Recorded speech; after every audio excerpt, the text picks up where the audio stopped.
Gary Franchi here with unfortunate news to report. As you may have already been made aware, it's circulating throughout social media.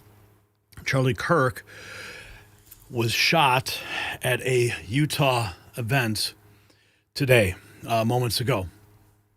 And I just got off the phone with a member who's close with his team, and he told me that their team is drafting a message right now to report that Charlie has passed away from the assassination on his life.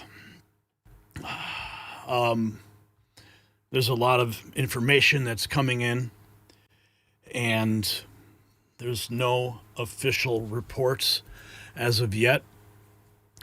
However, we anticipate that to be forthcoming.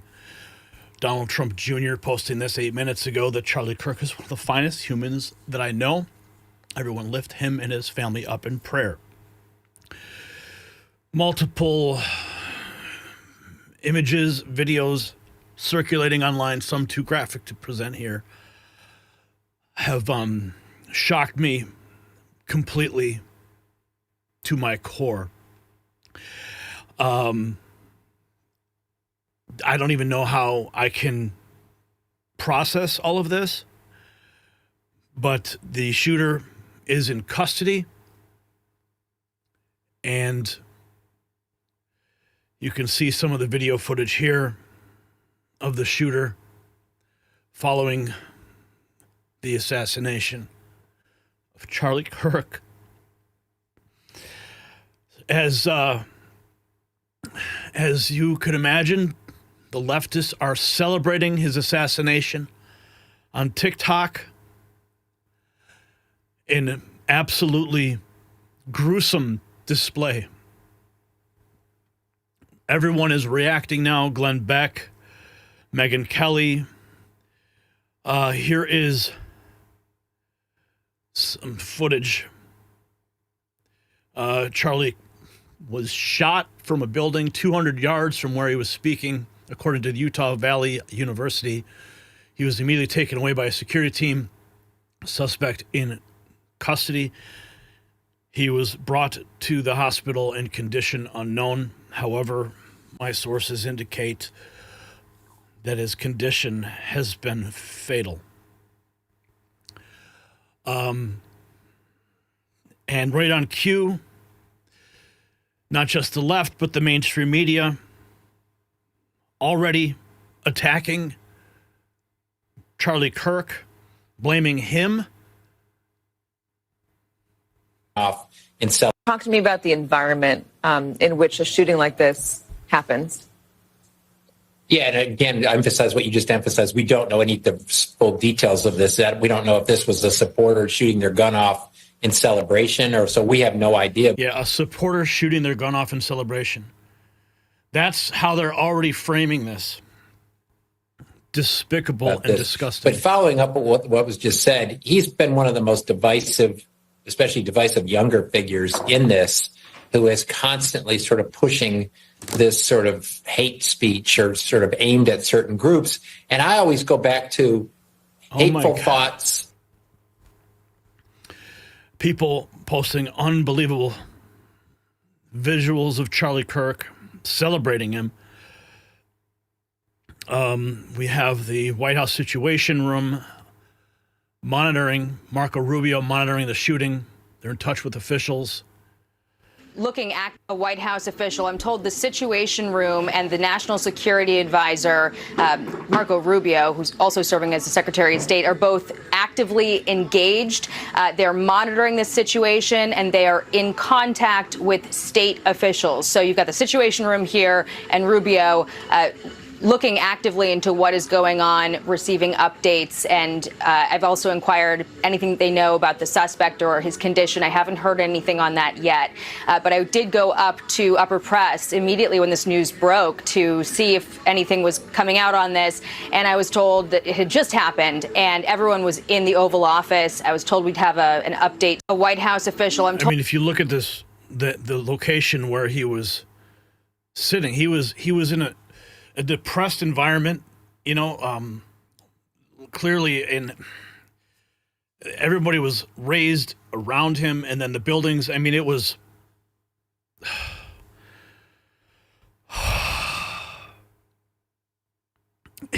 There was nothing. I mean, look at these people posting the footage that we're seeing. Absolutely unreal. Pray for his family right now. Let's see. We're still adding. Let's see. Glenn Beck. Of my studio. I was just about to record my show for tonight. When I looked through the glass of my studio, my wife was standing there, and her face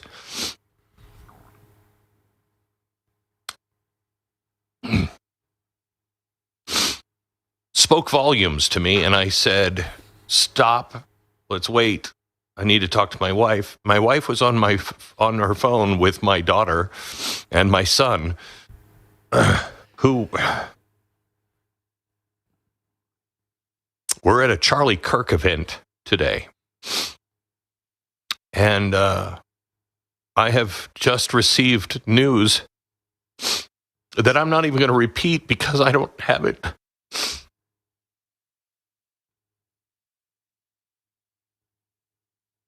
Confirmed.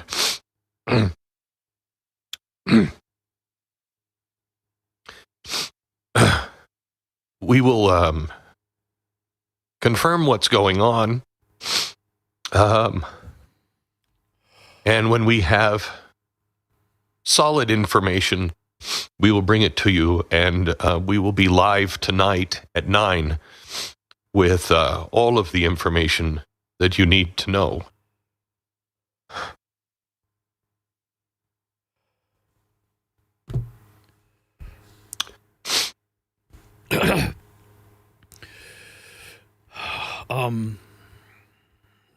This is just a collection of everything we found.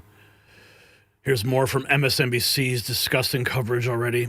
The carjacking, because as we were just talking about a moment ago with Alan, after one of the Doge employees was allegedly attacked in Washington, D.C., that's what Donald Trump used as justification to send in federal troops into Washington, D.C. to get things under control. The carjacking situation, he used that. And I know it's hard to predict the future, Mark, but you can imagine the administration using this as a justification for something. I do know that. There's conflicting reports on Charlie's status. Conflicting reports now. Conflicting reports. Inside circles are saying he didn't make it, but there's media outlets saying that he's undergoing surgery presently. So there's two different conflicting reports.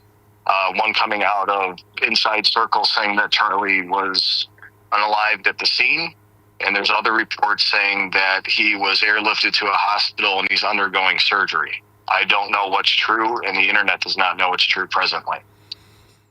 Well, I did speak with Scott. Scott did tell me that his team was preparing a message, an official message. Yes, I know. And there's other sources that are saying the opposite of that. So I am unsure what to believe presently. I'm praying that he's alive. Yeah. But seeing injuries like that before, and that was a femoral artery that was hit. It was his carotid, left carotid, and you had an arterial spray. Usually you lose consciousness within 10 seconds, and loss of life is within 30 after something like that. Yeah. So that's all right. Get back to on air. I just wanted to give you a quick update, knowing you're on air about that. Okay, just to provide the counterpoint. Thank you for that. If you have any more information, please do not hesitate to reach out. Okay. Yeah, we're all in the circles. All right, man. Thank you. Bye. Bye-bye.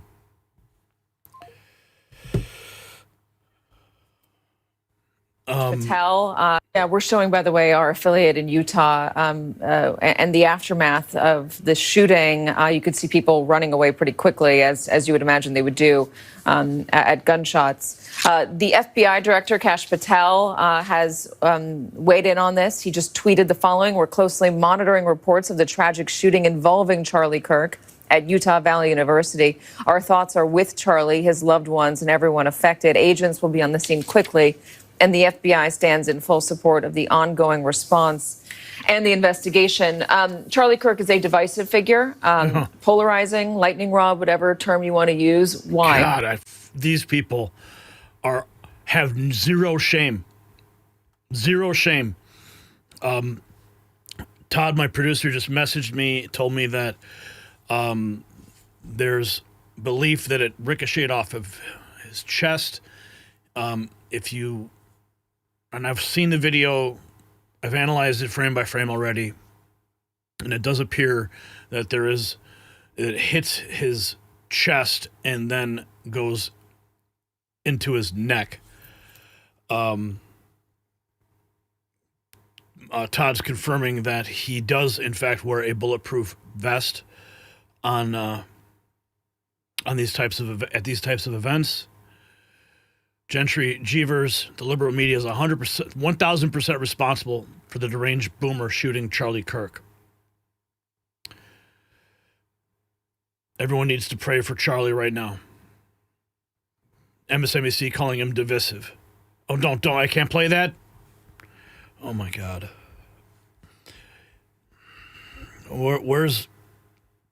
I gotta find more.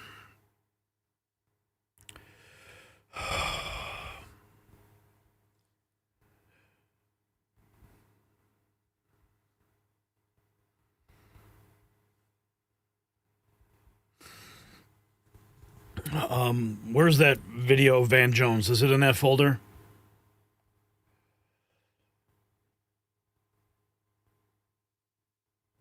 Charlie Kirk and his family.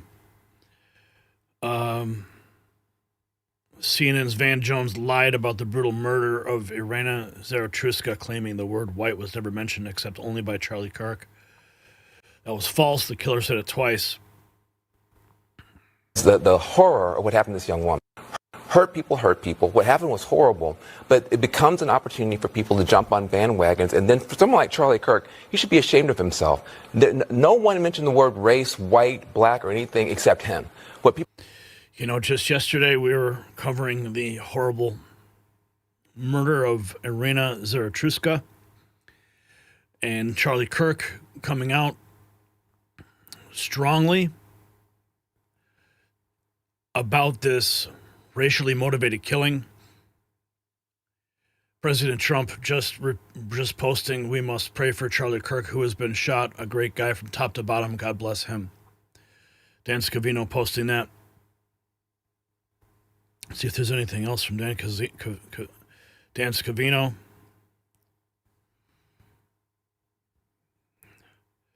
Donald Trump Jr. I'm just looking at the latest here. My Lord.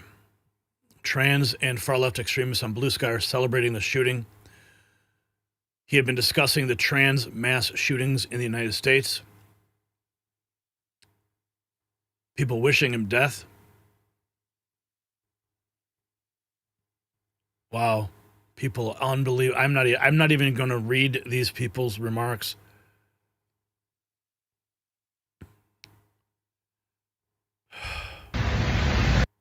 Watching that video of Charlie Kirk, I'm not a crying man.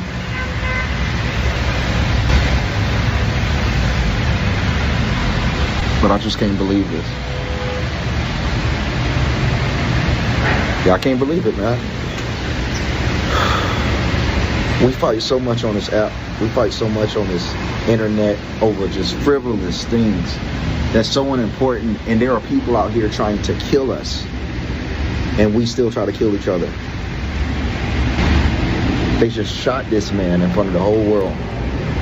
I can't even look at the camera, bro, because I'm gonna get too emotional about this, bro, but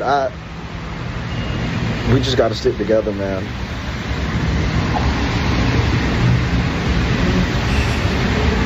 That man is an American hero. If they can do that to him, they can do that to anyone, and they will.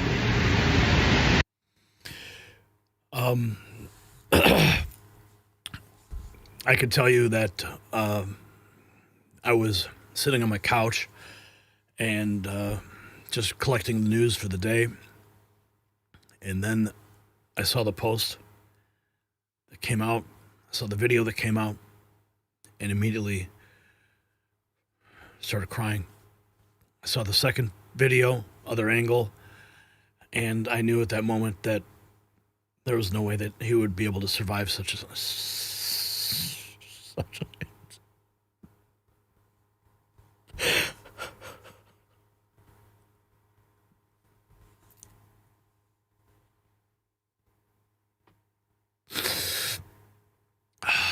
Daily Journal, conservative activist Charlie Kirk in critical condition. They're saying now. I pray that to be true. I pray that the news that I received from a source close to his inner circle is wrong.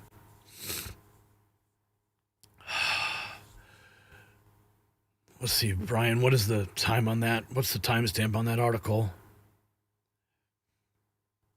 Praying for Charlie Kirk. I can't read it. It says what? 5 minutes ago. These people, you can cut it back. People are just celebrating this. I can't believe these people have zero soul.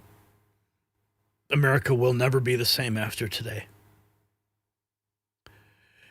Laura Loomer, it's time for a Trump administration to shut down, defund, and prosecute every single leftist organization. If Charlie Kirk dies from his injuries, his life cannot be in vain. We must shut these lunatic leftists down. They all need to be rounded up. They all need to be rounded up and arrested immediately. Every single fucking one of them. And I'm being nice.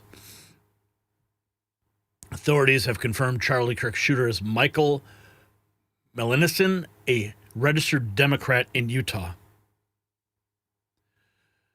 This is the shooter.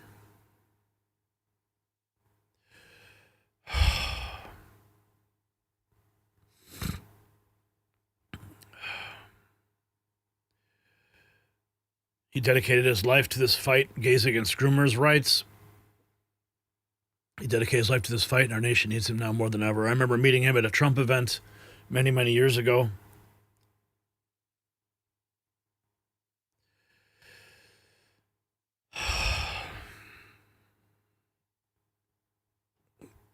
The visuals,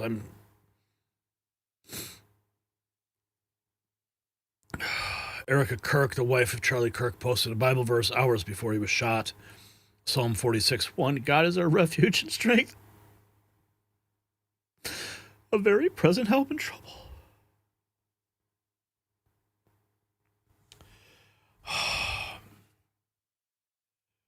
Michael, I'm live right now.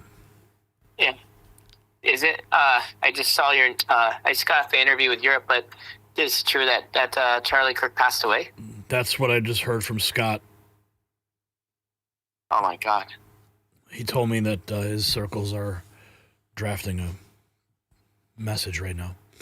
Oh my God. And Tom just called me and said there's conflicting reports now saying he's in critical condition. Are you serious? He's stabilizing?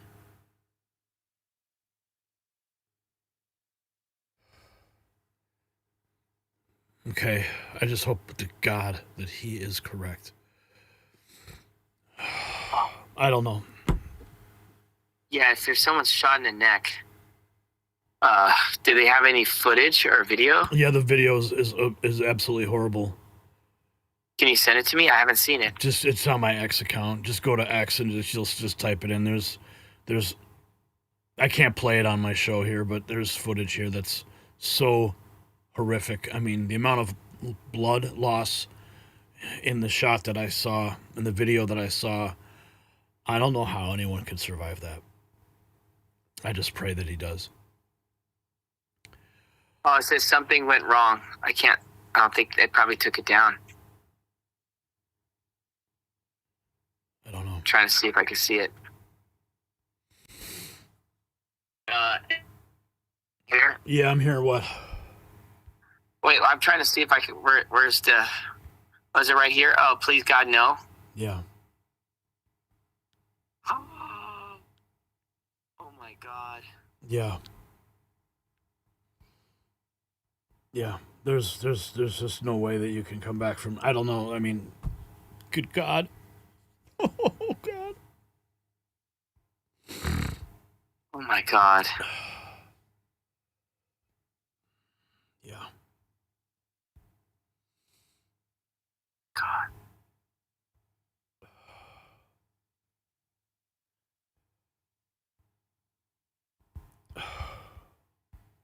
Okay.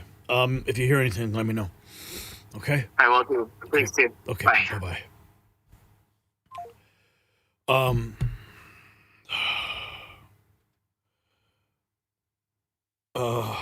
Okay. Maybe do we change the headline here? It seems like there's now conflicting reports. I don't know. I don't know what to do. I mean, people tell me one thing, and then something else happens.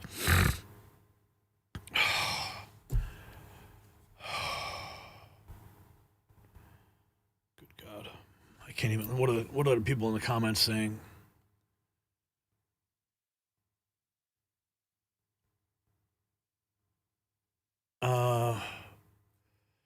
Let's see here.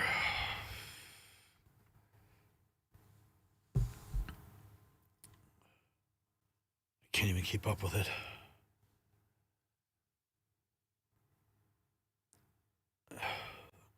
Is there?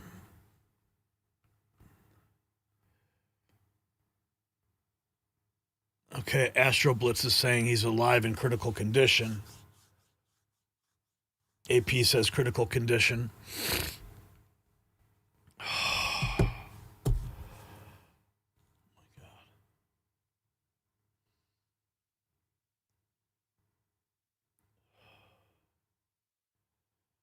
Todd, go into the folder file, change the word dead to shot, and give it to Brian.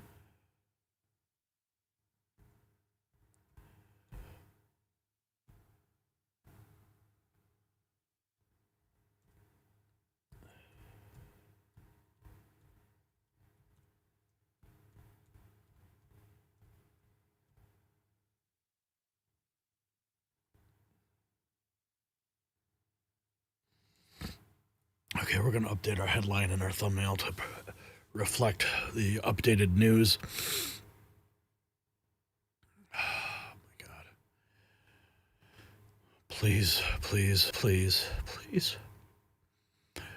God, people, I don't even know what the hell these people are saying. Shooting staged my ass. These people are sick. The video is shocking. He's always very civil in his discussions with people on the current political state of play. Nobody deserves this to happen to him. A young man is entitled to his views. We did. Refresh your screen if you want. I'm speechless with what has happened to Charlie as well as the reaction of people online. It's sickening. In Jesus' name, cast out this injury and heal and save Charlie Kirk in Jesus' name. Amen.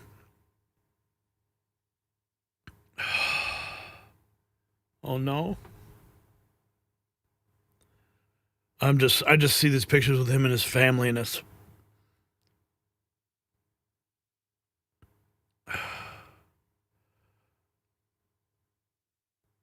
oh my goodness.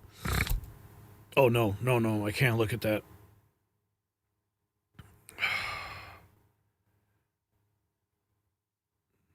They're saying he is still alive, thank God.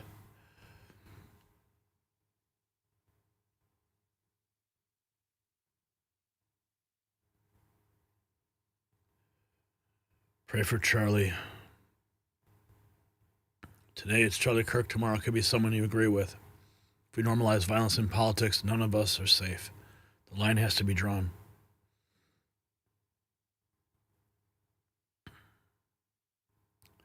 Look at this scumbag.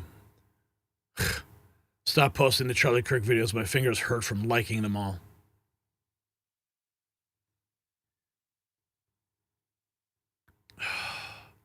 People actually calling it a false flag. Are you kidding me? Lord, just be with him. And right now, we just come before you, Lord. We stand before you, Lord Jesus. We just ask that you healing hand be upon him. That your comfort be with his family and those closest to him, Lord Jesus. We know that only you're the one that can heal somebody in this condition, Lord. We just ask for a miracle today. We ask for a miracle today. Please, Lord Jesus, we ask for a miracle. In Jesus' name we pray. Oh, Lord Jesus.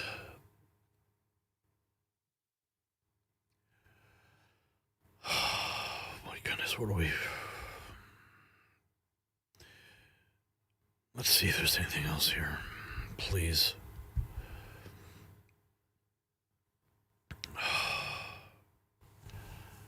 Critical condition, they're saying now on Fox. Oh, my Lord, please let it be true. Oh, please, please, please. And may God work a miracle today. Yes, Jesus.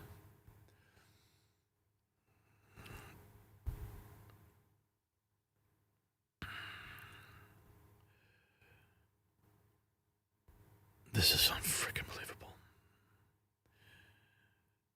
If he is gone, oh, I don't know what's gonna happen, man. Go to where am I going, to the bookmarks?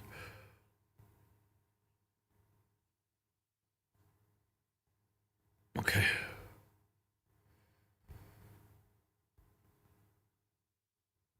Charlie Kirk. About Charlie Kirk. The communications director of Turning Point USA has asked our team to give a moment of silence and prayer. And so we are going to do that right now. We're going to pause and offer our prayer. We hope you join along.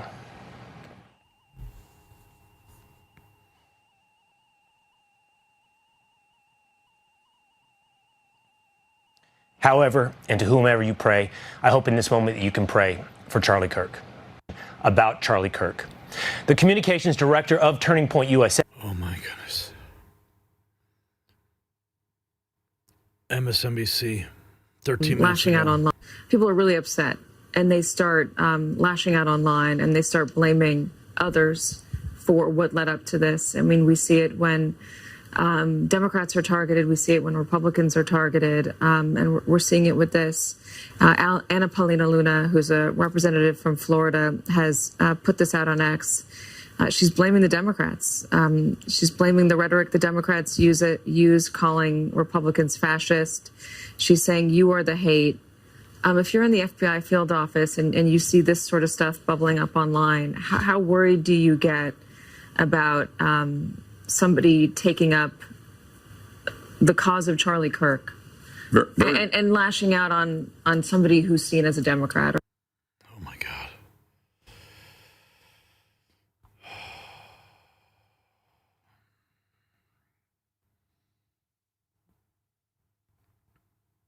These people are so sick.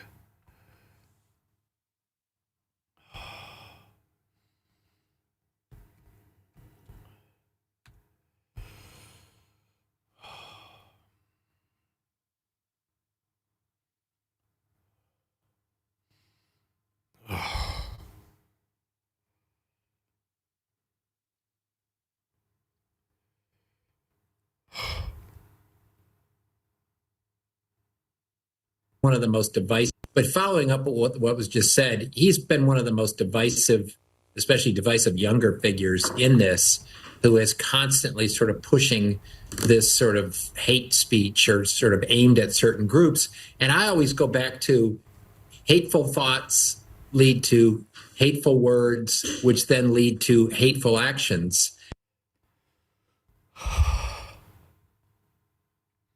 Laura Logan. At the rally in Utah. The news and videos of Charlie Kirk being shot at the rally in Utah, I just feel moved, both personally because I know Charlie, and I know how much he loves his wife and his beautiful young family, and all the many people whose lives he's changed and touched by creating Turning Point USA, by giving a voice to conservatives on campus, by standing up for principle and for integrity and for God. And I just want to say, Charlie, I love you.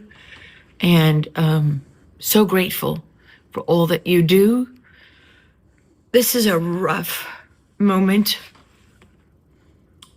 But as always, I just want to say to people that these are the moments that define us. Be smart. Don't play into their hands. This is obviously not whoever they, pin this on as the shooter. This is not the only person who is responsible. This is obviously part of a planned operation.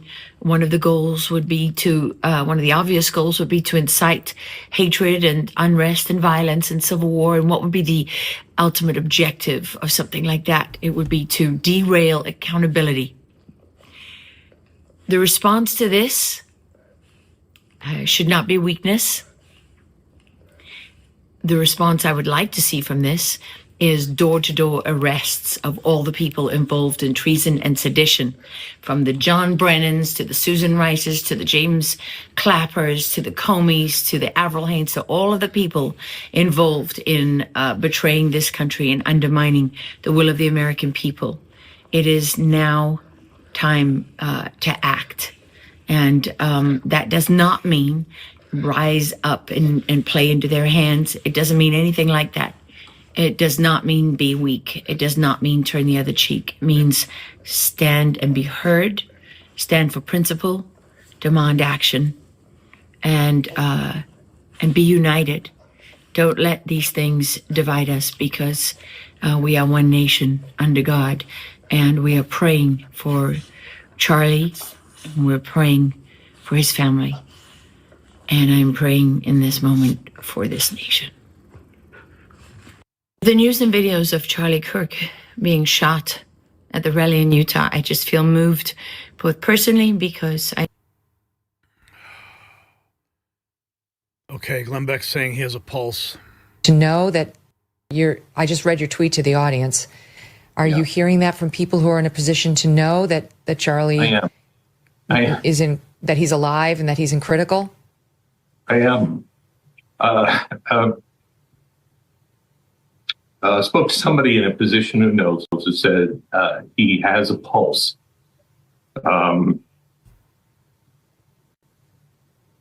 So that's good news. Good news. I have to tell you, Nate, my daughter was at the tent. She's 19 years old. Oh, God. And she's on her way home now. But this is... I just read your tweet to the audience. Are you hearing that from people who are in a position to know that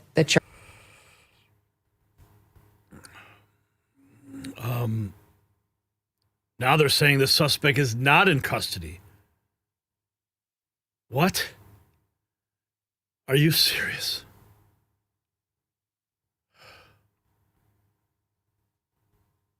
Eric Darty, 24 seconds ago. Charlie Kirk shooter still at large. CNN is reporting suspect not in custody. The man who they did arrest was not the shooter per police. This man, not the shooter. Authorities confirmed the shooter was in a different building 200 yards away and escaped in the chaos. Are you? Oh my. Yeah, it sounded like a seriously high-powered rifle.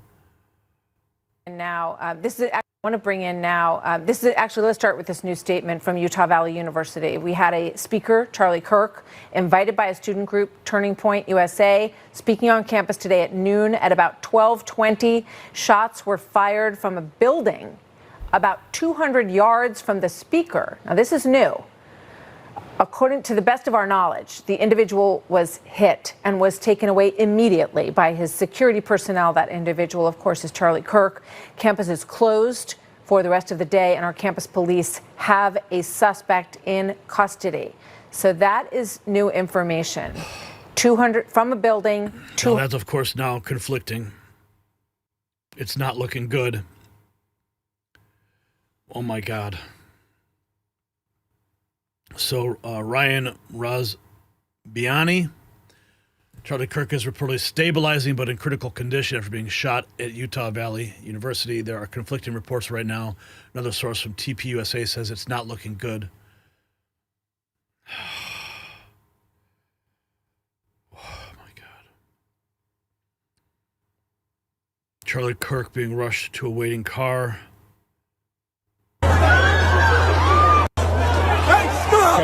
Stop, folks! Stop! Easy! Amy! Hey, stop! Stop, folks! Video surfacing, multiple different angles of the event. Eric Doherty reports that Elon Musk has declared the left is the party of murder. Kylie Jane Kramer says President Trump, it's time to unleash the FCC and pull the plug on CNN and MSNBC. Their violent rhetoric has no place on the air. These networks should not be allowed to poison the public from platforms propped up by government access. Enough is enough. MSNBC says Charlie had it coming. Then lead to hateful actions.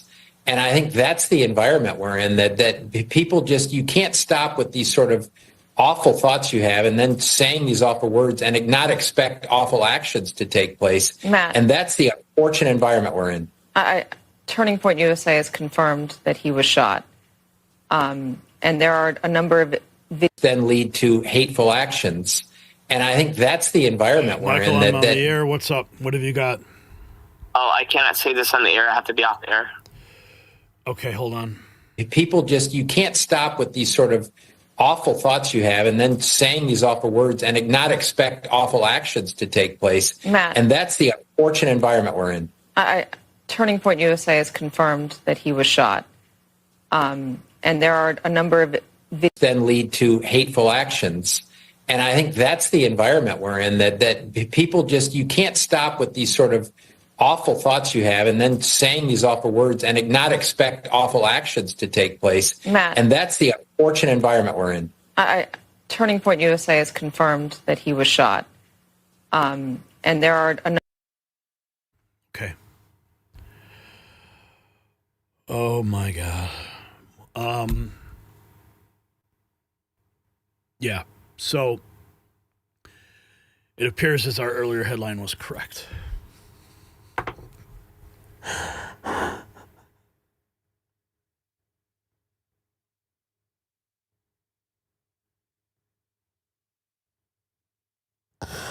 Oh my God. Yeah. Yeah. Yeah. Yeah, we were our initial source was correct. Yeah.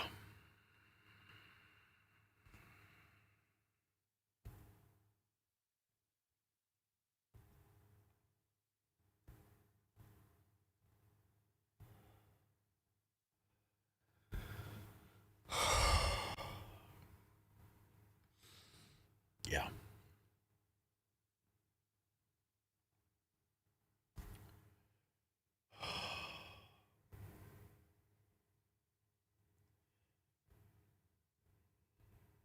Yeah. He's gone.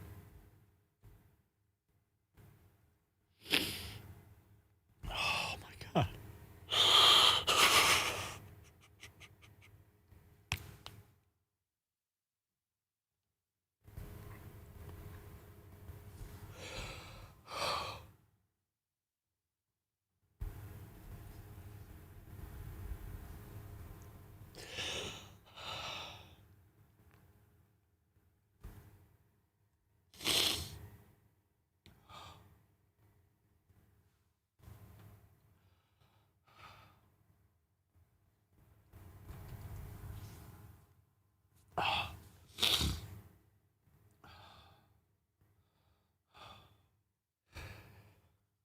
Oh my God. Oh my God.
Yeah, that was another confirmation. That's all.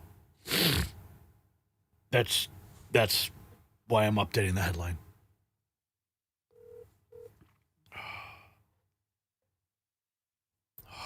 Yo.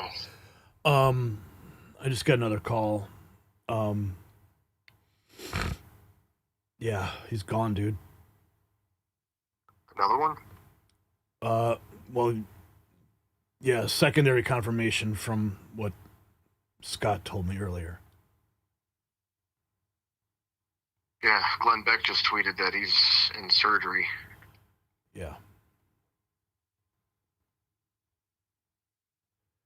His daughter was there. Yeah, I just saw that. We just played that. What the fuck, man? Well, I don't know what's happening.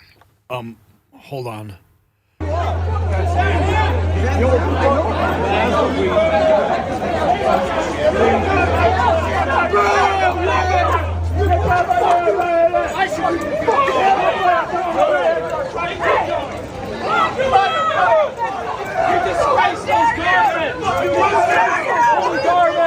Hey, let him in! You disgrace those garbage men! You mock God! Hey, leave it! Shoot me! Shoot me! Was that you? We don't know if it's him or not.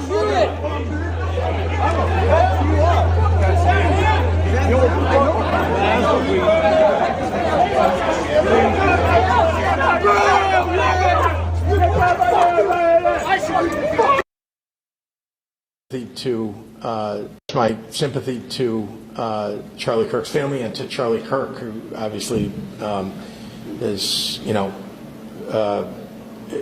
become a target for somebody. I don't know whether it's political violence because I don't know who did it. I know they seem to have somebody in custody. But I will say that political violence, unfortunately, has been ratcheting up in this country. We saw the shootings, the killings in Minnesota. We've seen other political violence occur in other states.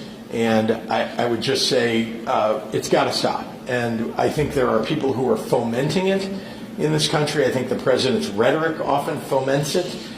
We've seen the January 6th rioters who clearly, have tripped a new era of political violence. My sympathy to Charlie Kirk's family and to Charlie Kirk, who obviously has, become a target for somebody. I don't know whether it's political violence because I don't know who did it. I know they seem to have somebody in custody. But I will say that political violence, unfortunately, has been ratcheting up in this country. We saw the shootings, the killings in Minnesota. We've seen other political violence occur in other states. And I would just say it's got to stop. And I think there are people who are fomenting it in this country. I think the president's rhetoric often foments it. We've seen the January 6th rioters who clearly, have tripped a new era of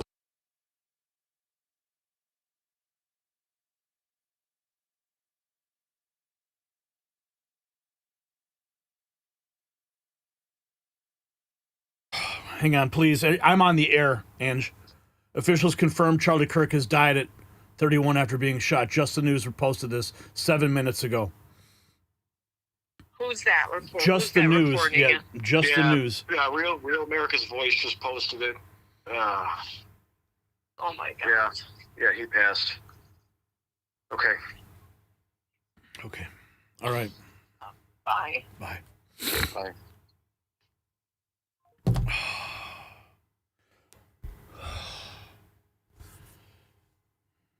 Yeah. Officials confirmed Charlie Kirk has died.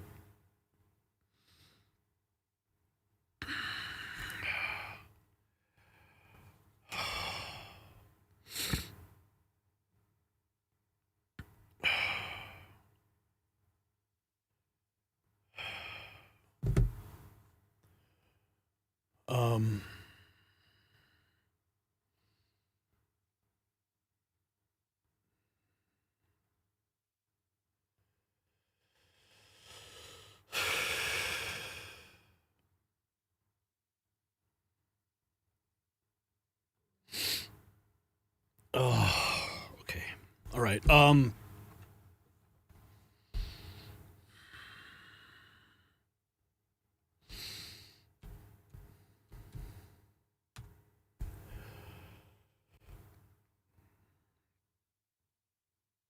I can't believe this, man. Oh my God. Just the news confirming it right now.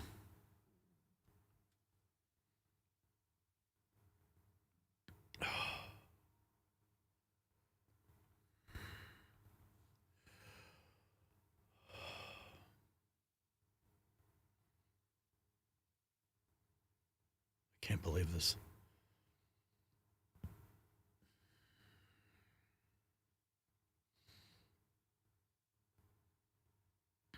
I can't believe this.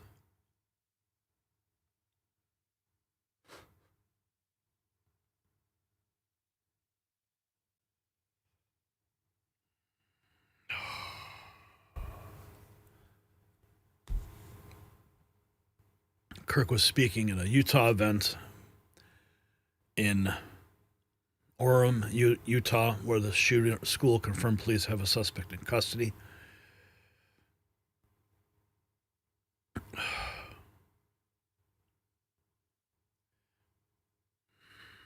Oh my Lord.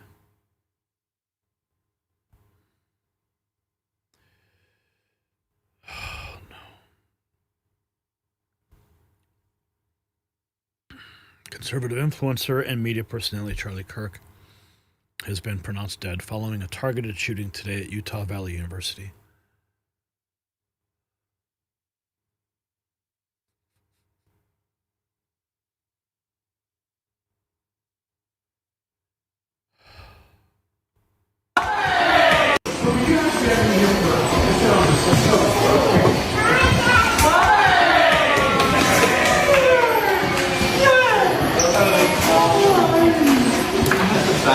That is the best.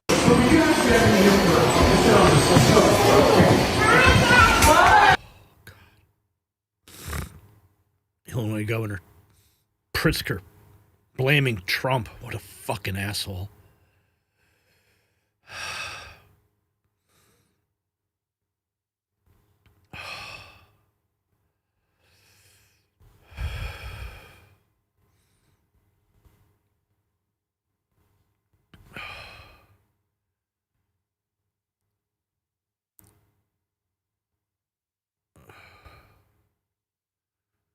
All sources have pronounced Charlie Kirk dead.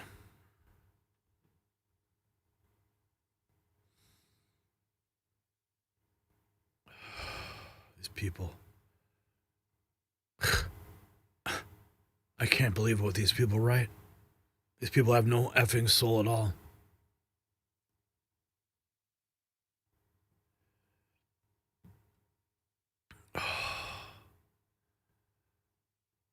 Charlie Kirk is dead.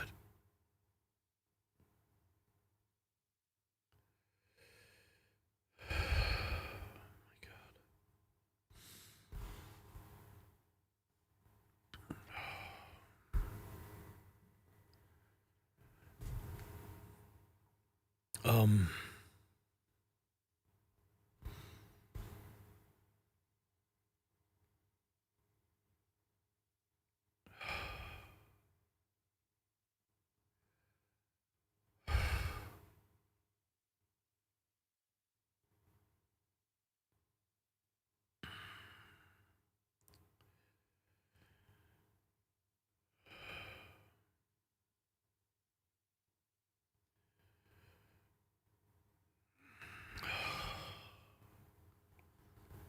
what the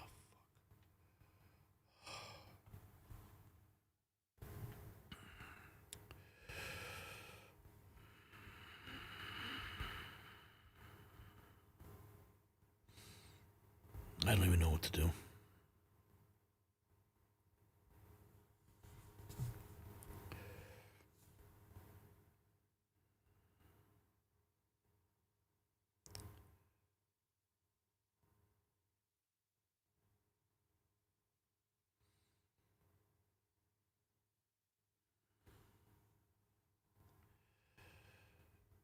Just the news.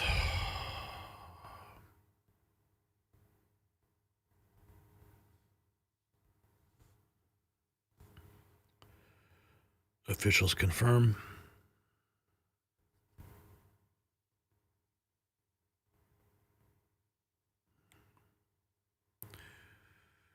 Let's see if Kash Patel has anything new to say.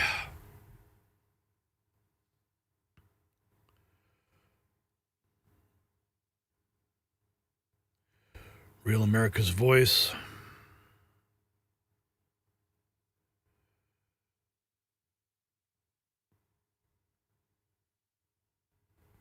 Passed, yes. This is John Solomon's reporting on Just the News that he's passed. Yes, is this what I'm hearing? Yes, can I get it here? I mean, Yes.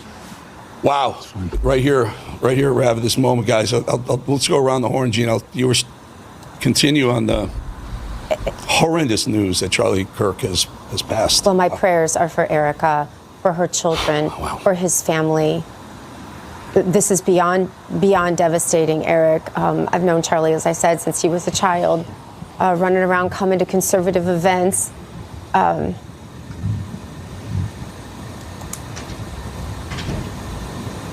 John Solomon's reporting on Just the News that he's passed.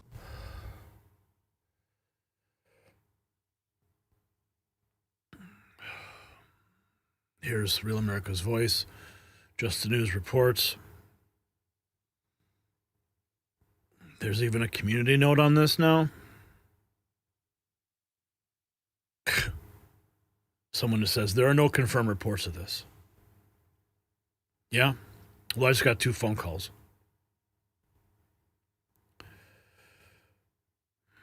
Disbelief, my first thoughts and I think probably almost like everyone, total, complete disbelief. My first thoughts and my prayers, and I sent a prayer immediately to his wife, Erica, because all you can think about is his family immediately. I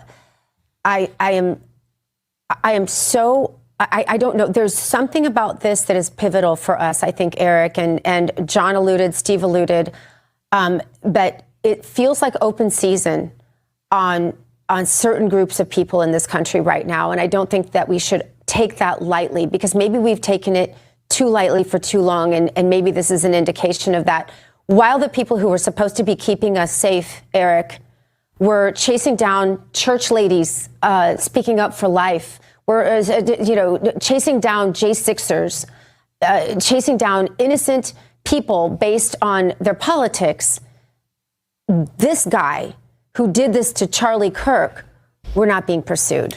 Gina, pivotal, you say, and is it because Charlie, he's bringing young people in. He's the life. He's the next generation of the conservative movement, and maybe that is very scary to them, whoever these people are.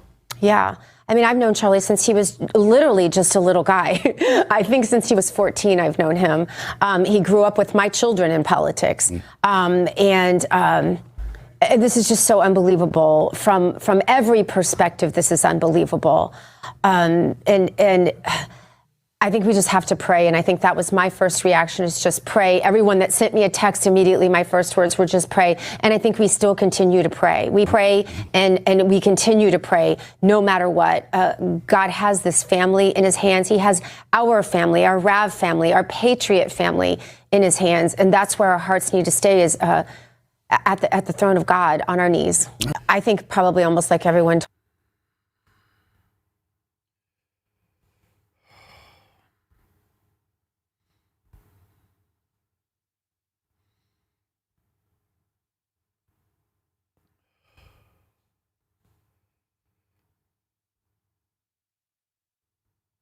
I am, and I'll be honest with you, I am in utter disbelief at this. I sat in this room last summer, the night they shot the president, and now they shot Charlie. And I'm not sure it's safe to be an outspoken conservative walking around in America right now. And there's a lot of people out there who are in absolute shock and are horrified by this.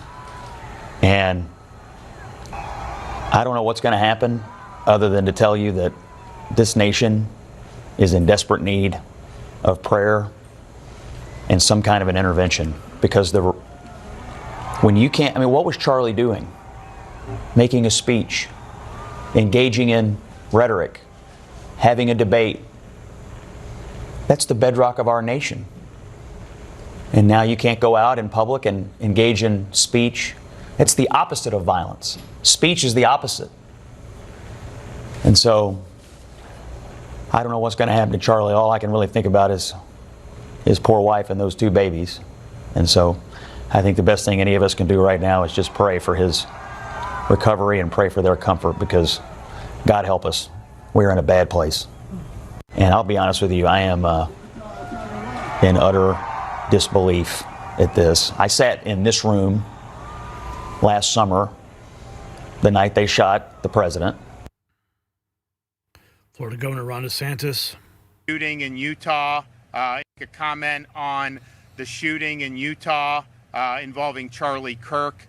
A lot of people in Florida have known Charlie through the years. Casey and I have gotten to know him for over a decade, and he's somebody that a lot of people have a great regard for. He's done a lot. A comment on the shooting in Utah involving Charlie Kirk. A lot of people in Florida have known Charlie through the years. Casey and I have gotten to know him for over a decade, and he's somebody that a lot of people have a great regard for. He's done a lot, and he was shot apparently in a targeted way. And so we're praying for him and his family, but I think we also have to reflect on the fact that the way to resolve political disputes is not through violence, and we see increasing levels of political violence in this country. Charlie would go to college campuses and he would articulate views that were very much outside of what most of the professors were offering or what the campus culture was offering. And the way to do that is to ask questions, debate. That's what the Republic is based on. And what happened today, was not just an attack on Charlie personally, but really an attack on the idea that we resolve these things through reasoned debate and elections. And so Casey and I are praying for him and his family, and this is not what we want for our country going forward.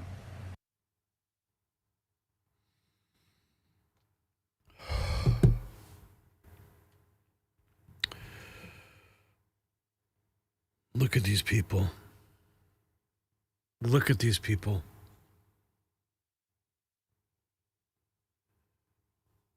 Unbelievable. The Muse posting that the Democrats are the party of murder. This is in Seattle.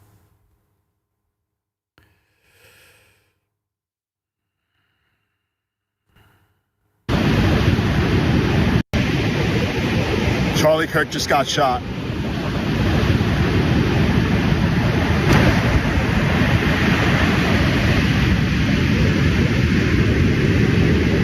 America, we gotta heal. We can't keep doing this. We can't keep doing this thing where we demonize people for having different beliefs, where we try to cancel and convict and kill people for saying what they think is the truth, even if we disagree with it. Where the degree to which we're willing to uphold our principles is dependent on our political or racial or gender or community preferences. We can't keep doing this.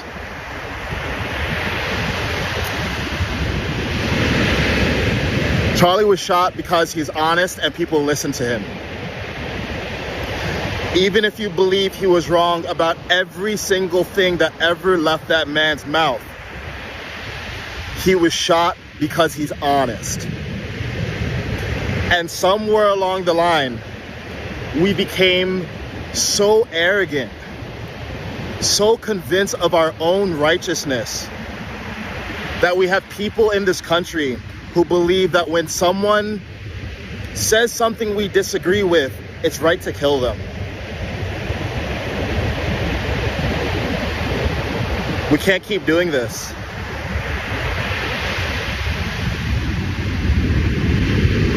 And whoever shot him was trying to make a political statement. This is terrorism. This is using terror to accomplish a political end.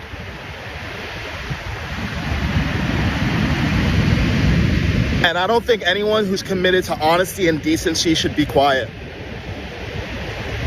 Because we need to keep saying the truth. That's the only way. Because we've become so divided and so polarized and so focused on what's going on in our minds that we don't see what's going on in reality. We're canceling family members, excommunicating people that we know over our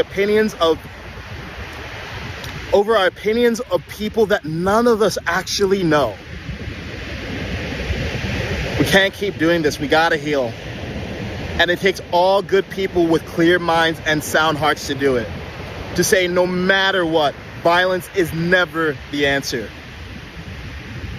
Ever.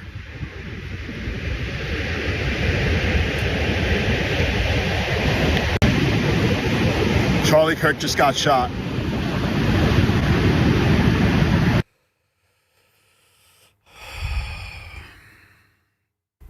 Donald J. Trump confirming it.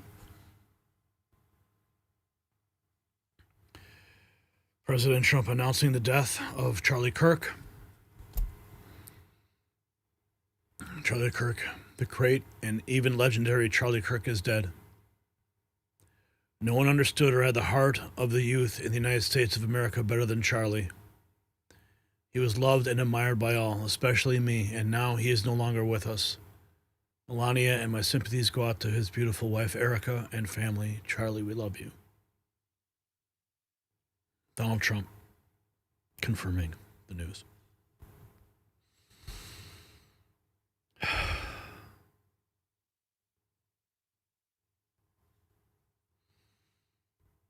Appears to be on his Truth Social account.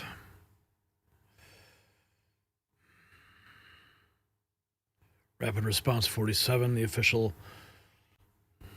media response page for the White House, posting this.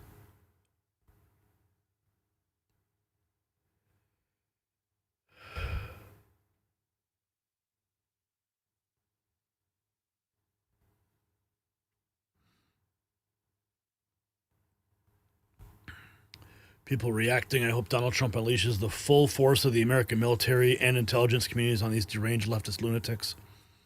Charlie Kirk died today because Democrats, liberals resort to violence because they cannot intellectually defend their ideas. People saying get angry. R.I.P. Charlie Kirk, your life's mission is over. Your revolution, however, has only started.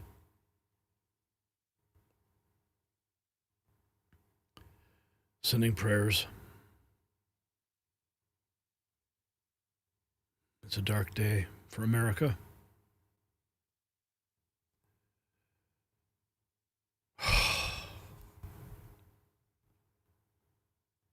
Oh my goodness.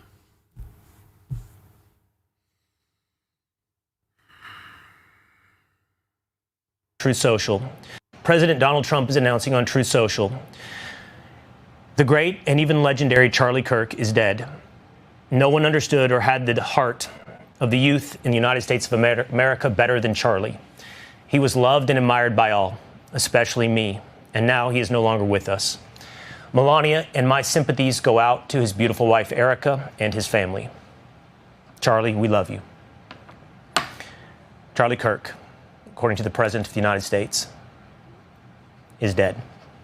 President Donald Trump is announcing on Truth Social, the great and even legendary Charlie Kirk is dead. No one understood or had the heart of the youth in the United States of America better than Charlie. He was loved and admired by all, especially me, and now he is no longer with us. Melania and my sympathies go out to his beautiful wife, Erica, and his family. Charlie, we love you.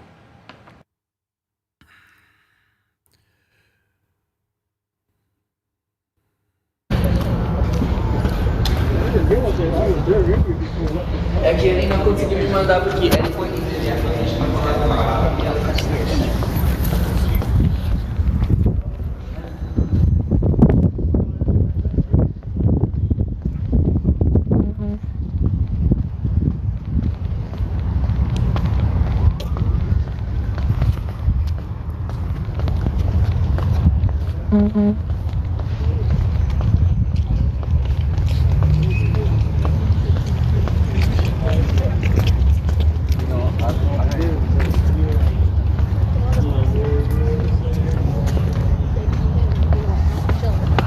Excuse me, were you at the event just now? Yeah, man. What happened? Charlie got shot. Dang, bro.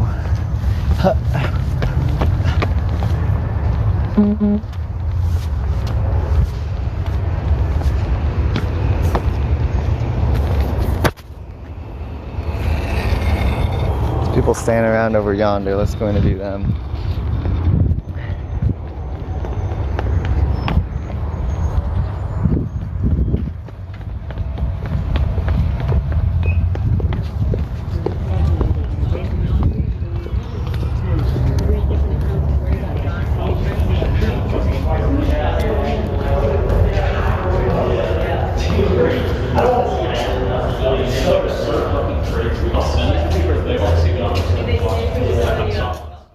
This is a ex-user who is live on the scene right now, talking to people. And what's going on, guys?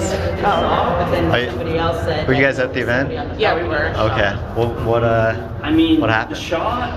Charlie Kirk. It kind of looks like it. Okay. It comes down. Do you know where he got shot? He got shot in the neck. Dang, bro.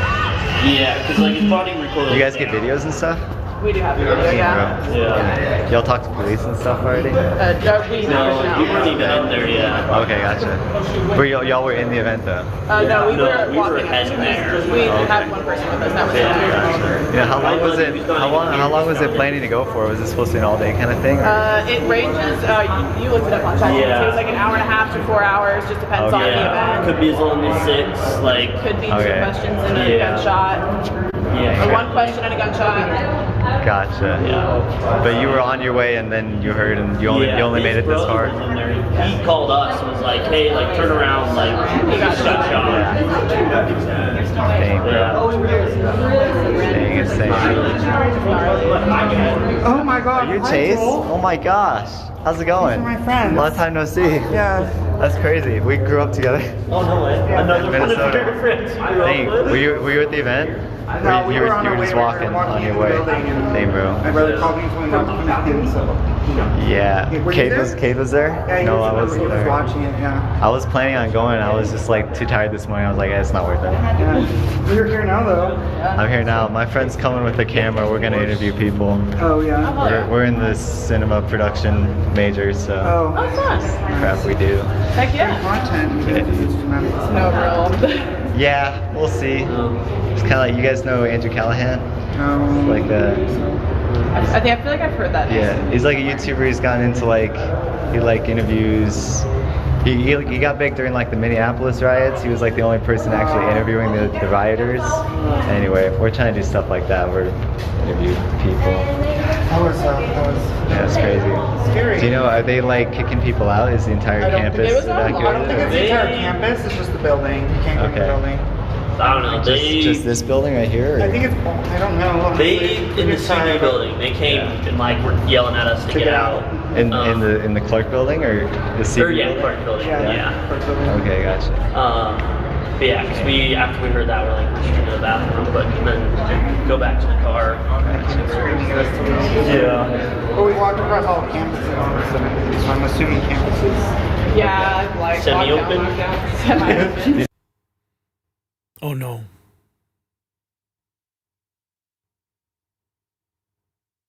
I just saw the Wall Street Journal headline.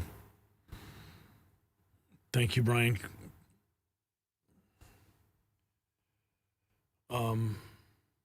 There's the Wall Street Journal. Keep that up, please. I need to see something here. Oh my God.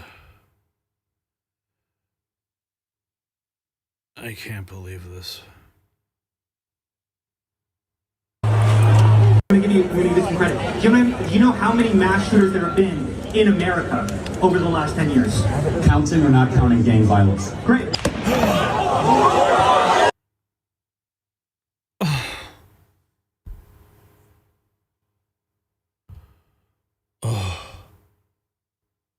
Oh my God. He's literally talking about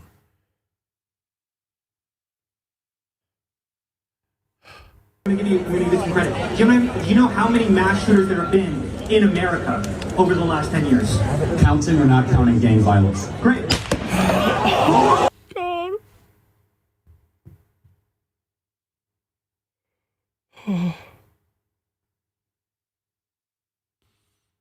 Don't pull up my phone.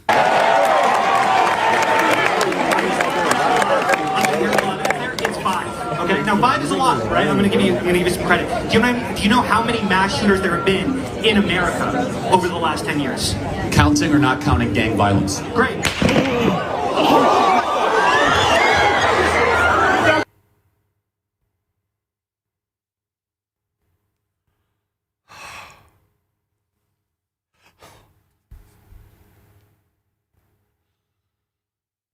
I can't believe this is happening. It feels like Butler all over again.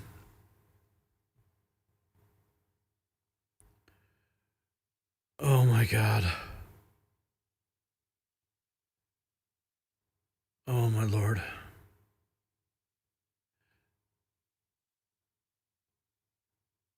Oh, good God. These fuckers.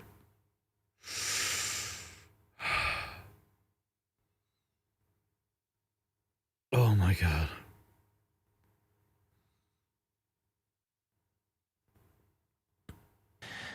Yeah. President Donald Trump is announcing on Truth Social, the great and even legendary Charlie Kirk is dead. No one understood or had the heart of the youth in the United States of America better than Charlie. He was loved and admired by all, especially me, and now he is no longer with us. Melania and my sympathies go out to his beautiful wife, Erica, and his family. Charlie, we love you. Charlie Kirk, according to the President of the United States, is dead. President Donald Trump is announcing on Truth Social, the great and even legendary Charlie Kirk is dead. No one understood or had the heart of the youth in the United States of America better than Charlie. He was loved and admired by all. Don't come back to my feed. Not with what I have on the screen here.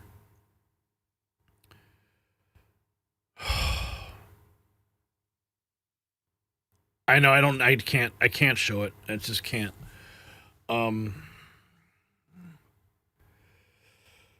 Okay,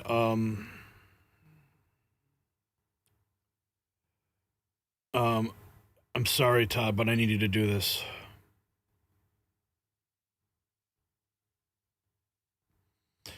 I'll send you a message.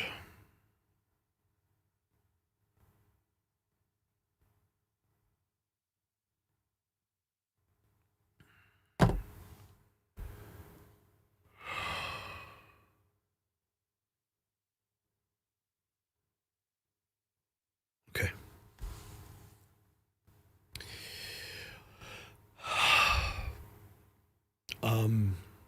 We don't have any information on the shooter yet.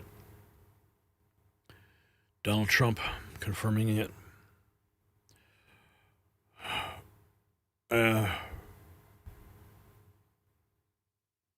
Right, the shooter is not in custody.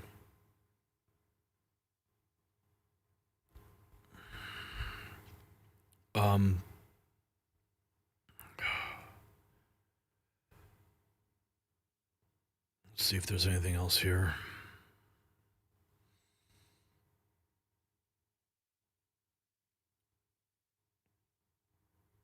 Oh man.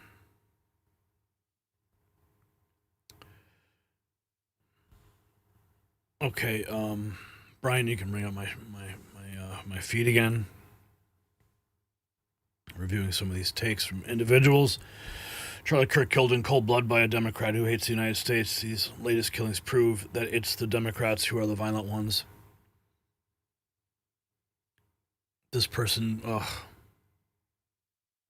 these people are sick. I can't believe these people.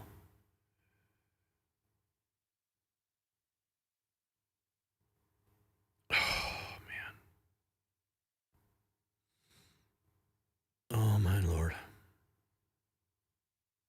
The White House officially posting the president's remarks.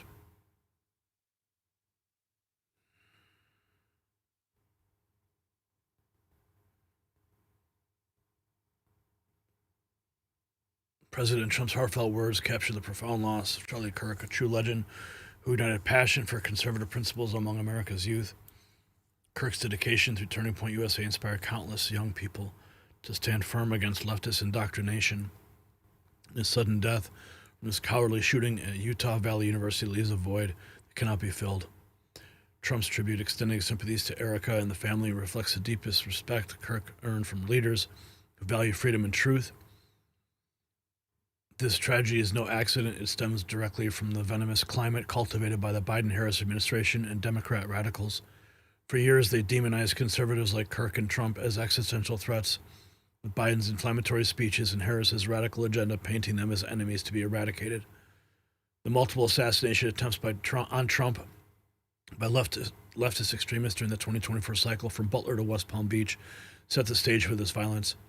Kirk, a vocal critic of the failed policies, became the next victim of this hatred, gunned down in cold blood. Democrats and their media allies bear the blame for inciting such acts. Outlets like CNN and MSNBC relentlessly portrayed Kirk as a dangerous agitator fueling unstable minds to act. Even now, they twist the narrative, refusing to condemn the radical leftist shooter or acknowledge the pattern seen in the brutal murder of Irina Zaratruska. This is the legacy of their division, from virtual censorship to literal bullets. Kirk's legacy endures the fight that he championed. President Trump, having survived similar threats, continues to lead with unmatched resolve. Conservatives must honor Kirk by exposing and dismantling this democratic extremism once and for all. Rest in peace, Charlie Kirk.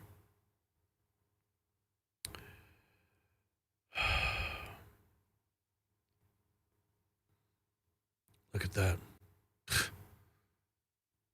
Someone posting a picture of Abraham Lincoln getting assassinated by Democrats. The entire country is heartbroken. The media has to change their rhetoric. We can't allow this at all. This is heartbreaking. Oh, Lord. Oh, I can't even.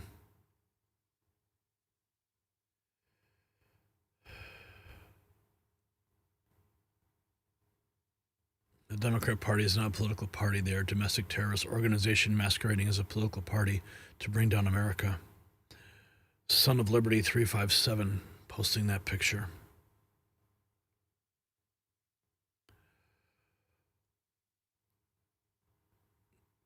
Oh. Can't fucking believe this.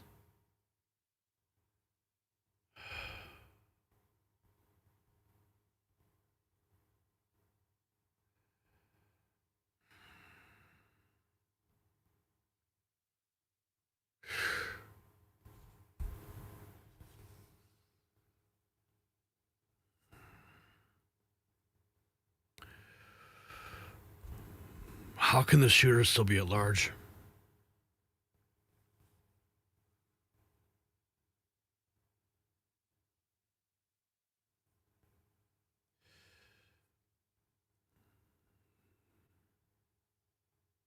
Oh, you sick people. Oh my God, these people are so sick.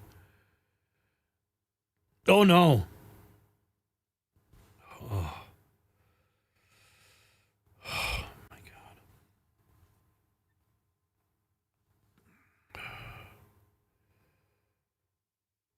These people.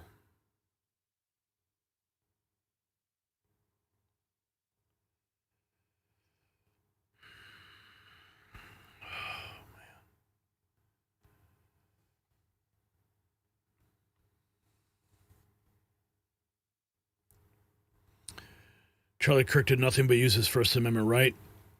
He welcomed anyone to debate him and have a thoughtful conversation. He was murdered in cold blood just because someone disagreed with his political views. It's a scary world we're living in.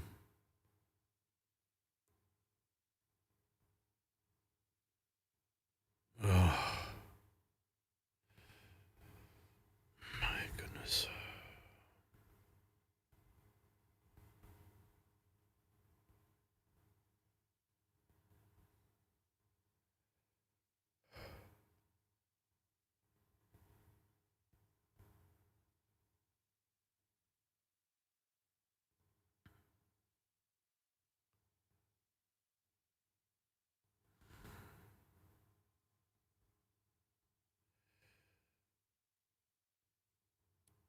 Okay.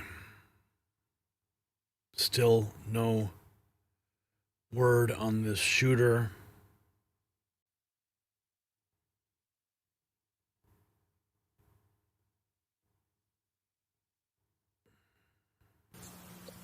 In which a shooting like this happens. Yeah, and again, I emphasize what you just emphasized. We don't know any of the full details of this. That we don't know if this was a supporter shooting their gun off in celebration, or so we have no idea. Yeah, like someone's. How does someone even arrive at that conclusion? Shooting a supporter shooting their gun off in celebration.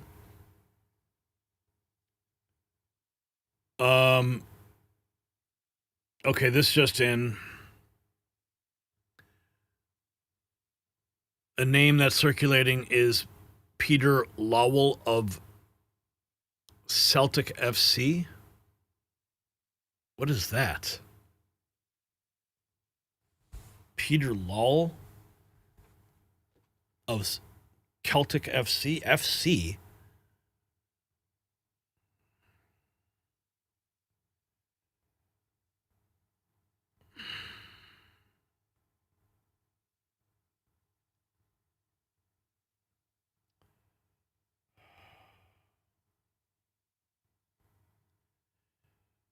What is this? Peter Lowwell.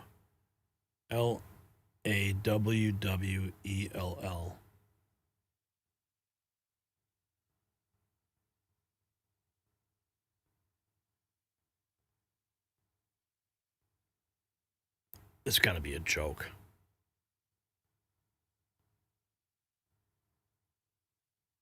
This can't be real.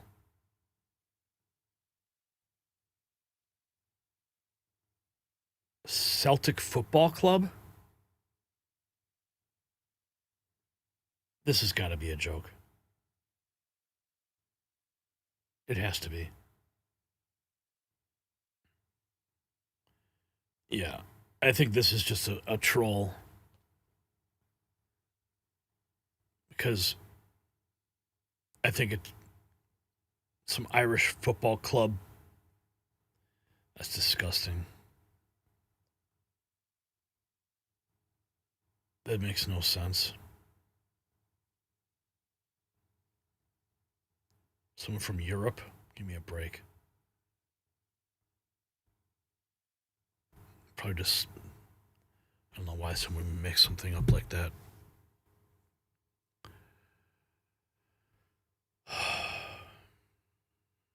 Shooter still at large.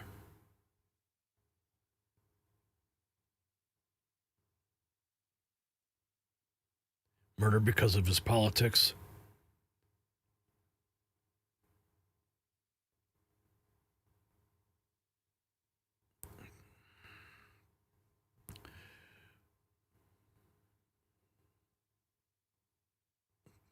This is horrible.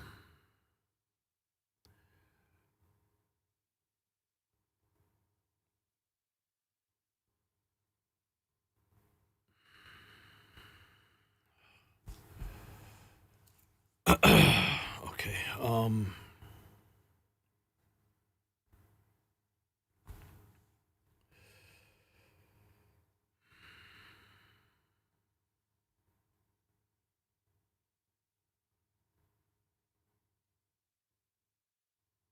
President Trump is honoring all flags throughout the United States lowered half-mast until Sunday evening at 6 p.m.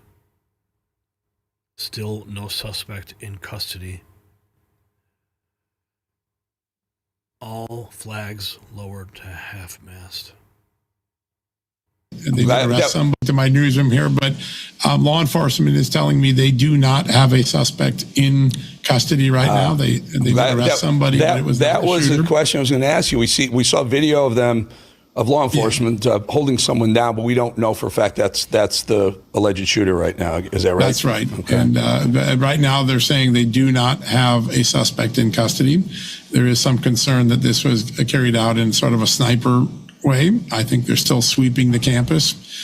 Many students are still told to lock down in that campus, so we're watching closely to see what's going on. I think you're seeing right now a tactical team of police officers being deployed on campus.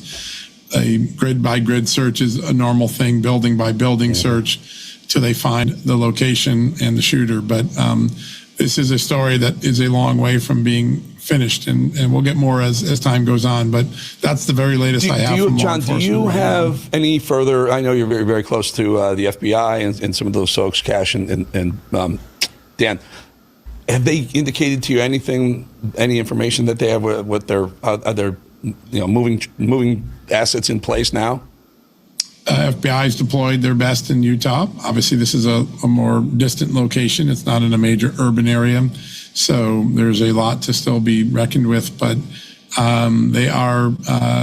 there'll be all sorts of assets deployed here, particularly because with a shooter at loose, you don't know if there are more targets ahead.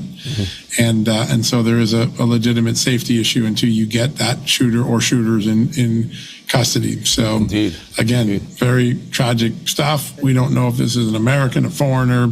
We don't know much yet.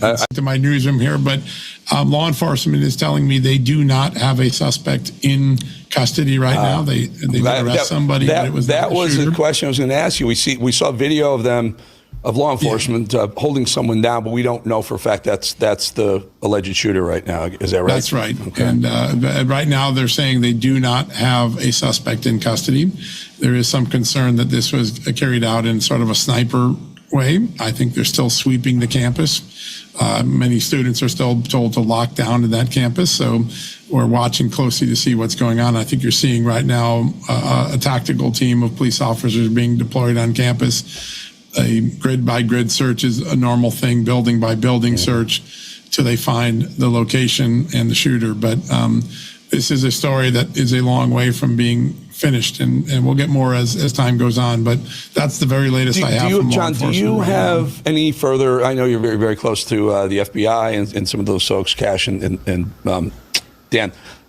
Have they indicated to you anything, any information that they have what their other, moving assets in place now? FBI's deployed their best in Utah. Obviously, this is a more distant location. It's not in a major urban area. So there's a lot to still be reckoned with, but there'll be all sorts of assets deployed here, particularly because with a shooter at loose, you don't know if there are more targets ahead. And so there is a legitimate safety issue until you get that shooter or shooters in custody. So again, very tragic stuff. We don't know if this is an American, a foreigner. We don't know much yet. Here's more.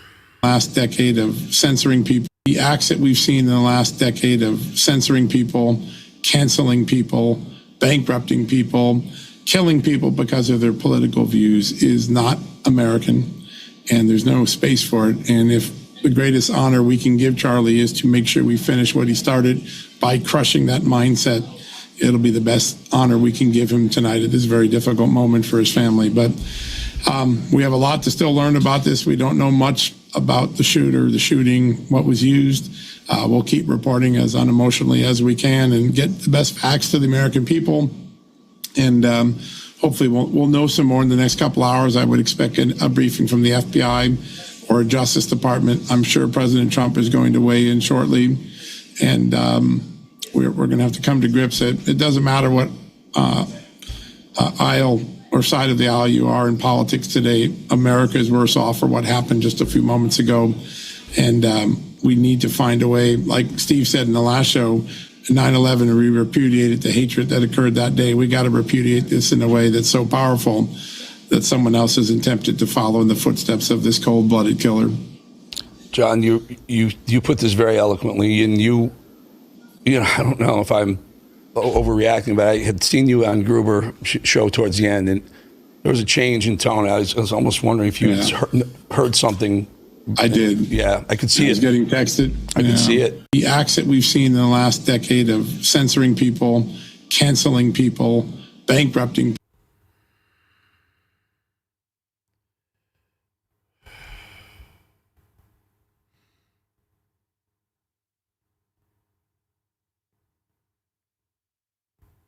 Charlie was a big part of the RAV network. always considered family. We deeply miss our dear colleague immensely. May the Lord God rest our dear friend's soul in everlasting peace and comfort all those who loved him.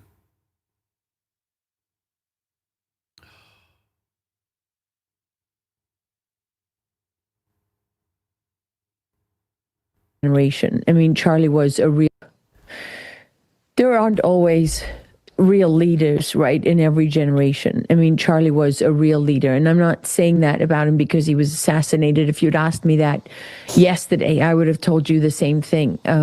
He represented the power of what one young person can do. When he started out, he didn't have millions of dollars and all these powerful people backing him. You know, he traveled all the way from across the country to a little town in Texas to come and speak to people at Hondo's restaurant, which is a local place here that I go to a lot, which friends of ours own. And he spoke to people. And one of the things he did was show what banned words there were on campuses, words that you weren't allowed to use on college campuses in the United States of America, including in the state of Texas, where people think you're somehow inoculated from this radical Marxist, doctrine. And Charlie showed that it wasn't true. And from there, he built an entire organization and a movement. And he was consistent in everything that he did. He was consistent in his views and his principles. And he was not afraid. I mean, this is a man, John Solomon was saying that Charlie loved people, and he was right. Charlie loved people. He was willing to sit down with Gavin Newsom, who's just a disgusting, vile human being who is also culpable in this because he's one of the people that is responsible for pushing lies upon the American people. It's time for these things now to stop, Eric.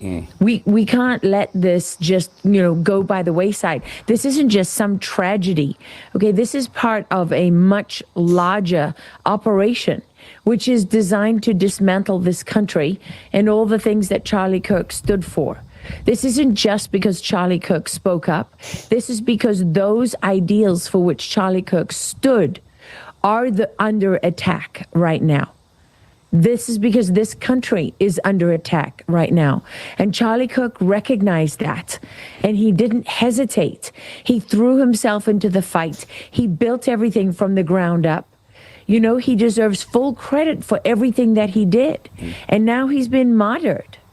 That's the reality here. He was assassinated, and he will be a martyr for anyone who believes in freedom, who believes in God, who believes in justice, who believes in accountability. We in our lifetimes haven't experienced a moment like this. And let the record stand.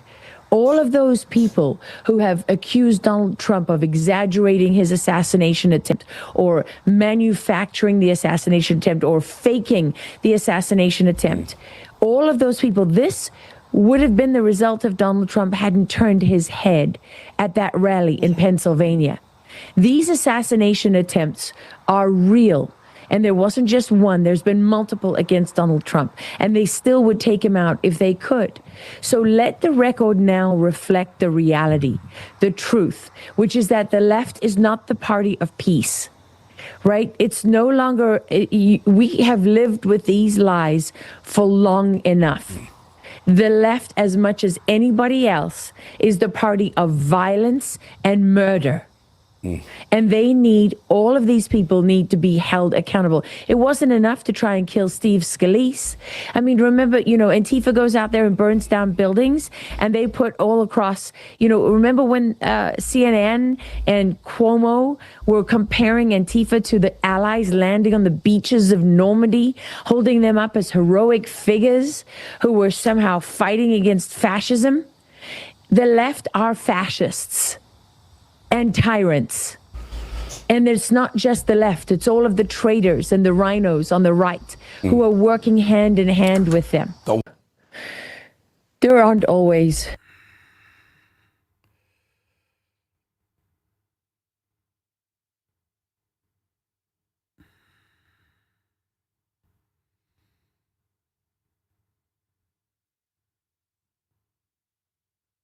where the violence is coming from Butler to West Palm and now to Salt Lake City, Utah.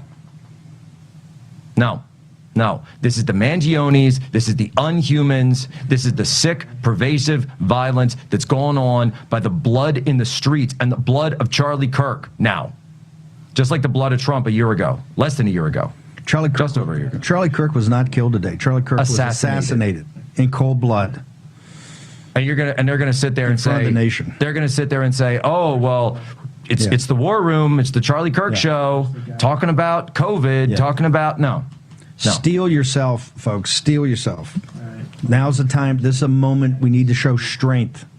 Okay, need to show strength. Matt Boyle, talk about the strong. Matt Boyle, your thoughts. You've covered Charlie from the very beginning. I happened to sit in, I think, one of Charlie Kirk's first pitches when he started Turning Point with a couple of people very closely associated with Breitbart. And let's say he went up a steep learning curve. That's the kind of guy he was. Your thoughts, Matt? Yeah, well, but by the way, before he even started Turning Point, he was working for Breitbart, right? Like way back in the day, as far back as when he was in high school, as far back as 2012, back when I was first starting at Breitbart. I remember we actually just published this a few minutes ago. There's an email he sent us back when he was a high school student in 2012, and when he reached out to Breitbart, like a cold reach out to want to join the cause. And he was inspired by Andrew Breitbart. He always talked about that. 100%. I've known him very closely. Look, you're 100% right. I was just watching your segment there with Jack. This was a political assassination. This was like an assassination of Martin Luther King or JFK or something like that. This needs to be a wake-up call and a clarion call to every American. Hang on. A clarion call, but particularly for this generation, one of our younger producers, because we have them, they're very young here at the War Room. He told me, he says, this assassination will be a formational event for my generation, right? The generation under 30, under 35 years old. This is your moment. Charlie Kirk represented you. Charlie Kirk he came in with a crazy idea. I want to take over student governments. This is when he first came to Breitbart. I want to take over student governments in college and then in high schools, right? And what you have now is a political powerhouse, a grassroots, not just grassroots powerhouse as far as delivering Matt Boyle, but also thought leaders. Remember, he had the pastors, he would have thinkers, he had so many different aspects of Turning Point. He's built a massive machine through his personality and force of will, right? And for that generation under 35, and remember, Charlie Kirk gave his life for you. Where was he? On a college campus. What was he doing? What Charlie Kirk does every day, debating, right? Using ideas, coming back, and he picked up the microphone. His last act on earth, right, was picking up a microphone to rebut something that he heard from one of the people, as Jack says, if you don't agree with me, come to the front of the line. That's the kind of people he took, Matt Boyle.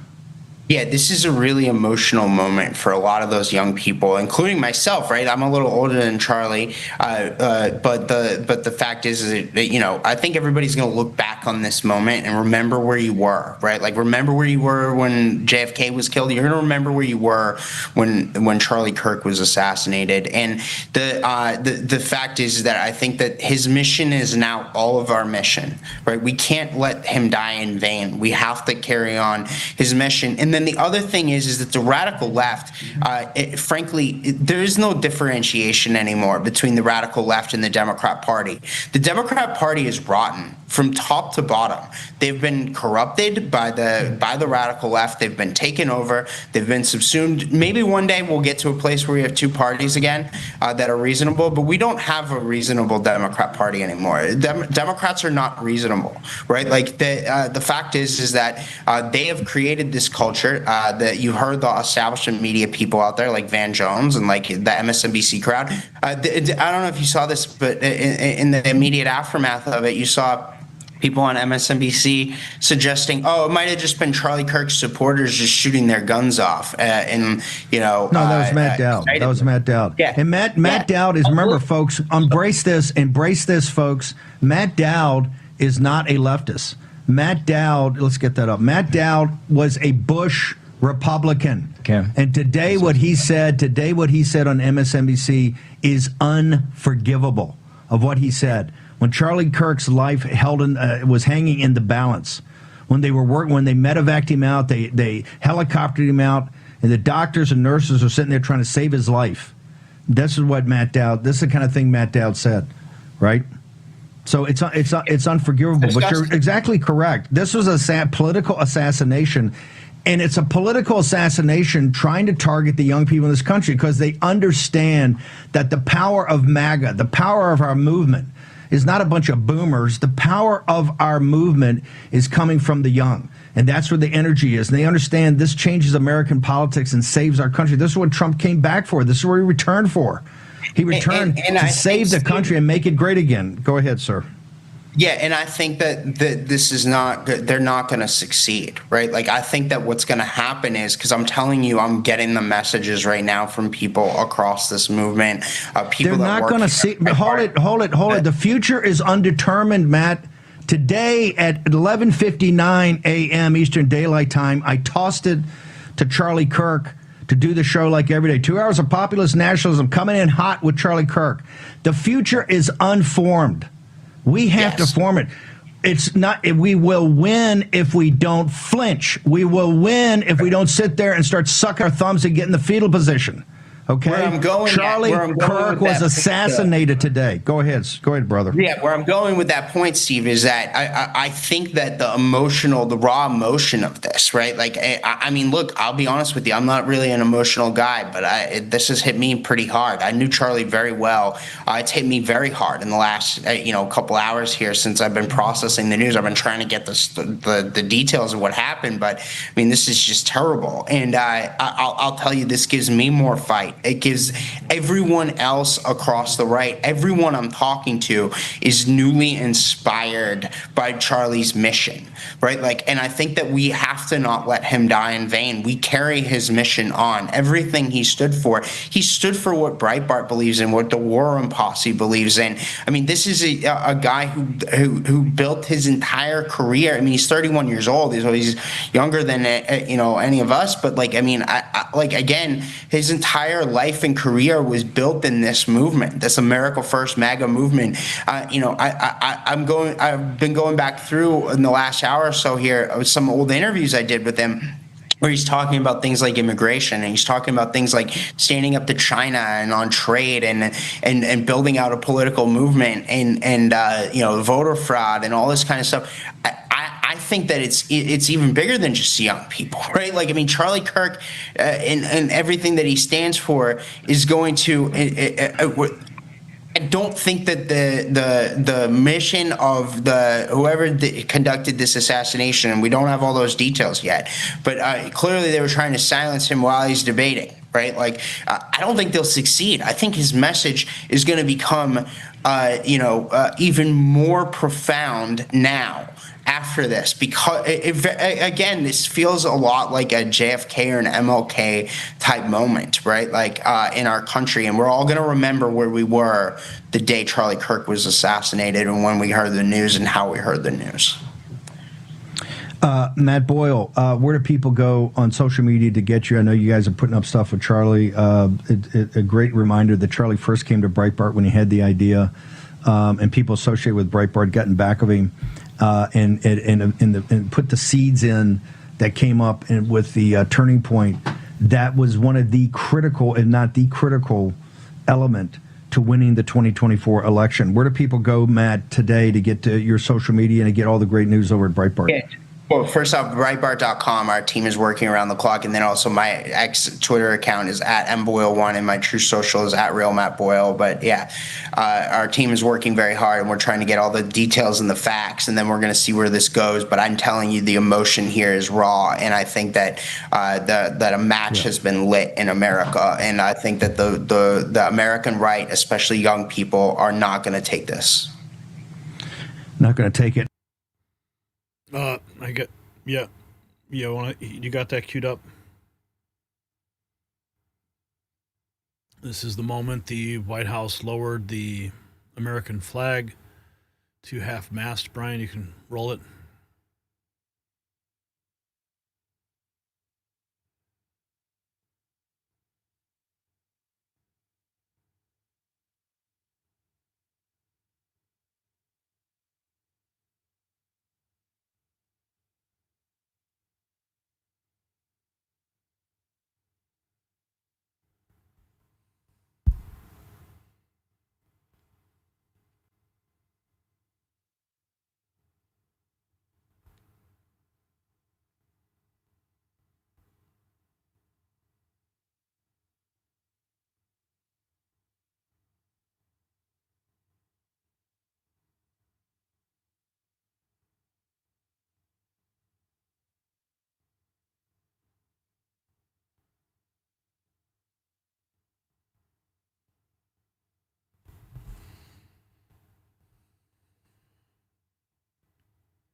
There's the flag, lowered to half-mast at the White House. President of the United States ordering flags all across the United States lowered to half-mast in honor of Charlie Kirk today. If you're just tuning in, Charlie Kirk has passed away. He was assassinated in Utah at a speaking event. Shooter is still at large, and they are searching actively for that shooter. We received the note from a source at 2:25 p.m. Central Time today that he had already passed. The news initially had been presenting conflicting reports, no official sources announcing the news. However, multiple sources did confirm to us from within the inner circle that he had passed at 2:25 today, Central Time. He was shot in the neck by an assassin's bullet, and the videos show a serious wound.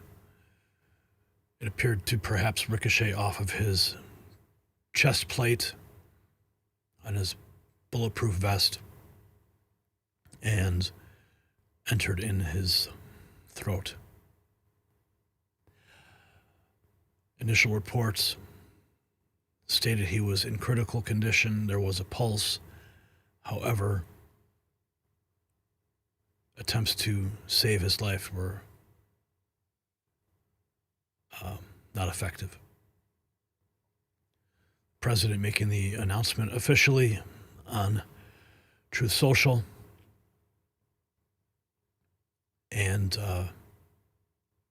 the White House reposting and now ordering all flags across the country at half-mast.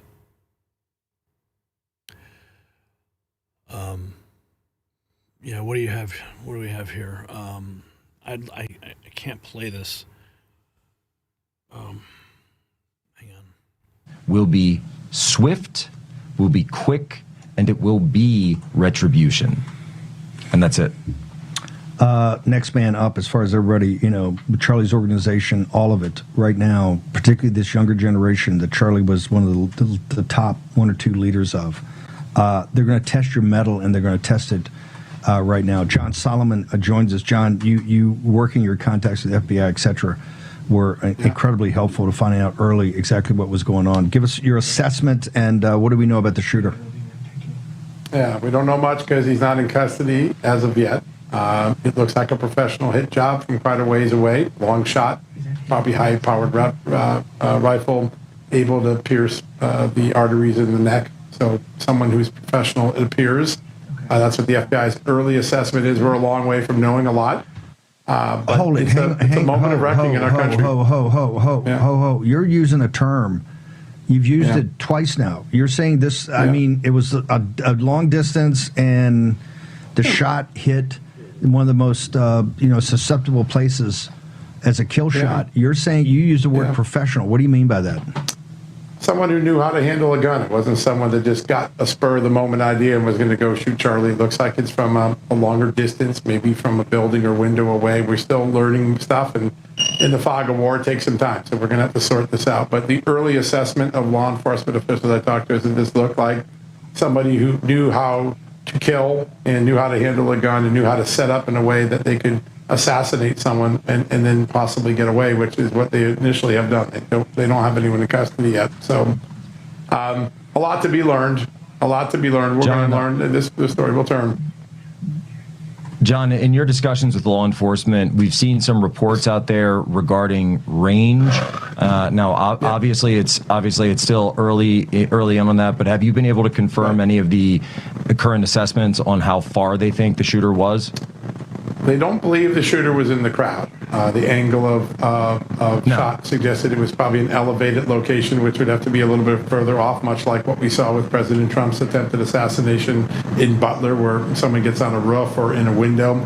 But they really don't, as of 40 minutes ago, they had not located the shooting scene yet. So perhaps this person cleaned their brass up, or they don't have the right location yet. But it seems to be an elevated shot from a distance. How far a distance, hard to say yet, because they don't have the shooting location. They don't have the origination of the crime scene.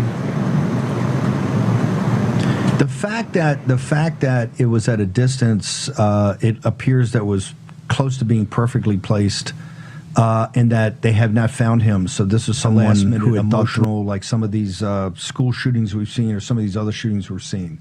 That it is something. It looks like somebody that really knew their way around weapons, and the way around getting a shot off and getting away. John Solomon. I think that's the early assessment. Early assessments change, but there is some belief that this was intentional and thought out, perhaps a little bit. Now, on a college campus, in the chaos, it's easy to escape even if you're not a professional. So let's wait and see what they come up with. But some of the early assessments of the shot, the way where it landed, where it came from, suggests that there's some intentionality and maybe some marksman expertise in this. Let's wait and see what it looks like. And there, I was with Charlie just 2 weeks ago in Colorado, and he talked about, he gets all threats all the time, and it doesn't deter him. He didn't take these threats seriously. He said something profound to me, and that is, I said to him, I look at these Gen Z numbers, and you've had a generational change on America. And he said to me, "Oh, you're being so dramatic, John. Listen, it's not that simple, not that complex what I did." I said, we talk about, all people needed, all young people needed, was a little moral support. It's people willing to stand shoulder to shoulder to them and say it's okay to be conservative, to believe in freedom, believe in the goodness of America, believe in life, believe in God, and not be bullied by teachers or friends. He, in such extraordinary fashion, he could summarize how simple and yet how extraordinary the mission he set out to. And I went to one of his first conferences. He invited me down when he was like 20. I think it was in Florida, in Palm Beach. It was like 200 kids in the audience. And now you look, and every year Charlie's organization is reaching tens of thousands of people. And he never saw it as anything more than a simple job of just giving people moral support. I found that remarkably refreshing when I talked to him 2 weeks ago. John, you're going to follow us at 6 o'clock. What is your social media? Because you break a lot of news up there, sir. Yes, sir. Jay Solomon Reports on all platforms. And, of course, justthenews.com is the news website. Thank you. Appreciate you, John Solomon. Posobiec, you probably spent more time on the road with Charlie, more time working on things. The two shows backed up, but you guys were in constant communication, plotting, strategizing, executing. Your thoughts on tell us who Charlie Kirk was. Charlie was always thinking. Charlie was always he was more of a chess player than people realize, because he could see angles and he could think 3 moves ahead, 4 moves ahead, 5 moves ahead. He knew how to take that bank shot, boom, boom, boom, triple rail bank shot, and he was going to make it. If something was in his way, he was either going to take it down or he was going to get around it, because he would see these things coming. And there's just so many stories behind the scenes that people don't even know. Things that Charlie has never talked about publicly once, things that he's been involved in, conversations, decisions, plans that beyond Turning Point, right? The amount of lives that he touched, even beyond politics, the amount of stuff that he did just as a good person for people is unlistable. It's innumerable. And the fact that they would take someone like that away, the fact that they would take someone like that away from this world. What do you mean? From their perspective, Charlie Kirk was one of the top 2 or 3 people in the entire MAGA movement. Right? These people are vicious.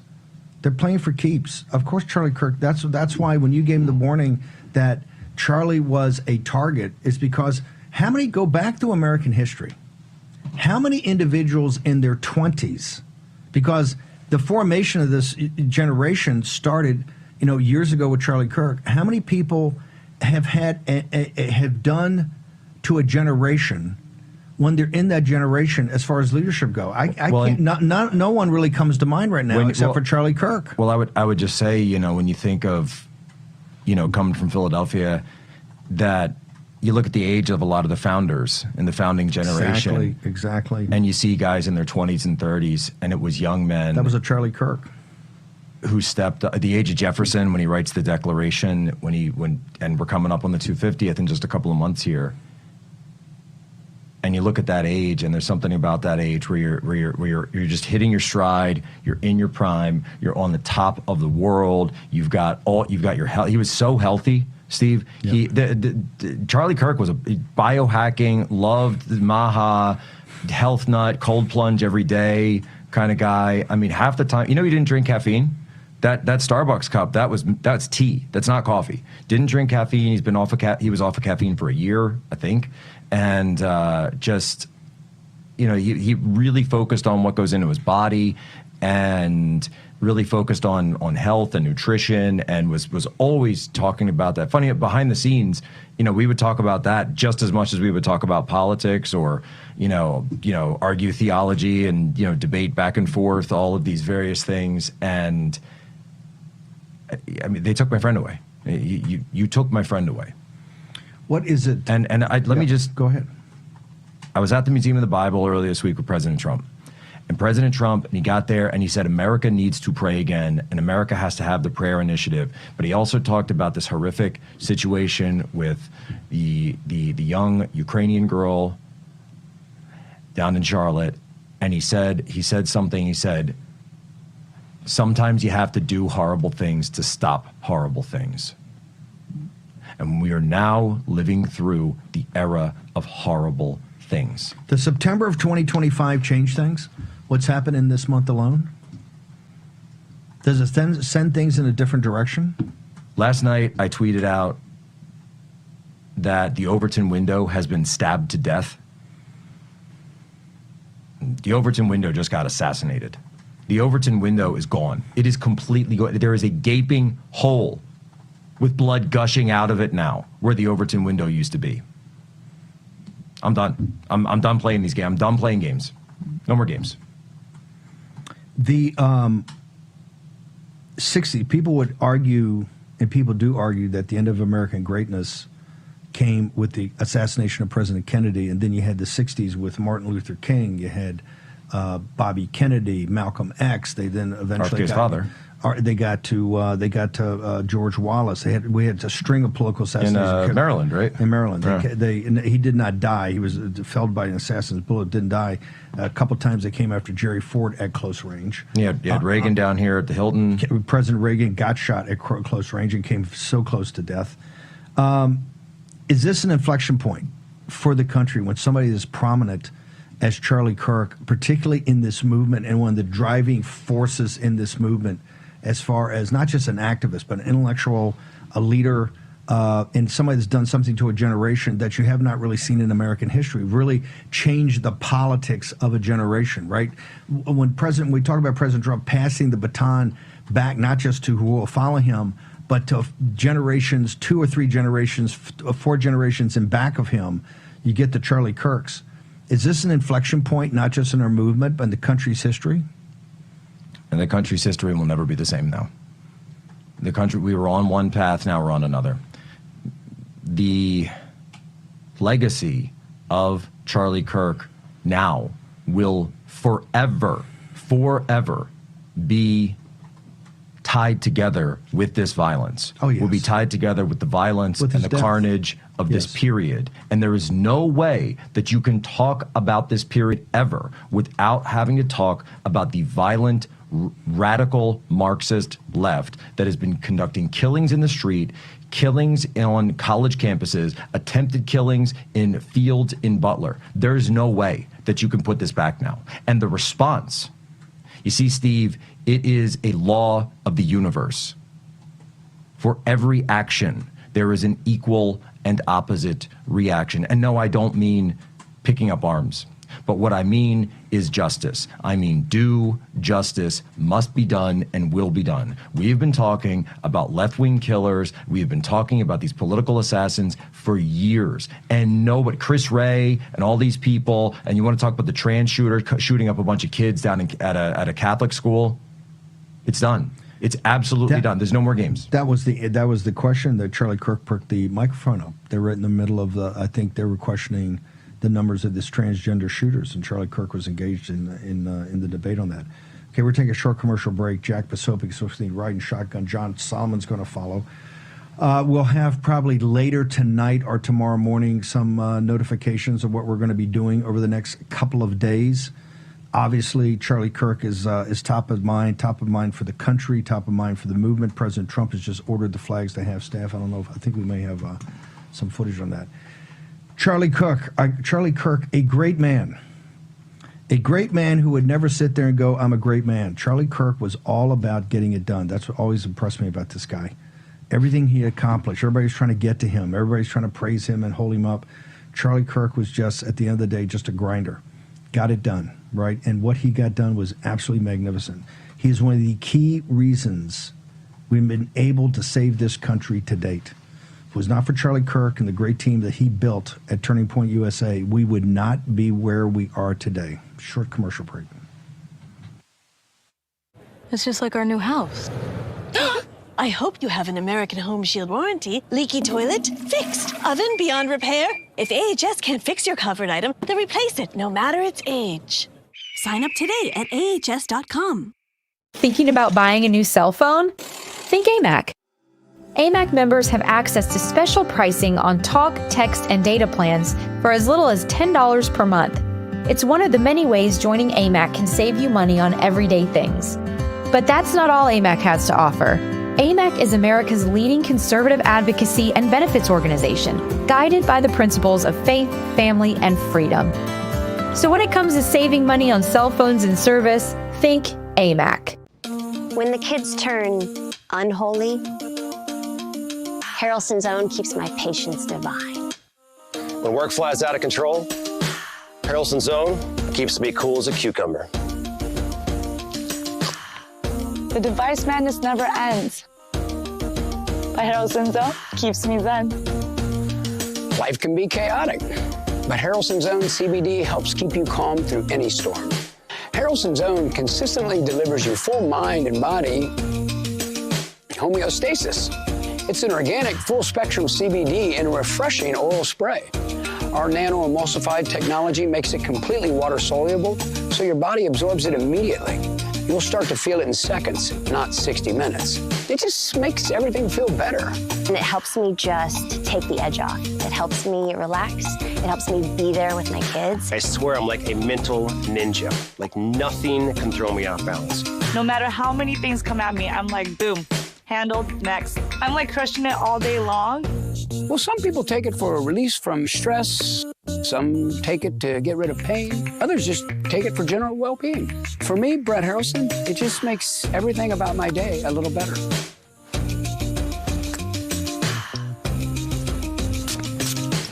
Give your life a boost. It's just the best you've ever felt in your natural state. My happiness in a bottle is the best. So to sum it all up, you're going to feel the benefits quickly, love the way it feels, and like the way it tastes. Pay a fair price, and you're going to thank us for it. We are so confident you're going to be satisfied that we back every bottle with a 60-day, 100% money-back guarantee. Give Harrelson's Own a try, from our family to yours. Go to HO.com to order Harrelson's Own now. Yep, it's that easy. Just our initials, HO.com. Did you know that thousands of authors across the country have written books and published them with Page Publishing? If you've written a book, Page Publishing can help you through the process. We cut through the confusion of the publishing world to make it easy for you. Call or scan for your free writer's guide today. War Room. Here's your host, Stephen K. Bannon. Besides being a very good friend, Jack, you were almost Charlie's partner in the podcast. You follow him here in Real America's Voice. You would sync your schedules. You guys traveled around the country. You were live, in the irony of this, you were live on the show this afternoon when we got the announcement that Charlie had been shot. What went through your mind? You know, look, it's being in the military, being intelligence, having served at Guantanamo, it's just something where you take the emotions, and I always say you just kind of put your emotions on the shelf and you focus. What happened? All right, how bad? The same as when I got the news about Trump. It's how bad. and then who do we have booked? Get him off. Get him off. I just get me off air, get me on the phone, get me information. What happened? What's the latest? What's the situation? And then as it came out more and more and more, you just have to think, all right, has anyone informed Erica? Has she given the green light to put this information out, et cetera, because this is obviously the most sensitive thing that you could talk about in a situation like this. But then you're just inundated. My phone, it just wouldn't, I'm sure yours too, it just won't stop ringing, and I'm barely responding to anyone outside of just the family. And Tanya, of course, calling, and she's close with Erica, so she's powering through. And, you have to think, and it's weirdly enough, part of me is just thinking, hey, we have the show Thursday. What, I'm trying to think of my schedule Thursday. I'm like, oh yeah, what time's Charlie free? What time are we going to tape the show? And this is your special podcast. We do the Thought Crime show, right. Yeah, and it just, and you got to sync the schedules. Like, we've been doing it for a couple of years now, and it just hasn't set in yet that we're not going to do that show or any more shows. Yeah, that won't kick in for you. Also, the coverage he would do, the amazing coverage of all the elections, the Kerry Lake situation out in Arizona, election night, the stolen election. It's so many. Being with them on election night, so many memories. The minute. And this guy, I'm telling you, for someone that had risen so fast, a lot of times it goes to people's heads, right? And they become too precious. They can't do it. Charlie Kirk, today he was assassinated doing what he's been doing for years and years and years. Other people could do that, but Charlie Kirk was doing it at Utah Valley University in front of looks like 3,000 to 5,000 kids in the high noon and the lunch break, and sitting right there. And what would you say, Jack? If you disagree with me, come to the front. Come to the front.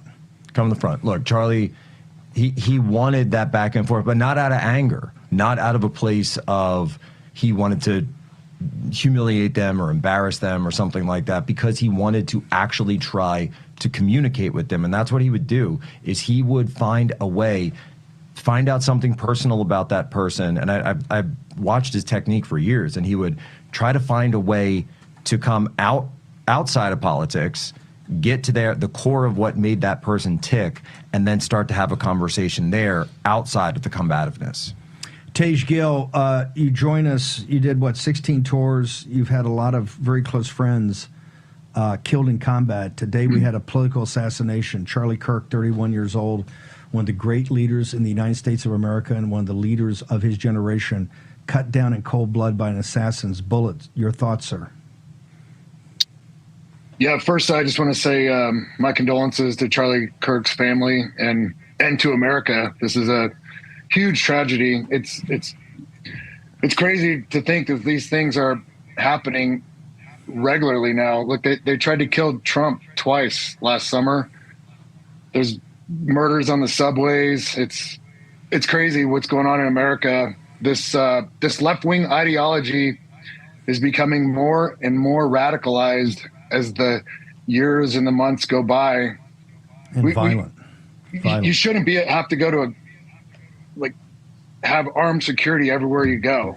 You shouldn't have to look over your shoulder everywhere you go. This is absolutely sickening that somebody killed Charlie Kirk at a college. It's absolutely sickening, Steve. It's horrible and it's terrible. And the irony of this is this left-wing ideology is born from the college professors. That's who's radicalizing our children. The young men and young women, when they go to college, they get radicalized by these college professors, and it's getting to the point where it's almost as dangerous as radical Islam. It's the whole propaganda all the way through, and their ideas don't work. And so when their ideas don't work, they strike out like children. They're getting more and more radical because they've lost power.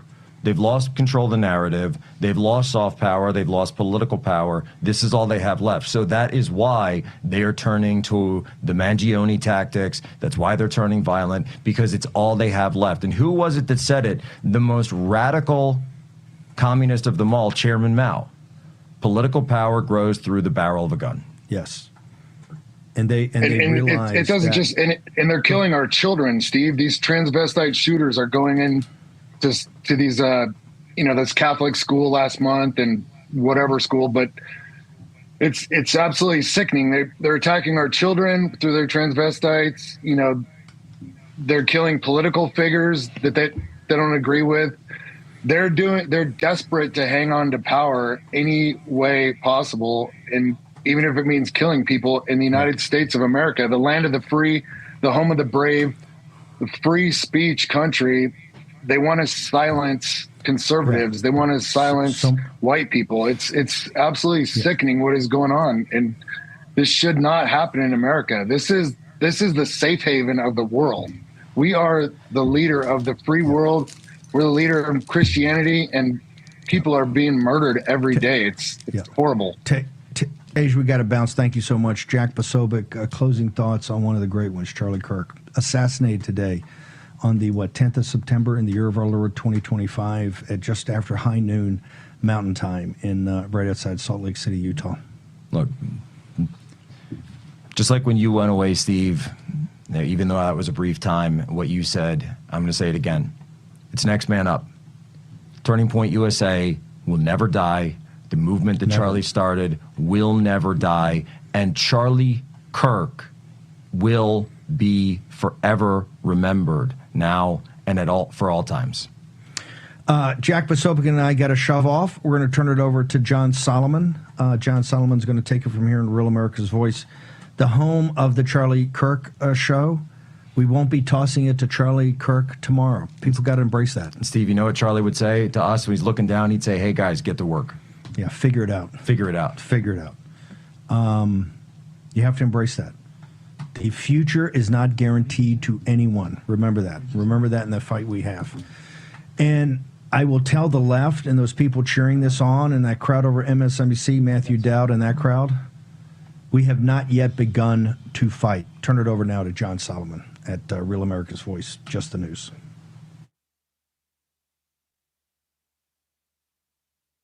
Fellow Americans, did you know a war is being waged right now for how you spend your hard-earned dollars? Over 100 countries worldwide are preparing to switch to a digital currency. Now, this means cash will be replaced by money governments can monitor and track. This tracking makes it possible to collect data from every purchase you make and the ability to decide what you can buy and when you can buy it. What's more, your assets can be frozen or even seized. I'm appalled at such an assault on financial privacy.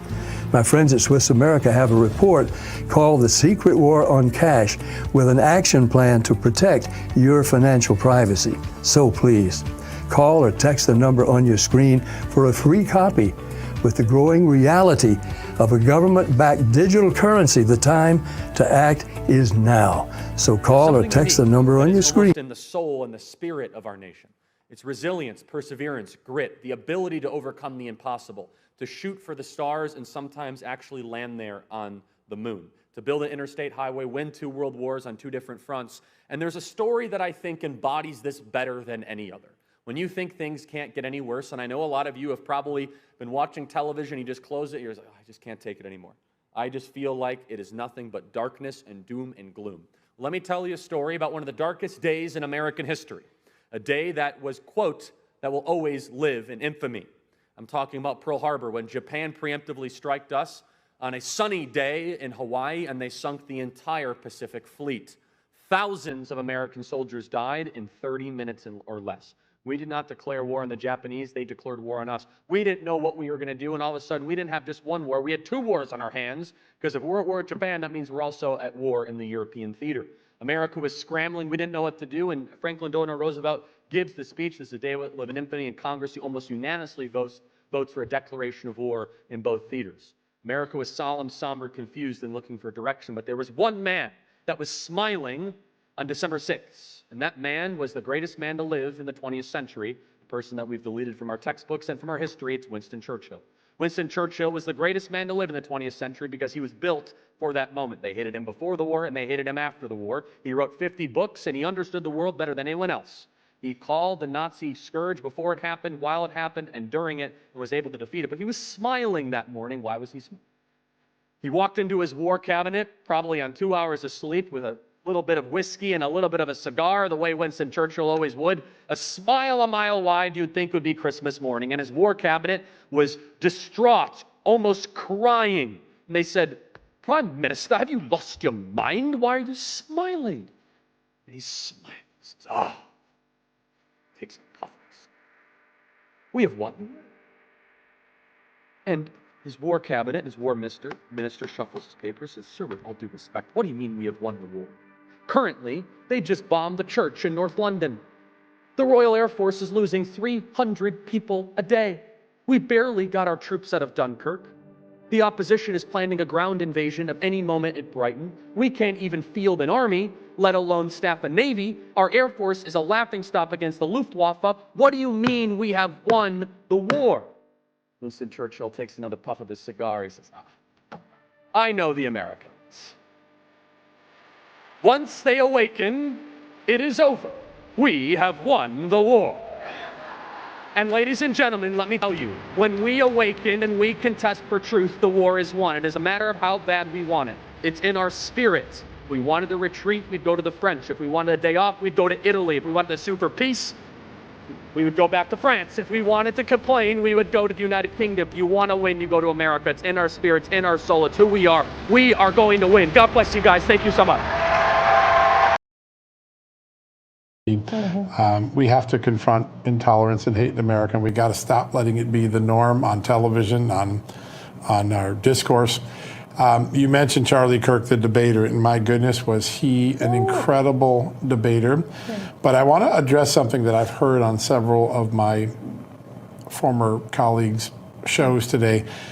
Some have suggested he deserved this. That's just, obviously, we're not even going to dignify that with a response. But people said that he was a hater, and I know that for sure not to be true. Yeah. This was a man of deep faith. He might have disliked the values of the left, but he never hated a person who was a liberal or any person.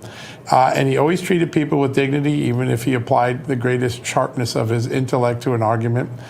He would give the shirt off a back to help someone that was in need, regardless of their political stripe. And so for you guys in the media who want to call him a hater, just stop it now. I can tell you it's factually false. Don't do it, because I will call you out every time, every night for the rest of my life if you do it. Stop it.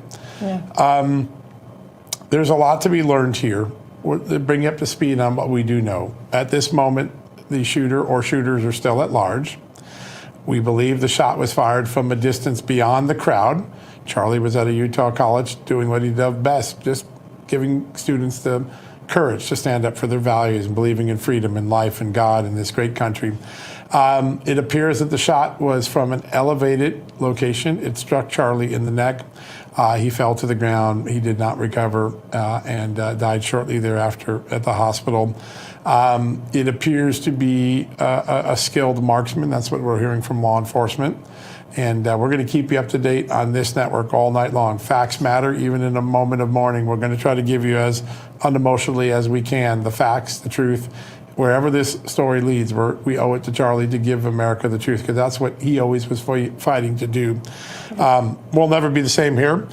I was with him in Colorado. I have to admit, I griped and complained about taking the trip because it was the last weekend in August. I was a grumpy old guy, and it was going to be a 13-hour flight with all hops and stuff. But I was blessed when I got there. And Charlie and I talked for a little bit, and we were on stage. It was myself and Scott Jennings. It was a great conversation. But before, I talked to Charlie privately a couple times, and I said to him, did you ever think you'd have this much profound effect, a generational change? And he said to me, "Oh, you're being so dramatic, John. It's really not that difficult what I did." Like, we talk about, I just realized that young people needed strength in numbers. They needed to be surrounded by other people who weren't ashamed to be conservative or believe in freedom or in this great country. And all I did was create a little peer pressure so you could stay who you are and you weren't bullied into being a thinker that you were not.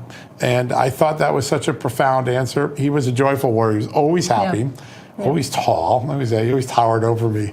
But he towered over me not just in his height, but in the intellect and the sense of mission that he felt. And we are a lesser country tonight, absent his incredible persona, and we grieve with him, along with Erica and the kids and our colleagues here at Just the News, who, amidst the sad news, just kept reporting the news so you could get it in real time. And I'm proud of every one of them who stood alongside us today, Amanda, and just gave our viewers what we knew in real time. All right, I think we have somebody who knows Charlie really well. He was a mentor, an advisor, a supporter. He once ran for governor of Illinois. He would have made an incredible governor of Illinois, and he's joining us right now, Gary Rabin. Gary, thank you for joining us on this very sad evening.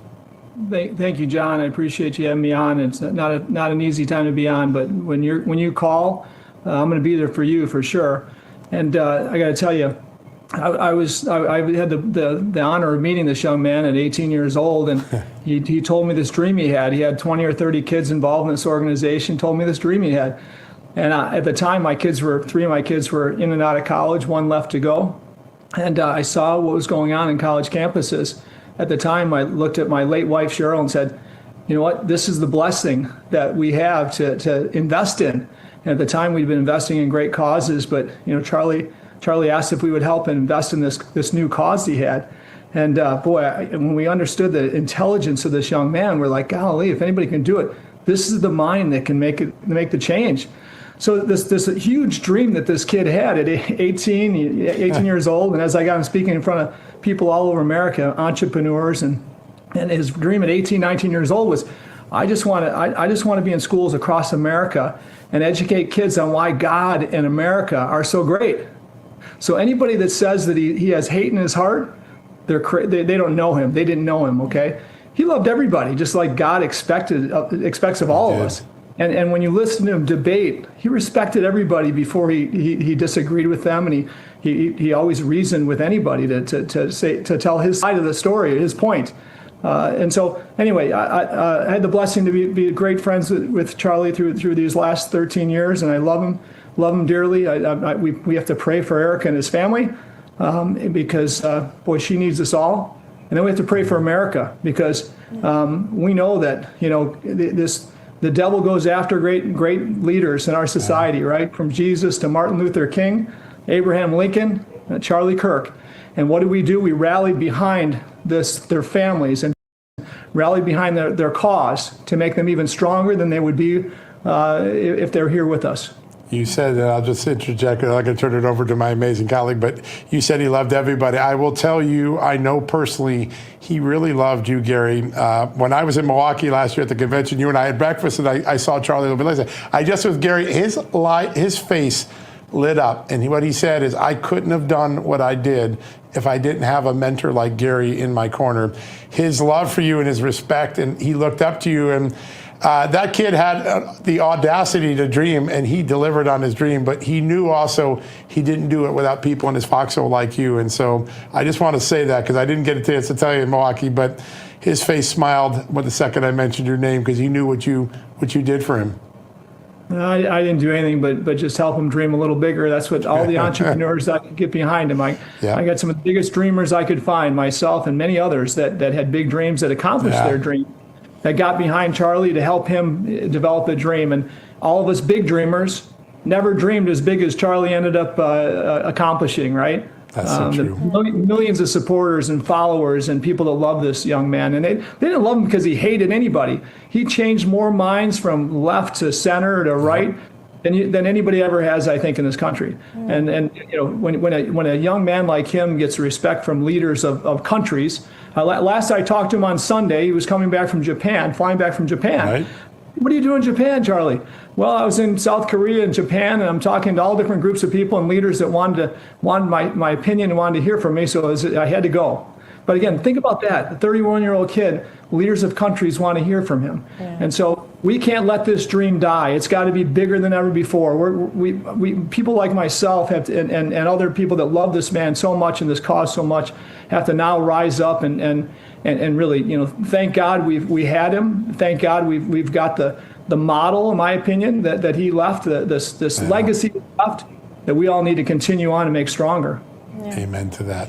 Gary, you are such a shrewd businessman. I have no doubt that you have probably been pitched 10,000 dreams in the course of your business life. When Charlie came to you with this idea of Turning Point, of spreading the message of freedom across schools in this country, what was it about him or his delivery or his message or his dream that you thought that is bankable? Well, I never heard of an 18, 19-year-old kid with this clarity and goals and expectations, right? And when I realized he had this photographic memory, he would never say this to anybody, right? But he had photographic memory, and his memory was really anchored in love of God and love of faith and family and America. Right, so how could you not love this kid and want to be part of what he was going to do? And by the way, I had this selfish thing in my head saying to my people around me were saying, why are you spending so much time with this kid? And I said, because he's going to be one of the leaders of our country someday, and you're going to say you wish you'd have been around him. If you don't invest in him now, you're going to wish you did. And okay, but in the background, I'd tell my family, I'd say, you know what? Worst case scenario, this doesn't work out. Charlie will be the best CEO of any company I build in the future. So that was kind of a selfish thought, right? It doesn't work out. Charlie would be welcome to be a CEO in any. I've started 41 companies in 44 years. Charlie could have led any one of them better than me or any of my leaders today. So that when you know that, it's kind of like, I'm going to be close to this kid. If it doesn't work out, we know we got a place for Charlie always. And I think there's nothing he could have led in this world. And we can hate this situation, and I have a hard time staying away from hating what happened, right? But I think we have to look back and love this person and love his family and pray more than we've ever prayed in our lives that Charlie's message and this legacy continues on. He would have been a CEO of a great company called Kirk because he always had it. He was fearless. He was a joyful warrior. He was always happy. Whenever I was around him, he was always happy doing what he did. Gary, we have seen since Charlie started on this mission in 14 and 15 an extraordinary shift in Gen Z. And I wonder if you could opine a little bit just on the legacy that once he created a space for young people in high school and college to be for freedom, for America, for the American experience, it seems like he moved a whole generation. So you're exactly right. I mean, I'll tell you, my kids were out of school by the time he started, my older kids. And then my younger son didn't go to college, but his friends that went to college had this backdrop of Turning Point USA that they can lean on. My older kids, one of them was pretty vocal against some of the messaging they got from their professors and administrators.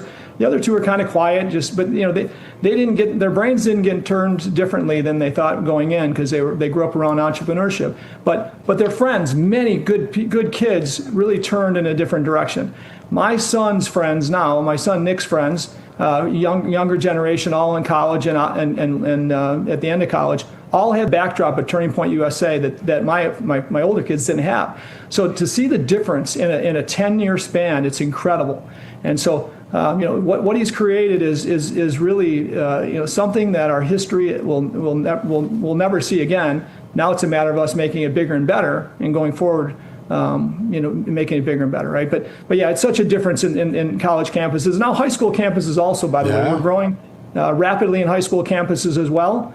And it's like we have to educate this message in grade schools as well. Yeah, you are right. Gary, Charlie was so one of a kind. He was so patriotic. He was so charismatic. It's hard to see Turning Point continuing in the same manner without him, but we all know that he left an incredible playbook, and there are plenty of capable people there at Turning Point. Does it continue with the same speed and fervor as it has been traveling along since its inception? I think it's going to continue we're going to pause for a little bit here, and we're all going to pray a lot and remember Charlie, and then we're going to regroup in the near future. And when we regroup, I believe that we've got so many great leaders on board in this organization, young and old. We need to regroup, and we need to understand how this legacy continues stronger than ever before. And I believe that I'm not stopping. I'm not going to let this stop. And I believe the hundreds of investors and thousands and hundreds of thousands of kids, no way we're going to let this slow down. Yeah. Well, from your lips to God's ears, we got to make this even bigger and better and ride the wave that Charlie started for all of us and that you started, Gary. It's an honor to have you on the show, and I couldn't think of a better person who could capture the essence of Charlie Kirk than you, Gary. Thanks for joining us tonight, my friend. Thank you, and pray for Charlie and his family.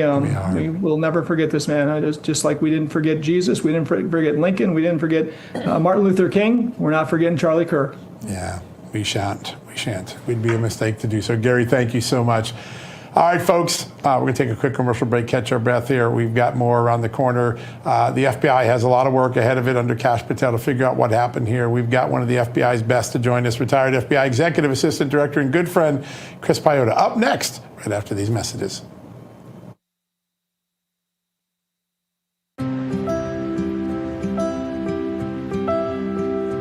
Hey there. Hey. Hey there, how are you? I'm with Disabled American Veterans. I was wondering if you had a quick minute to thank America's veterans for their service and sacrifices. Of course, why not? Oh, sure. Absolutely. Sure. All right. Hey, well, come on in here. I'm just going to hit record on this.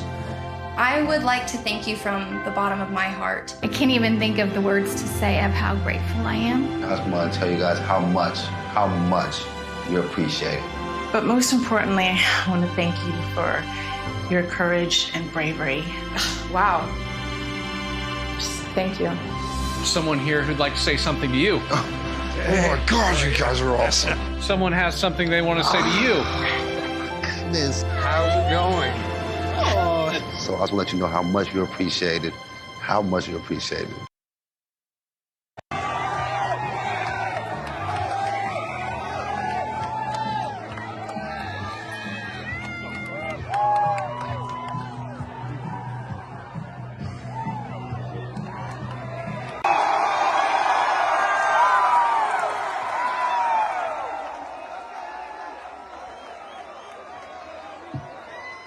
That's a lot of people, Utah, I'll tell you what.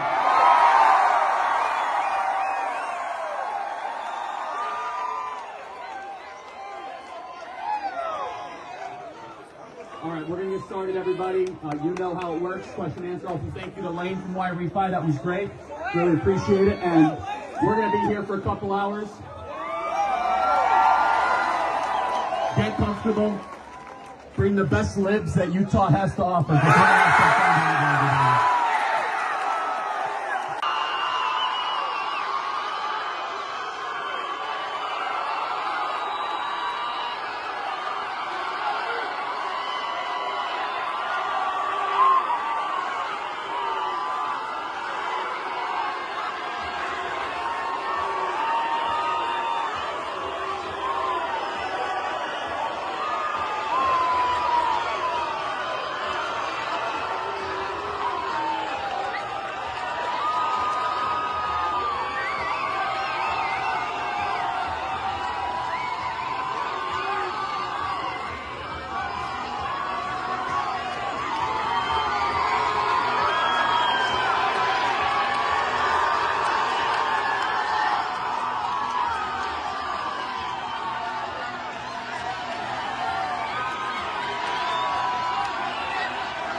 Fox News decides Donald Trump is president of the United States. We've got our republic back, folks. Let's go. There it is. Everybody should remember this moment. Look, I'm gonna echo Charlie from earlier. Remember where you were when this happened. Remember where you were when you realized that the Uniparty and all of these, just the establishment, you said it's time to actually participate. And look what you guys have done. And if anyone deserves to get tears in his eyes, it's Charlie. I think we all agree. I think Erica was jumping his money into something in the break room. No one has worked harder than Charlie for this. We gotta hear some words here from you, Charlie. You put all this together, my man. Let's hear it. I am just humbled by God. It's all God. It's all God. God alone. God alone. That's all I say. Decision desk has it. Pennsylvania. It's done. It's beginning. Hello. Sorry. Hello, Mr. Kirk. My name is Alex.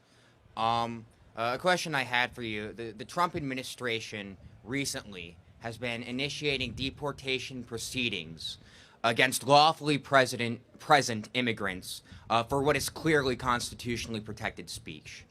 Do you think that that's consistent with our Constitution and our values as Americans?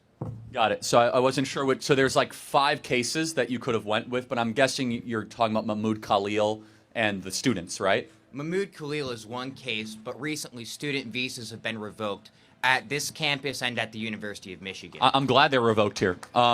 So, yes, of course it's consistent with the Constitution because they're not U.S. citizens. They're visitors. So as a visitor, you have to be a visitor on our terms. And if you break that compact, you are returned back to your country of origin. A student visa is a conditional invitation. We're going to see who you are, how you act, and how you behave. And if you behave in a way that the government deems to be unsatisfactory, of course you're going to be returned back to your country of origin. What I would say to that, one, the Supreme Court and our Constitution is very clear that constitutional rights apply to everyone within the United States' jurisdiction. To a limited extent. For example, you're correct. If a student on Michigan State campus has a student visa and they get charged with a crime, they get due process. You are correct. They get Fifth Amendment rights. But can they own a gun? I think restrictions on their ownership of firearms Can they is vote? Constitutional. They cannot vote. So there are restrictions on rights for visitors. So to an extent, you are correct, but it is not the same rights that we as U.S. citizens are granted. Does that make sense? There are limitations on those rights. That makes sense, particularly in the exercise of political rights, like voting, which For is sure. an exercise of political but power. Second to that is also political advocacy.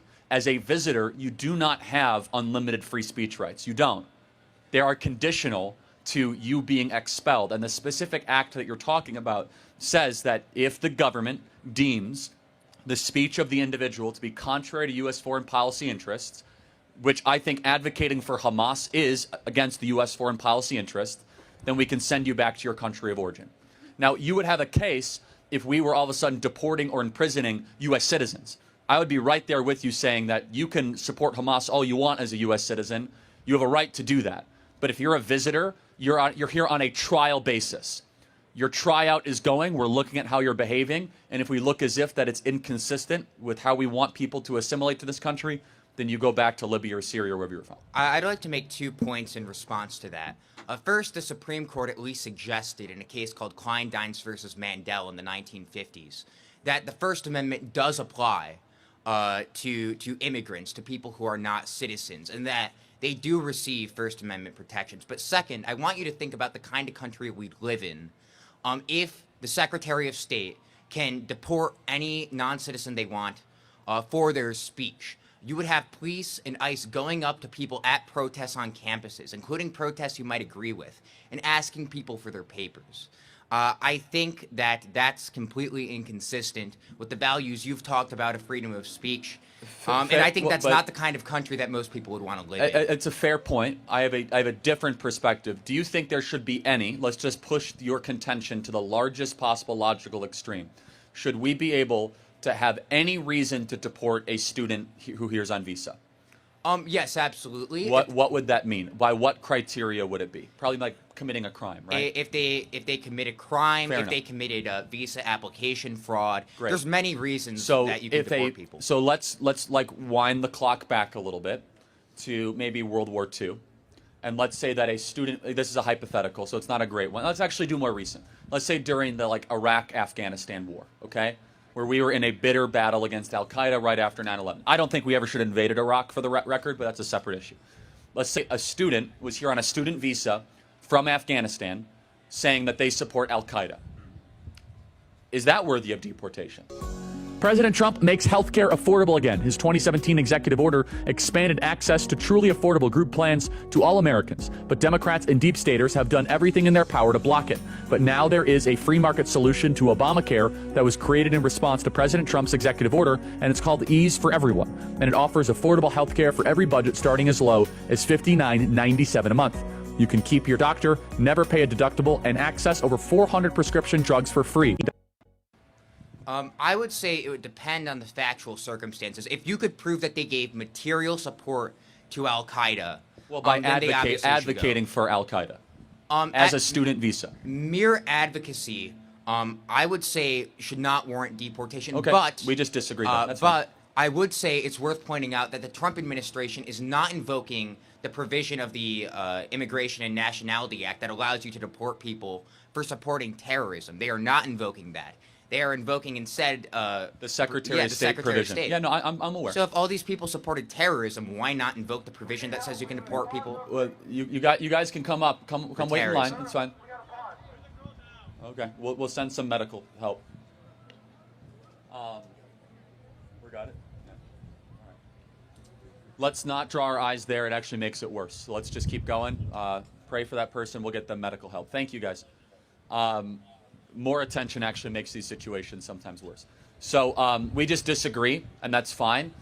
I believe that if you are on campus advocating for Hamas, that basically you as a visitor should not come to this country, period. All right. I think it's a pretty simple claim. Last brief point. Mahmoud Khalil was a lawful permanent resident with a green card. Does that change your analysis at all? You're fine with... So he's not necessarily a guest in the same way as someone with a student visa. A green card is a guest. It's not a U.S. citizen.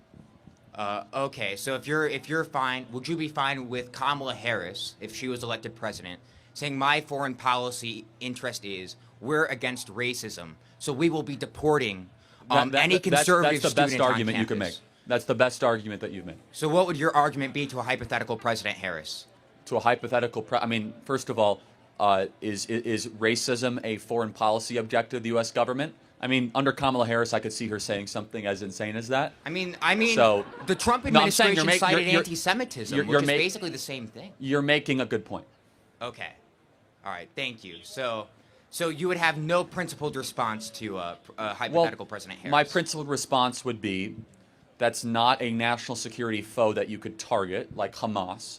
However, to your point, could this provision be abused in the future? Yes. Why am I largely in support of it?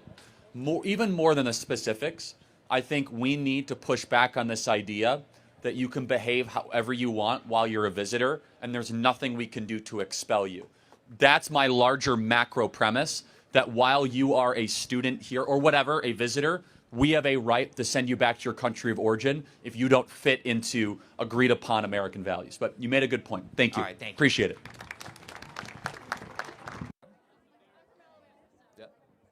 Hey Charlie, how's it going? So I wanted to speak to you about sex and gender. I think we have a disagreement there. I feel like we can agree on sex. There are male, female, you're either born male, female, or in some cases, some instances, there's a case of intersex persons. But I think our disagreement lays with your interpretation or your take on gender and how it's directly linked to sex. And I just kind of want to see where what's your thoughts on gender, or what's your take? Because I'm not quite sure. I'm not really caught up on what you've. Sure. So gender's a made-up concept. Do you know who made it up? Who made it up? A guy by the name of John Money in the 1960s. Well, why did he make it up? No, I was going to say, wouldn't technically anything be a made-up concept? No, sex is not made up. You can look at sex. XX and XY chromosomes are not made up. Are not made up. Yeah, I agree with that. I think we're on the same page about that. So sex is observing. Gender is creating something new.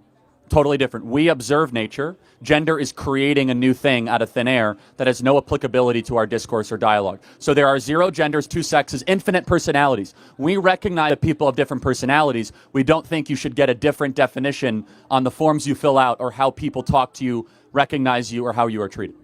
So when it comes to defining or looking at and seeing what or who is a man or a woman, it only refers to sex, like if they have a sort of... Is that correct? Yeah. And it's worked really well for all of humanity. We decided to screw it up the last 20 years. But what about with like societal implications with the way, what's it called, gender, with the way gender is expressed? You could, for example...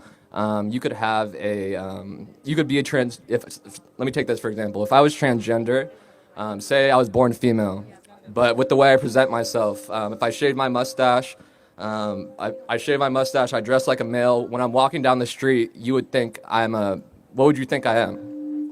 What I think is irrelevant. You can disguise yourself to look something you are not.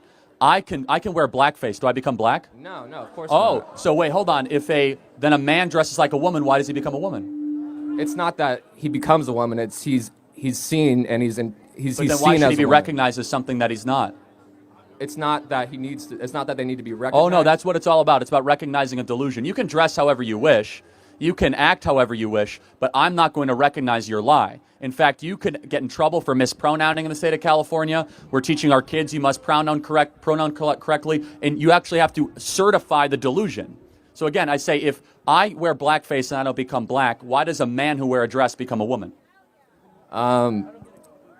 It's not. I feel like it's not up for someone. I feel like it's not up for you to decide. I think it's up for the individual, and I think the way they express themselves through the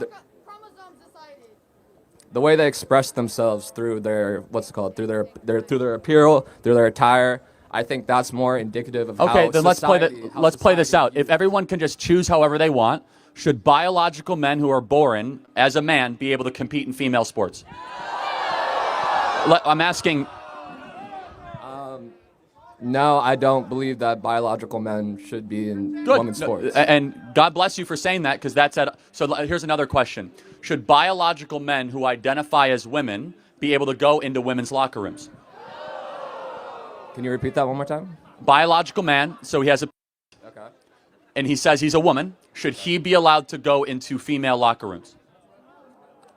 I mean, no. We have on campus. We have all gender restrooms on campus where males and females are. I think that's a terrible idea, right? So, because male-female distinctions are critically important. It's how society is structured. Yeah, but we have these shared spaces, and there hasn't been any sort of issues, or I think the major consensus surrounding it is that people actually enjoy the all gender bathrooms. Let's talk about locker rooms, though. Do you think women would enjoy undressing next to a fully unclothed man? No, I don't think so. Okay, so then we should prohibit that. So we agree.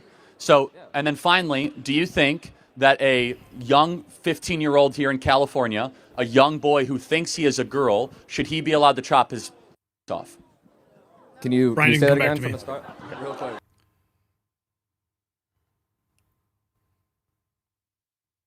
Okay. Yep, I know.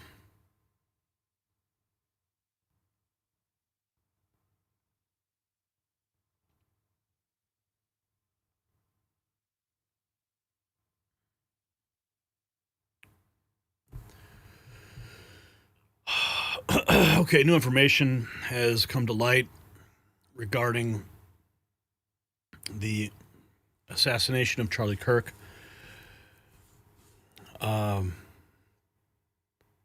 We have now images surfacing of a shooter on a rooftop.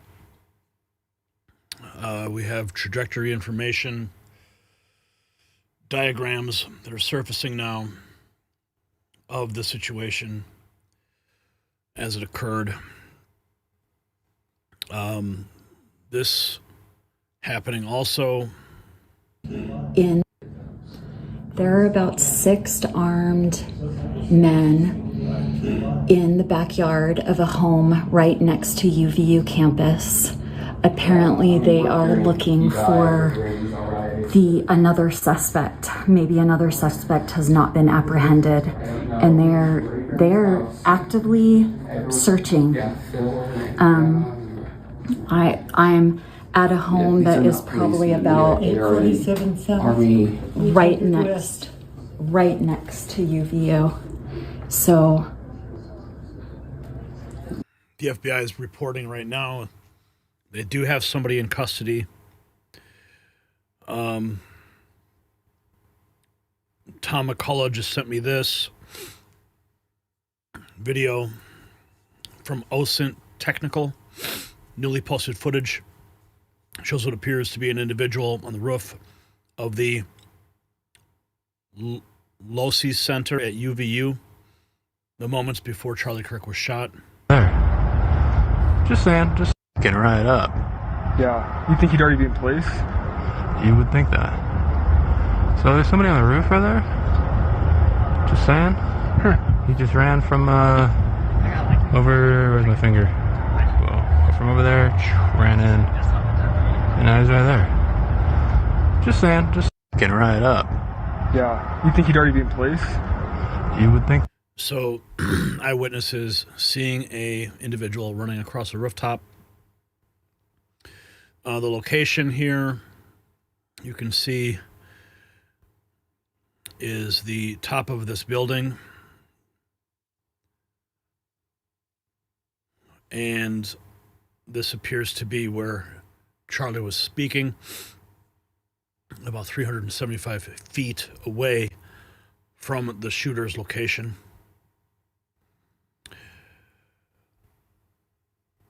Additional footage shows an individual running across the roof of the Losi, I'm not sure how to pronounce it, center, moments after the shooting. Now, let's see if I can get this better for you here.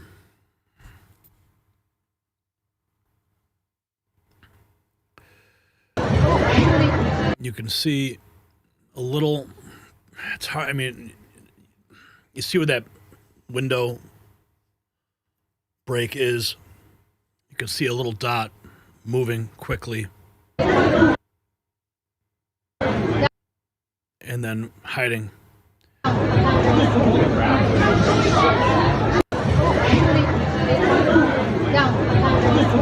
So clearly, here's a better shot of that shooter.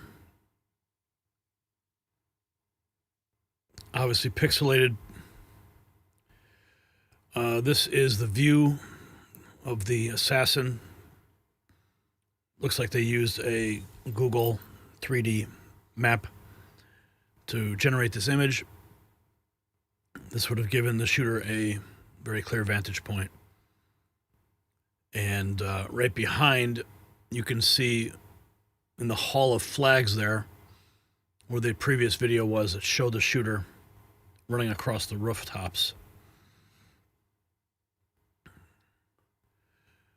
A spokeswoman with Utah Valley University said that Kirk was struck by a suspect who had fired from the Lucy Center, a building about 200 yards away.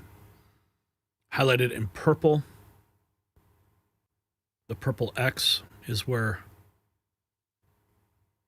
Charlie was, LC in the red outline.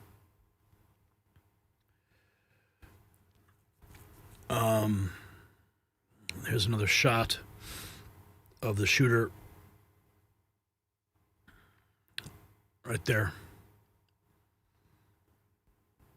Continuing to move along here. Chris Hardman is the one who shot this or received this video initially an hour ago. I'm told from who sent it from me, it was right before everything happened. The FBI now has the video.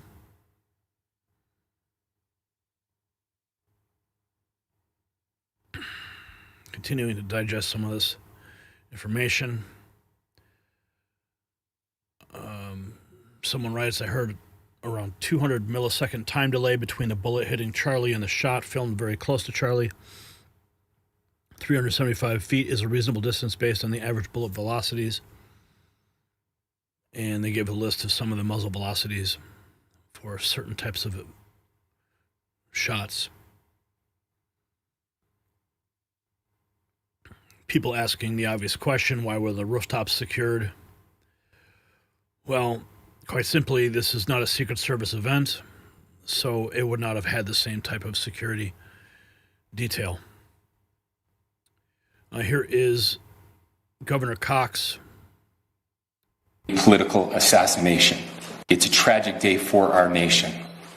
And I want to be very clear that this is a political assassination. The shooter may have been here, reportedly at large. Amuse, questioning whether to share this information. However, it's important to note that the FBI has already stated that FBI Director Patel has suspected a shooter is in custody. One individual, Trevor, thinks that he was shot because of this video. Comes up takes out a knife, stabs her to death. 14 times he was previously arrested. Luke Rudkowski posting as well. Individual running on nearby rooftop. Videos are surfacing quickly now. Representative Lauren Boebert requests a moment of prayer for Charlie Kirk on the House floor. Democrats can be heard shouting.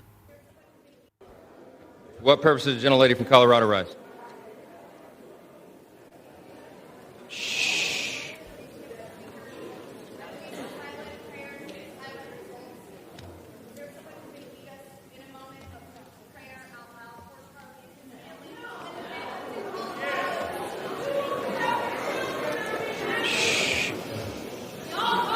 Let's wait a minute. The House will be in order. The House will be in order. The House will be in order.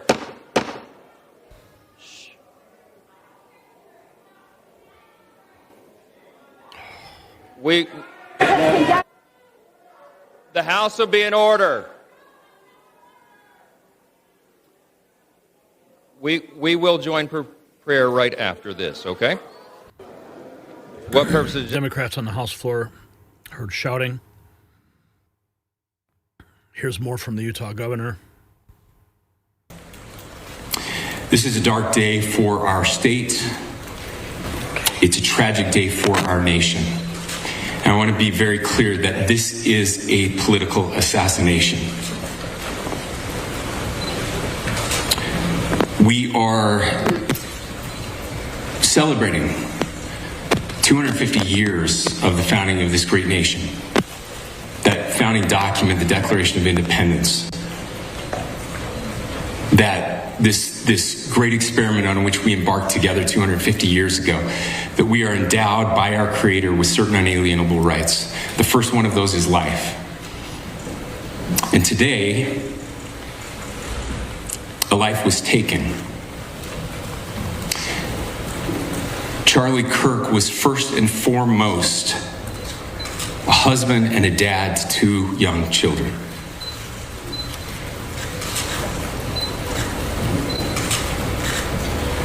He was also very much politically involved, and that's why he was here on campus. Charlie believed in the power of free speech and debate to shape ideas and to persuade people. Historically, our university campuses in this nation and here in the state of Utah have been the place where truth and ideas are formulated and debated.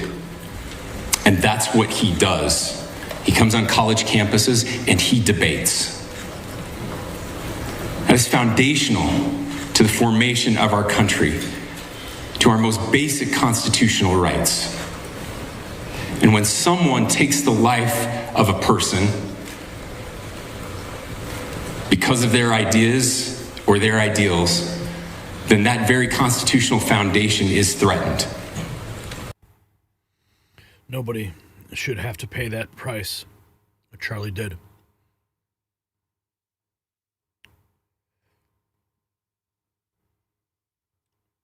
Here's the press conference is ongoing. And he debates. That is foundational to the formation of our country, to our most basic constitutional rights. Okay, I can't play that video. Will it work if I play it sideways? Ideals, then that very constitutional foundation is threatened. Now, we have a person of interest in custody. The investigation is ongoing. But I want to make it crystal clear right now to whoever did this, we will find you. We will try you. And we will hold you accountable to the furthest extent of the law. And I just want to remind people that we still have the death penalty here in the state of Utah.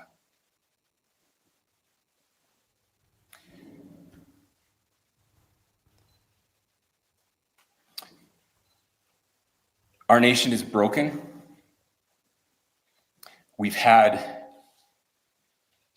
political assassinations recently in Minnesota. We had an attempted assassination on the governor of Pennsylvania. And we had an attempted assassination on a presidential candidate and former president of the United States, and now current president of the United States. Nothing I say can unite us as a country. Nothing I can say right now can fix what is broken. Nothing I can say can bring back Charlie Kirk.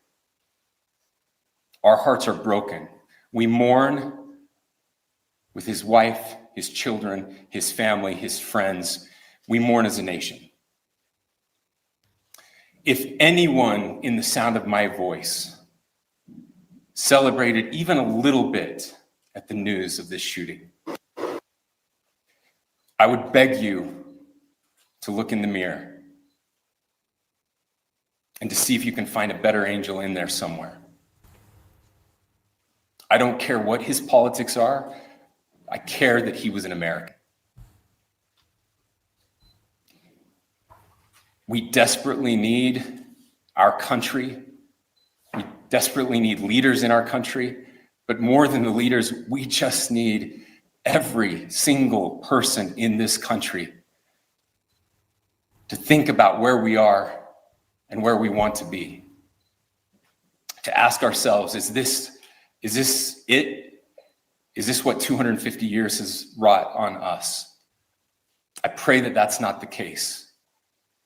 I pray. We have this from the FBI director 26 minutes ago. The subject for the horrific shooting today that took the life of Charlie Kirk is now in custody. Thank you to the local and state authorities in Utah for your partnership with the FBI. We will provide updates when able. Do not get behind. Political radicalism needs a catalyst. Political radicalism does not come out of peace, prosperity, rising wages, stable families, church attendance, and happy people. Happy people, grateful people do not get behind Vladimir Lenin, and they certainly don't get behind Chavez or Castro. That's right. People that own nothing, that feel like their property is diminishing, they don't have property, or their dollar is diminishing in value, they start to look for alternatives. And so the political project in front of us as conservatives should be, how do we actually de-radicalize the country in the next couple of years? That's my obsession. And that's why I say I try not to think about all this other stuff, because it just, it's so much brain space. My number one obsession is I know what is coming next. Political radicalism needs a catalyst. He knew the dangers of what he was doing. At the core of the left, at the core of a liberal, is someone that would use the sword if they had it. They are very violent people at their core. They always have been. They can't debate. They can't have conversation. So they'll resort to these tactics. They're going to do everything they possibly can to try to murder this movement, because they can't beat us. So they're going to try to take weapons. And no, we're very aware of that. I'm aware of it. We have to have full-time security. This is not a joke. This is who these people are. At the core.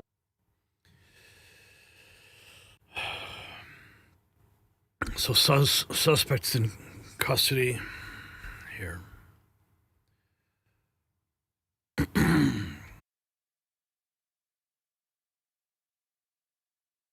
For our state. This is a dark day for our state. It's a tragic day for our nation. And I want to be very clear that this is a political assassination. We are celebrating 250 years of the founding of this great nation. That founding document, the Declaration of Independence, that this great experiment on which we embarked together 250 years ago, that we are endowed by our Creator with certain unalienable rights. The first one of those is life. And today, a life was taken.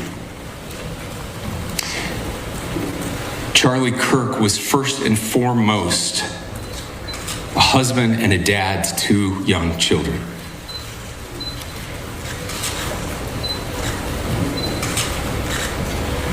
He was also very much politically involved, and that's why he was here on campus. Charlie believed in the power of free speech and debate to shape ideas and to persuade people. Historically, our university campuses in this nation and here in the state of Utah have been the place where truth and ideas are formulated and debated. And that's what he does. He comes on college campuses and he debates. That is foundational to the formation of our country, to our most basic constitutional rights. And when someone takes the life of a person because of their ideas or their ideals, then that very constitutional foundation is threatened. We're continuing to monitor all this information. For whatever reason, Kash Patel getting a community note on his post of 30 minutes ago that says, moments ago, local law enforcement with FBI present gave a press conference indicating that while they initially detained a suspect they thought was connected to the shooting, he did not match the suspect according to local press. No one is in custody. I wish these people would get their frickin' story straight. We did have a suspect. Shortly after the shooting, we did have a suspect in custody, George Zinn, but he was released from custody after we identified that he did not match the shooting suspect and was not an accurate person of interest. However, he has been booked into the county jail by Utah Valley University Police Department for obstruction of justice. Shortly. That's from Real America's Voice. Continuing, here's more of the FBI response. As soon as we heard about the shooting, special agents and personnel from the Salt Lake field office responded immediately.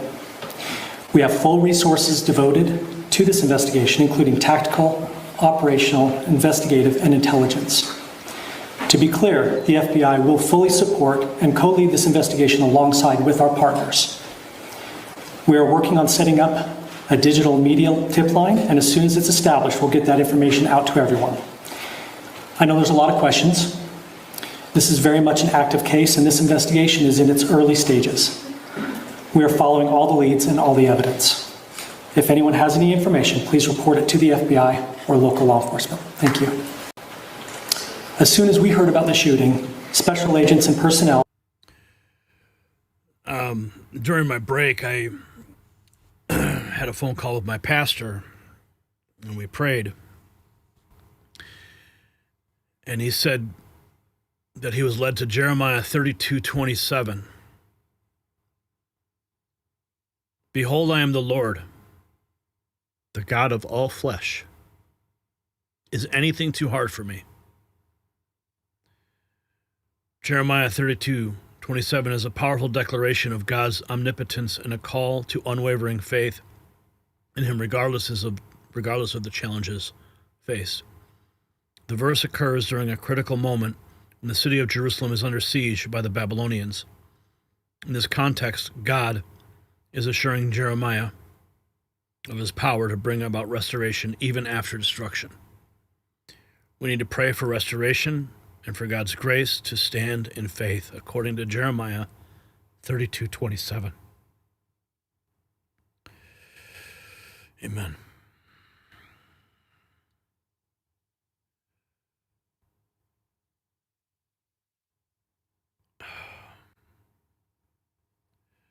I'm getting messages repeatedly here, trying to keep up with everything.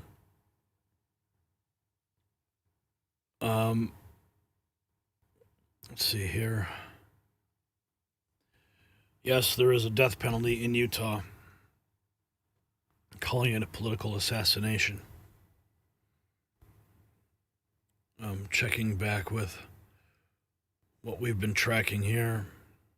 Jason Chaffetz, who was at the Kirk event, says he wants America to know the last thing Charlie talked about was love and Jesus Christ. Chaffetz was visibly broken, but said this was too important not to share. Is that I want his wife and the country to know that the last question he took, the last thing he talked about to people in Utah, thousands of people that wanted to come hear him, is that his message was one of love, of Jesus Christ, of his belief in prayer, and he talked about that from his heart, and you could feel it. And he's done that multiple times before, but I consider it an honor to be there. It makes me mad. I'm so mad that this happened in our backyard. It's an embarrassment. Now, I got to tell you, I used to be in Congress. I represented this area. We're better than this. But there's somebody out there who's evil, absolute, total, complete evil, and they need to be taken down. Our law enforcement, I love them. They got to do a better job. There is no communication. You have 100,000 students between BYU and the University of Utah. They say somebody's in custody, then they say, oh, well, it's not the shooter. Right now, police are still pouring in. It's almost 3 hours later. They got to communicate with us. Is there a shooter that's still out there? And if so, what are we going to do to catch this evil person and make sure that he receives justice? That's what we're feeling in this community right now. But his message of love of God, of Jesus Christ, is one that I hope is part of his lasting legacy. I want his wife. We have this just in as well. Posting of this is my wife was there and a friend was able to capture this as one of the potential shooter. His rifle is seen at the 1 minute and 20 second mark. So 18 seconds in. Shit.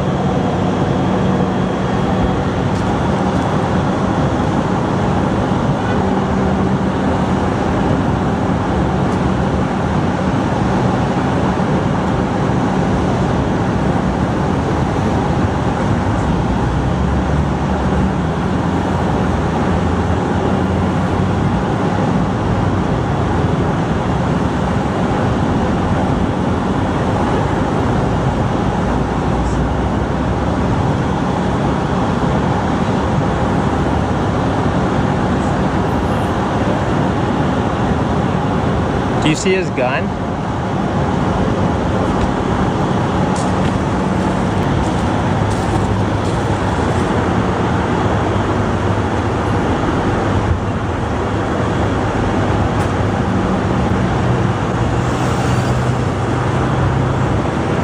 There's a rifle.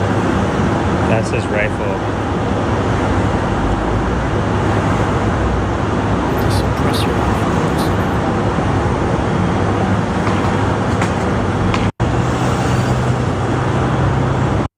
There you can see the rifle.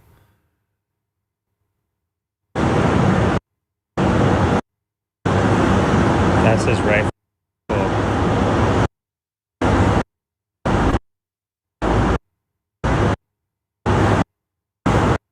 There you can see, looks like there is a suppressor on the end of that rifle.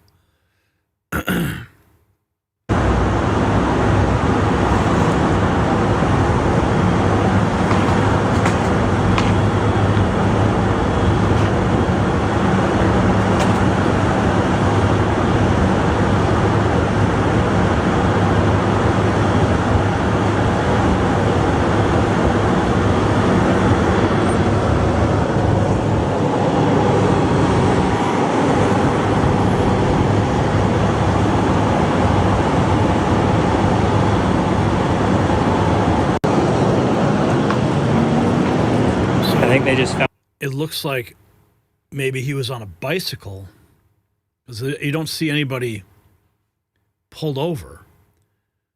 But where did the rifle come from? I mean, was this guy riding around with a rifle on his back? The guy right outside of Carry On. A rifle on this dude's dash, and they just handcuffed him. You can see the rifle. A rifle on this dude's dash, and and they just handcuffed him. There's the rifle by the front of the police vehicle.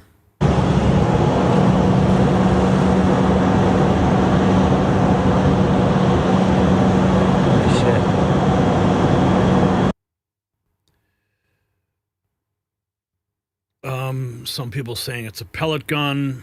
Looks like a homeless person. People not confirming that it's him.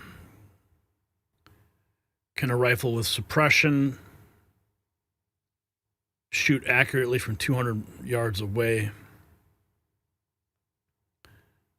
It's a break barrel pellet gun, someone says. Cannot be the gun used.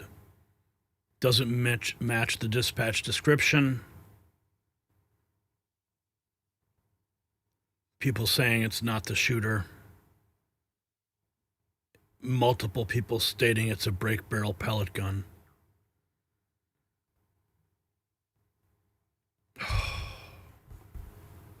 So, there's going to be a lot of stuff like this coming out. It's unclear.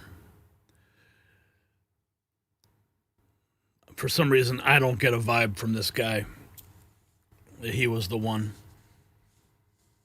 Just something about his demeanor. Looks more like a disheveled homeless person. But hey, look what happened to Arena, right? Oh well, looks like Shadow of Ezra is saying that this is the shooter. Authorities have arrested Charlie Kirk's assassin recovered a rifle among his belongings.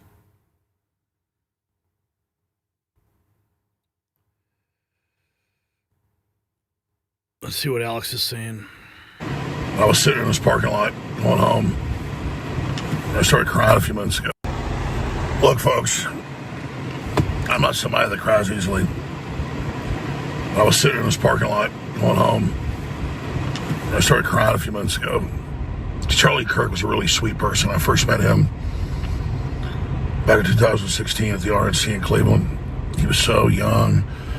He had to be like 20-something years old then, so happy, so full of life. He had big plans. He was going to galvanize all the kids on campuses to vote Republican, wake them up to communism. And they killed him today with a high-powered rifle. Classic stuff, just like crooks in Pennsylvania, running around the roof, nobody's doing anything. And they shot him and killed him.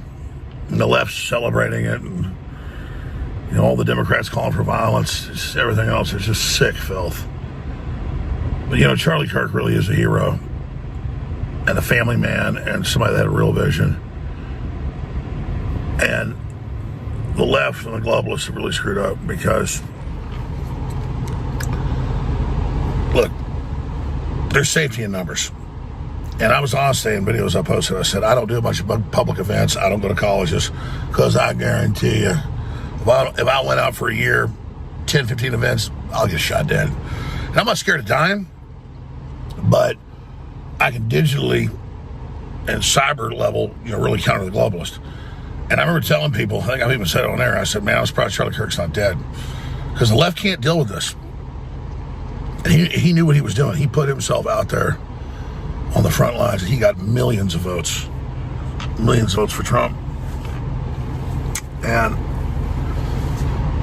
people that bitch and complain about Trump say he's not getting the whole agenda done quick enough or whatever. He's getting so much done. It's amazing. It doesn't matter. It's about the team he brought forward. And about the fact that we know Kamala Harris, the Democrats, are absolute criminal, pedophile enablers. And it's about the RFK Juniors, the Tulsi Gabbards, and the Charlie Kirks. You know, the left knew they couldn't attack Charlie Kirk frontally, so they kind of put out stories about this and that. He wasn't hardcore enough. He wasn't better enough. And a lot of people picked it up. I just said, listen, he's getting people registered to vote Republican. And they're night and day to Democrats. They're not purple. They're night and day. So he wasn't afraid to face evil. He wasn't afraid to put his life on the line. And I'm not the guy to act tough. Charlie Kirk had more courage than me. I've been honest about this on air. And I wouldn't even call it courage because I'm willing to die. I do a lot of events and go out and get attacked. And I'm just saying, you go out on a regular basis and you're an Alex Jones or Charlie Kirk around the country for years, I mean, somebody's going to shoot at you. And I've had my security and other security firms just say, Jones, you shouldn't even do it when I do it. I have to do it when I have to, when there's a lockdown or some incredible border tyranny and they're smuggling kids and I went and confronted cartels, all that. Stop me. I mean, I'll do what I have to. But also understand, as a brain trust, I've got to kind of stay alive. And Charlie Kirk knew that, but he decided to, Christ-like, put it all on the line.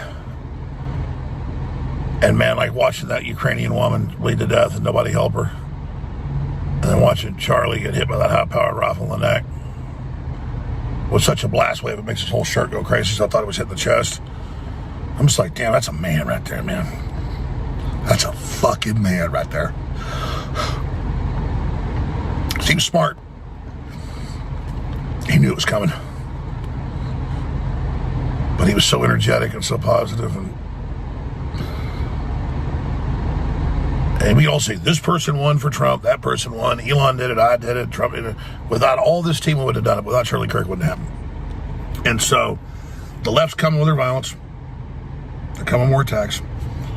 And we can imagine the hell it'll be if we let them win and if we submit to them. So we're not scared of their attacks. And I guess the answer is we all have to go out. In fact, I'm going to announce I'm going to go into a nationwide tour at universities for Charlie. I think we can all do it. We have to take his example like Obi-Wan Kenobi in front of Darth Vader. And I was strategic about it. I'm like, well, I'm not going to do it because I'm not going to do better over here. But you know what? That's a cop-out. Because if one guy will do it and get killed and intimidates us, they win. No, we all have to peacefully hit the streets. We all have to speak out at city councils, colleges. Everybody's got to be Charlie Kirk now, like with Spartacus. It's a true story, not just in the famous Charlie Kirk movie. The Romans are getting ready to crucify 10,000 plus people because they would tell him who Spartacus is. And they go, he finally steps forward and goes, I'm Spartacus. And everybody else goes, no, I'm Spartacus. We're all Charlie Kirk now. That's what it's all about.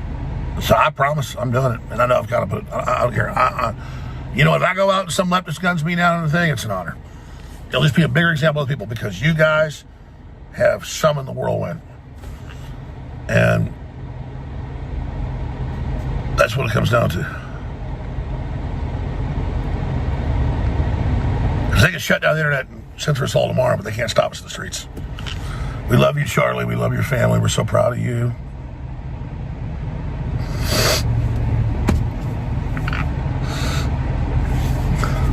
Think about these bastards. The corporate media covers everything up. They love it. They love death. They just scum. We're going to get them. We're going to save this country and the world together. Because people like Charlie Kirk's courage. We love you, Charlie. God bless you. Look, folks. Andy No posting liberals, leftists, and trans activists on social media celebrating the murder of Charlie Kirk. Representative Anna Paulina Luna calls out Democrats for shouting down an attempt to pray for Charlie Kirk on the House floor. That type of rhetoric. The fact that we asked for a moment of prayer for Charlie Kirk and then the Democrats decided at that point in time to try to shout that down. First and foremost, Charlie Kirk is now pronounced deceased. He was murdered. I don't know anything about the suspect yet. I think everyone's waiting to hear that, but that type of rhetoric is the exact type of rhetoric that got him killed. So to be clear, we should have been allowed to pray for Charlie. I would encourage the speaker to go back tomorrow and let us pray on the floor for Charlie Kirk's family now and the rest of the people that have been impacted by this terrible loss. Congresswoman, you said they caused this. Most certainly, yes, they did cause it. That type of rhetoric, you calling people fascists, you basically saying that we're Nazis, taking away people's rights. Charlie Kirk was literally murdered, and you can see that footage online. And I would encourage people, instead of sharing that, please share pictures of his family and the legacy that he left. Congresswoman, he recruited you to politics. Can you talk a little bit about your early experience with Mr. Kirk? Yeah, I was supposed to go to medical school, and he convinced me that politics would be a better option. So we'll help continue that fight and for the movement. The fact that we asked for a Jen Psaki, who was a White House press secretary, I'm not sure when this was filmed, but it's the rhetoric. That maybe, I think many of them want to be close to power. They also assume or have this thought in their mind that maybe Donald Trump will go away. Maybe he'll go to jail. Maybe he will die, not to be too morbid, but maybe, I mean, he's not a young man. I think many of them want to be close to power. They also...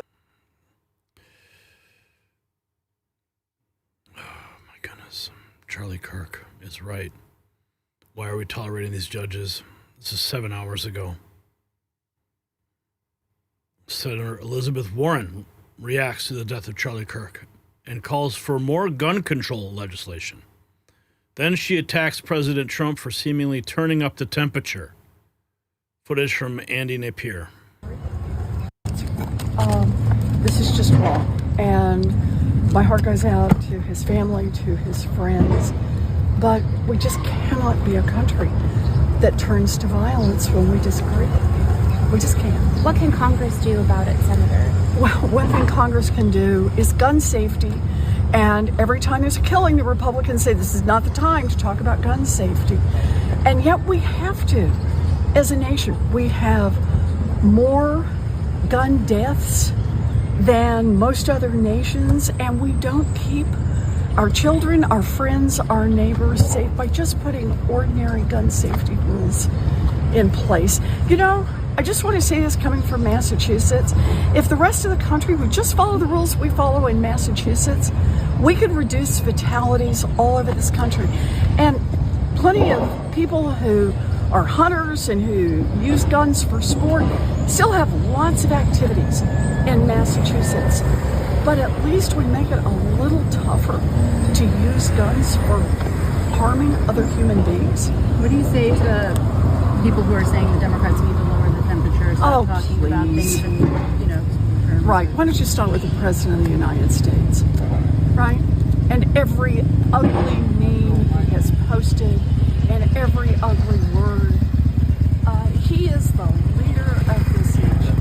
And I think that when he's posting things like he did just a couple of days ago, trying to show an entire city on fire, and a reference to helicopters, in effect, throwing people out of helicopters and showing himself as some kind of big chest-beating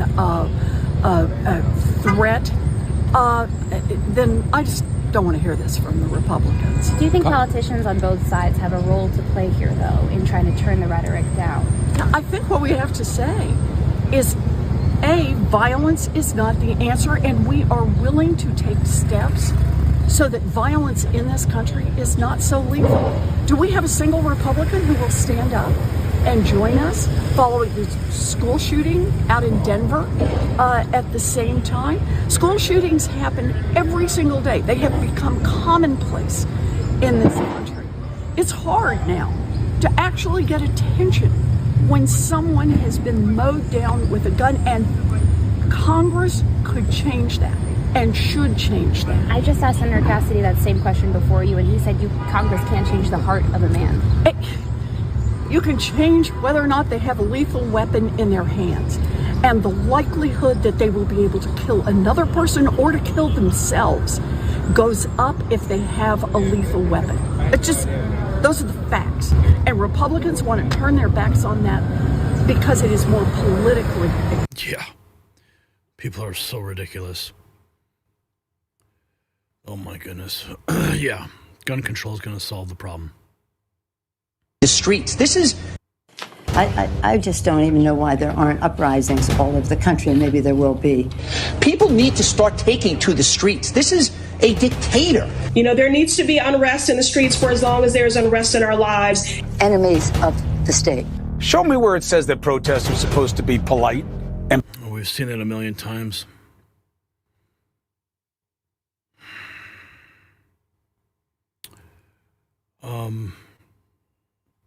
Let's see if we go to Charlie Kirk's. See if there's the latest post. Elon Musk 2 minutes ago. What? That's not Elon Musk. Man in black on rooftop.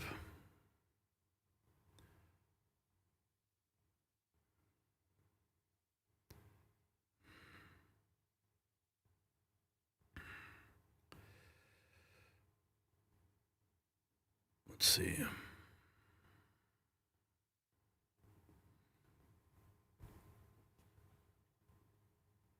Oh no. I can't even.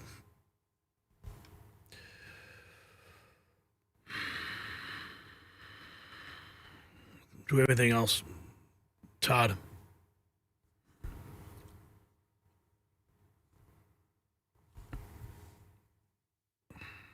This one?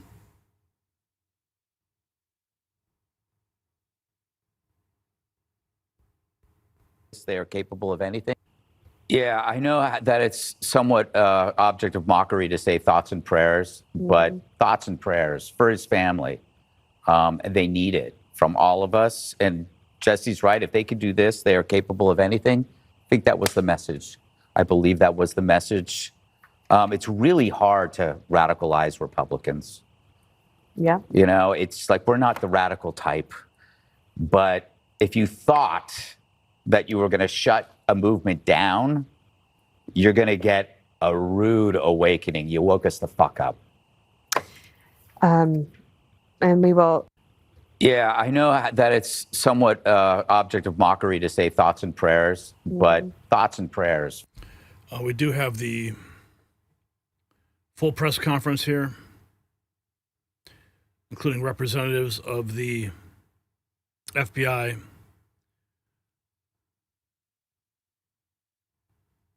Department of Public Safety Commissioner Bo Mason.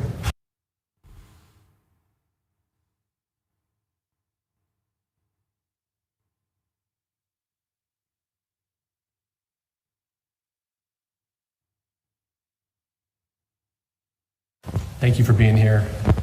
At this press conference, we will first hear from Utah Department of Public Safety Commissioner Bo Mason. Then we'll hear from the FBI Special Agent in Charge, Robert Bowles. We'll then hear from Utah Valley University Vice President Val Peterson, who's been in touch with President Jimenez. And then we'll hear from Governor Cox. I'll turn the time over to Commissioner Mason.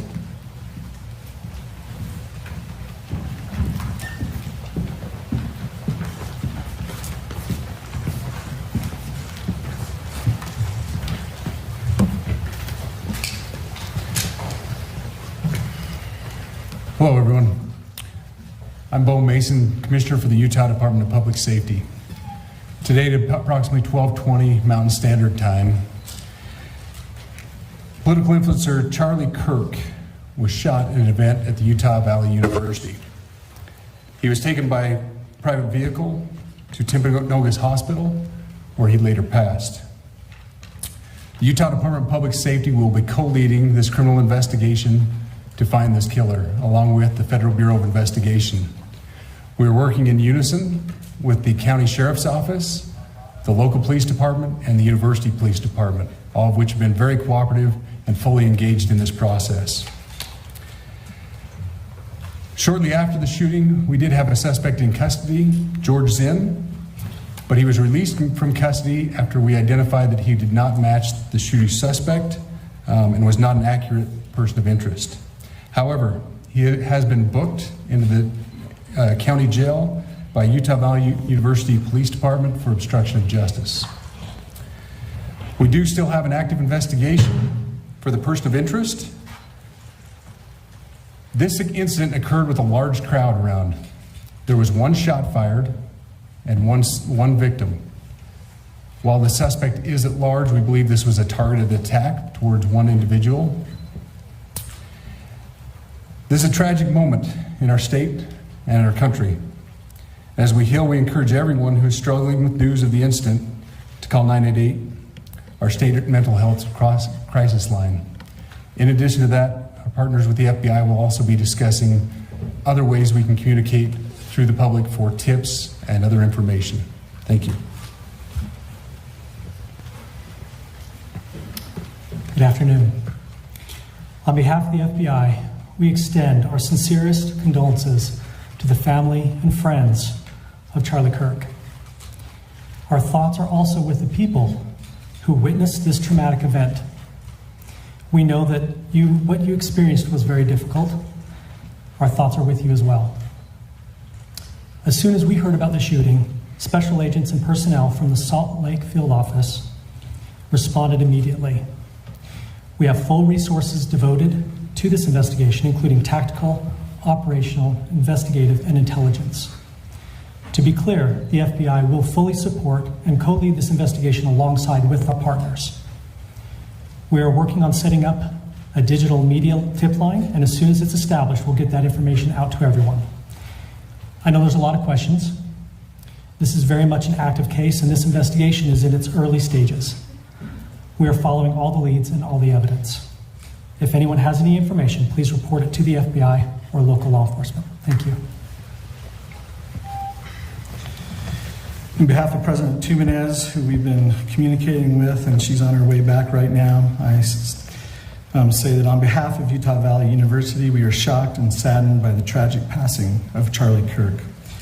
We express our sincere condolences to the Kirk family. We grieve with our students, faculty, and staff who bore witness to this unspeakable tragedy. He was invited by the student group Turning Point USA to speak on our campus. We firmly believe that UVU is a place to share ideas and to debate openly and respectfully. Any attempt to infringe on those rights has no place here. We do not condone any form of violence at UVU and seek to make our campus a safe place for all. Ladies and gentlemen, thank you for joining us on this dark and tragic occasion.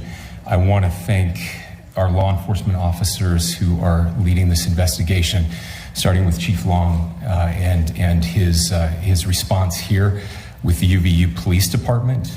We're grateful for your leadership and your team. And again, to the speakers that you've just heard from who are co-leading this investigation. I also want to recognize Sheriff Mike Smith, who has been an invaluable partner as this investigation moves forward. I've been in touch with President Trump, with FBI Director Kash Patel. We are completely aligned with our state and federal partners as we work through this case. Now, this is a dark day for our state. It's a tragic day for our nation. And I want to be very clear that this is a political assassination. We are celebrating 250 years of the founding of this great nation. That founding document, the Declaration of Independence, that this great experiment on which we embarked together 250 years ago, that we are endowed by our Creator with certain unalienable rights. The first one of those is life. And today, a life was taken. Charlie Kirk was first and foremost a husband and a dad to two young children.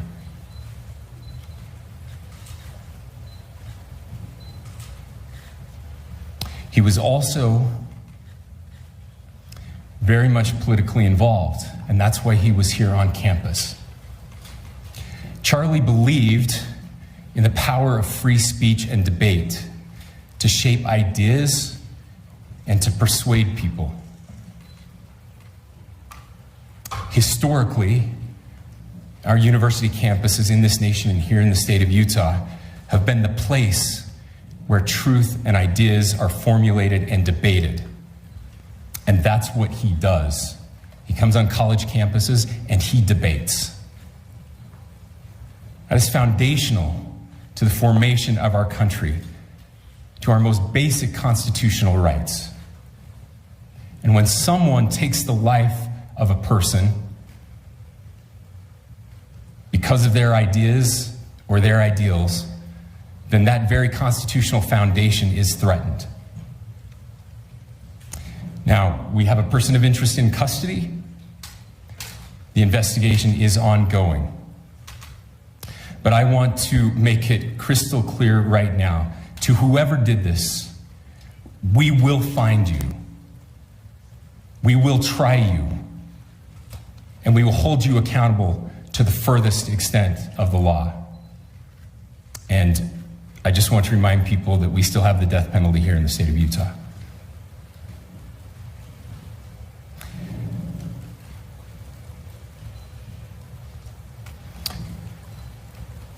Our nation is broken. We've had political assassinations recently in Minnesota.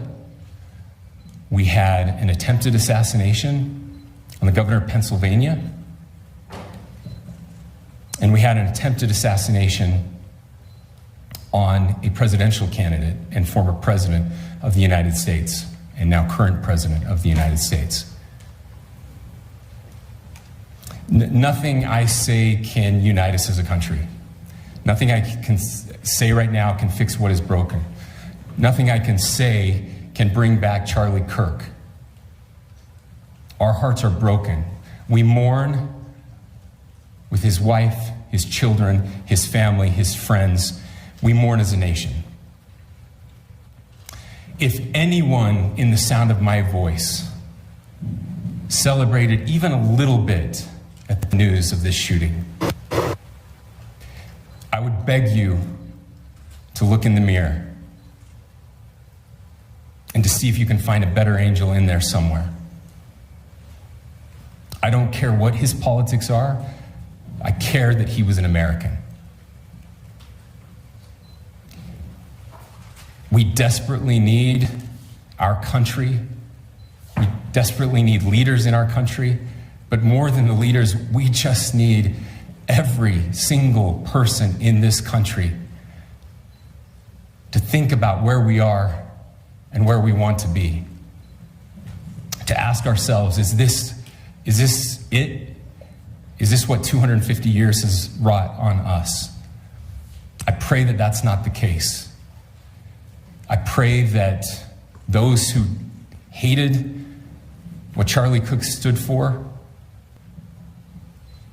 will put down their social media and their pens and pray for his family, and that all of us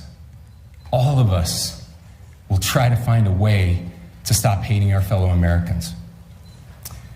With that, we're happy to take a few questions. The FBI director is posting that a suspect is in custody. I would just like clarification. Do you or do you not have a suspected shooter in custody? We have a person of interest in custody that is being interviewed right now. That is not George Zinn. That is not George Zinn. That is correct. Are you still searching or looking for another shooter or anybody else related to this? Yes, we are actively looking for anyone and everyone who has any possible information relating to the shooting.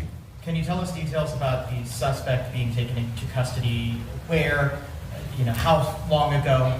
We cannot at this point, but we will get you that information when we can. Is there believed to be a second individual involved in the shooting? At this point, there is no information that would lead us to believe that there is a second person involved. Can you guys talk about the possible shooting?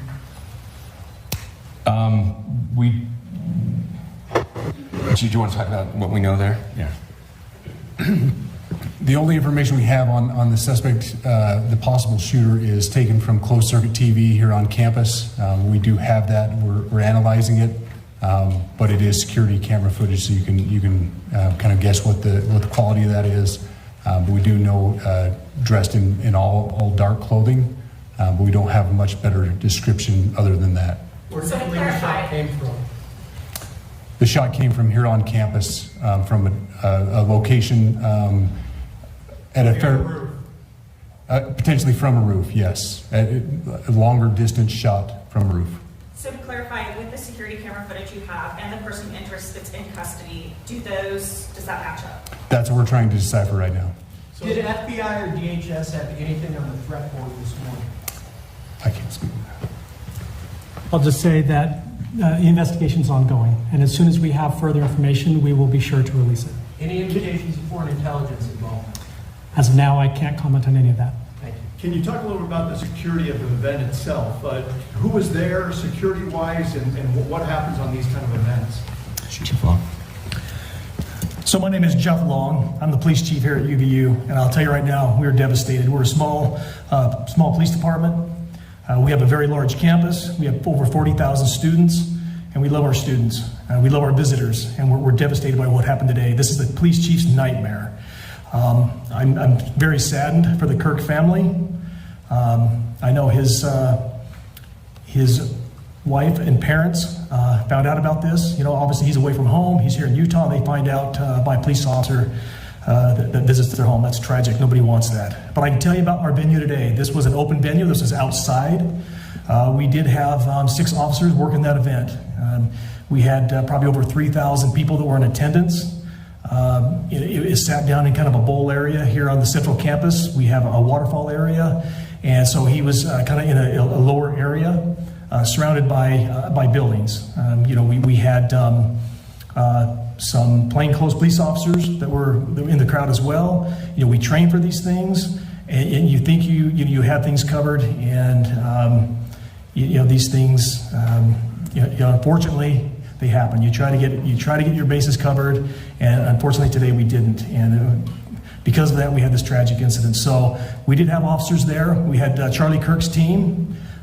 He has a security team that travels with him, and they were here with him when he was shot. Was the gun recovered? I'm sorry, see? Was the weapon recovered? At this point, I can't disclose that. When Charlie Kirk was shot, there was a question being asked about mass shooting. Was that person apprehended, and do you know who asked that question? Say the question again. I don't know if I understand what you're saying. When Charlie Kirk was shot, he was answering a question about mass shootings specifically. Was that person apprehended, and do you know who asked that question? I do not. We do not have that at this moment. Ladies and gentlemen, we have time for just one more question, so thank you.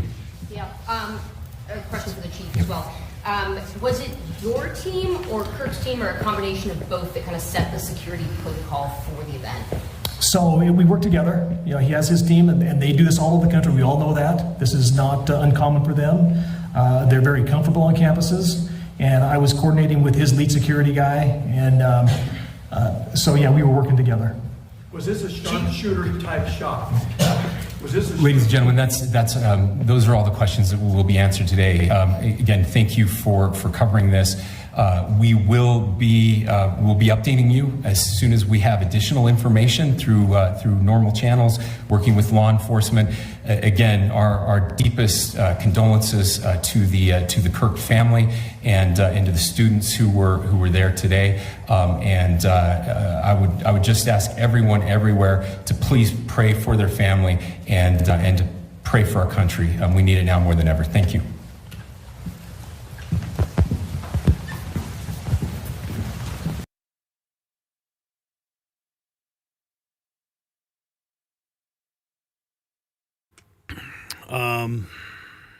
Here's some more just coming in. One of Kamala Harris's biggest supporters on TikTok celebrating the murder. He did say, by the sword, die by the sword. He did say that gun deaths were an acceptable side effect of gun rights. By the sword, die by the... Oh my God. Kash Patel, the shooter, has been taken. The FBI, Kash. Some news from the director of the FBI, Kash Patel, the subject of the shooting. The person believed to have been the shooter has been taken into custody. This is about 2 minutes ago. Thank you to the local and state authorities in Utah for your partnership with @FBI. We'll provide updates when able. We just got that word from Kash Patel. That's a pretty quick turn on someone who probably left the scene, right? I would imagine that person left the scene quickly, but again, with the FBI's vast resources, they can bring in audio, visual recognition, and they can bring in their vast investigative authorities and their skill and professionalism with our state and local partners and make sure that we can make that arrest like they did just now. Congratulations to the FBI and its partners on the arrest. All right. Oh, man. New York Yankees just held a moment of silence for Charlie Kirk prior to their game. Two children is 31 years old. 2 children is 31 years old. 2 children is 31 years. New York Yankees. Jesse Waters posting this 22 minutes ago. Tribute to Charlie Kirk. We're sick, we're sad, we're angry, and we're resolute. and we're going to avenge Charlie's death in the way Charlie would want it to be avenged. He was such a beautiful boy. He was an American boy, and he was incredibly positive. He was full of energy and life, and he made politics fun. You see it at his events when things blow up and the music plays, and we haven't had that in a very long time in this country. Every time he did a hit on my show, he would text me afterwards, "Thank you, Jesse. I really appreciate having you on." Yep. And my daughter loved him. I mean, she's 13 years old. This is a man who touched an entire generation of Americans and electrified them and made them patriots.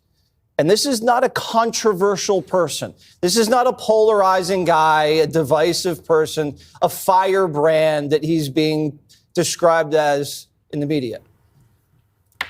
This is like a guy that you have a barbecue with at your summer house. This is the kind of guy, if you came back with your daughter, you'd say, "Thank God, we got a good one." He's a great athlete. He's a great person. He's a great Christian. You see his family out there. He had his kids not facing the photos because he wanted to protect them, because he knew how evil people were. So when he goes out to these college campuses, he's not provoking anybody. He's like Socrates. He asks questions, and he does it with a smile. And there's nothing controversial about saying socialism is worse than capitalism. Men and women are different. Let's put America first, because that's all he was about, putting America first. And as Greg said, this hits differently because Charlie was one of us. And Trump gets hit in the ear. Charlie gets shot dead. They came after Kavanaugh with a rifle to his neighborhood. They went after Musk's cars. They just shot 2 Jews outside the embassy. Think about it. Scalise got shot, barely survived. It's happening. You got trans shooters. You got riots in LA. They are at war with us. Whether we want to accept it or not, they are at war with us. And what are we going to do about it? How much political violence are we going to tolerate? And that's the question we're just going to have to ask ourselves. Now, Charlie would want us to put as much pressure on these people as possible. Dana nailed it. This is unacceptable and has to stop. And it has to stop now. And everybody's accountable. And we're watching what they're saying on television and who's saying what. The politicians, the media, and all of these rats out there. This can never happen again. It ends now. Greg's right again. This is a turning point, and we know which direction we're going. We're sick. We're sad. This is the turning point. Animal! You motherfucking animals! You liberal, progressive, deranged fucking animals! You are so hateful in your hearts to go out and shoot a young man who's never hurted anyone with Christian values, a young, beautiful family, a father, a husband, a friend, a son. You shot him. Why? Because you didn't agree with his politics? Because you didn't agree with his ideology? That's the reason why he deserves to die! You fucking animals! You motherfucker!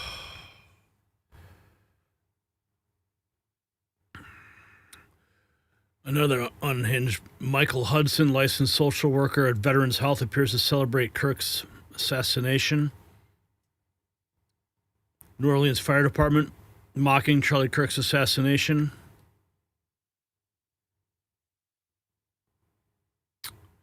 I think he should be forced to carry that bullet in his body. That bullet has a right to be there because it's a gift from God, my Lord.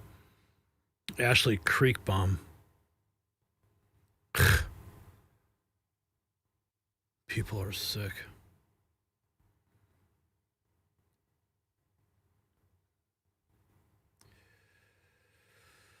I want to go to Charlie Kirk's X account.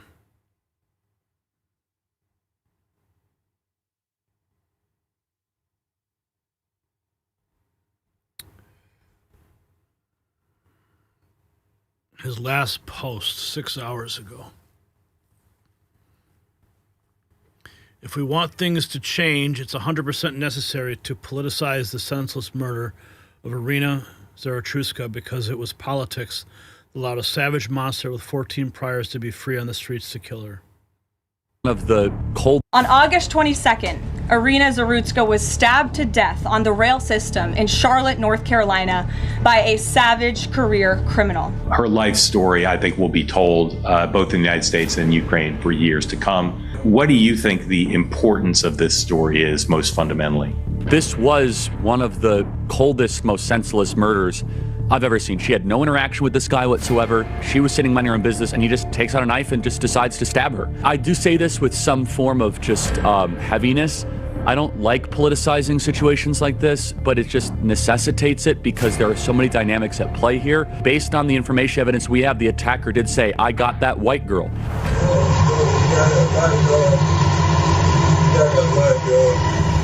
The attacker racialized it in his own telling of this situation.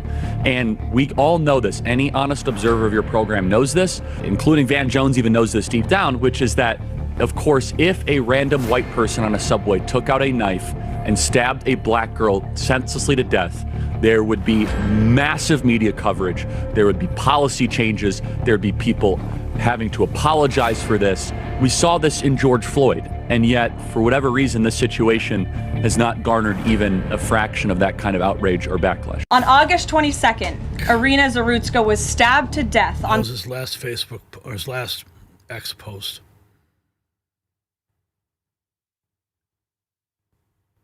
Nine hours ago, he reposted the Daily Caller.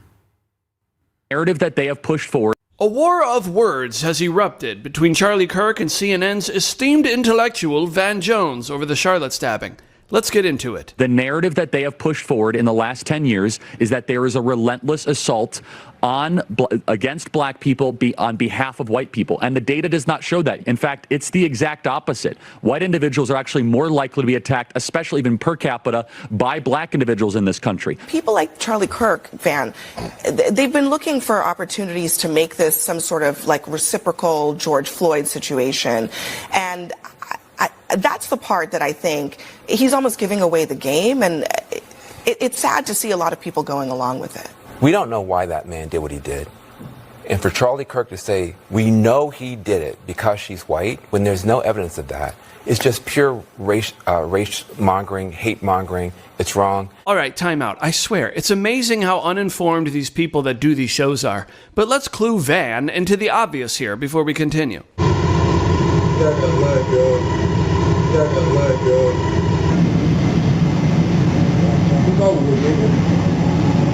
Then he says that if something like that had happened the other way, there would be sweeping changes imposed on society. Where is the George Floyd Policing Act? It didn't pass. Even when you had a white police officer murder a black man on live television, the whole world saw. According to the courts, yes, a murder. But according to our two eyes and functioning brain, a fentanyl overdose by a low-life criminal. But go on. It's about the fact that we don't know how to deal with people who are hurting in the way this man was hurting. Hurt people hurt people. Yes, he was just a hurt person. So you see, we should have some empathy for him, okay? We don't know what he was going through. That could have been you or I having a bad day and deciding to stab a woman in the neck over it. Charlie Kirk, your response. Race hustler, Marxist, Van Jones. When a white person is murdered, we don't burn down the country. But when George Floyd overdosed on drugs, it's Floydapalooza. Van Jones, he puts race in almost every situation where it doesn't exist. For example, with the death of George Floyd, Van Jones repeatedly said that it was a racist attack. You know who didn't say that? Keith Ellison, who is the Attorney General of Minnesota at the time, said that race did not play any role in the actions that happened with George Floyd's death. All of a sudden, we make the left live up to their own standard of rules. There is complete silence by the entire American media. And then Van Jones goes on television and calls me a race hustler for even calling out the facts and the specifics around this case. Van Jones, he wants to keep on trying to find racial motives that they don't exist, and he ignores them when they're in broad daylight in front of him on recorded video and a horrendous attack such as this. The media doesn't care about this, and we should start asking why.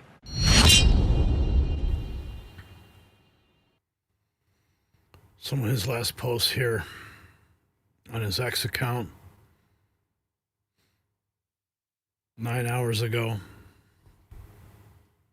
He posted that all white people have a virus in their brain is legitimately one of the most racist things I've heard. Van Jones suggesting that all white people have a virus in their brain that can activate in an instant. Every second of our entire lives are fragile right now. So even the most liberal, well-intentioned white person has a virus in his or her brain that can be activated at an instant. And so what you're seeing now is a curtain falling away. And those of us who have been burdened by this every minute, every second of our entire lives are fragile right now. So even the most liberal, unbelievable.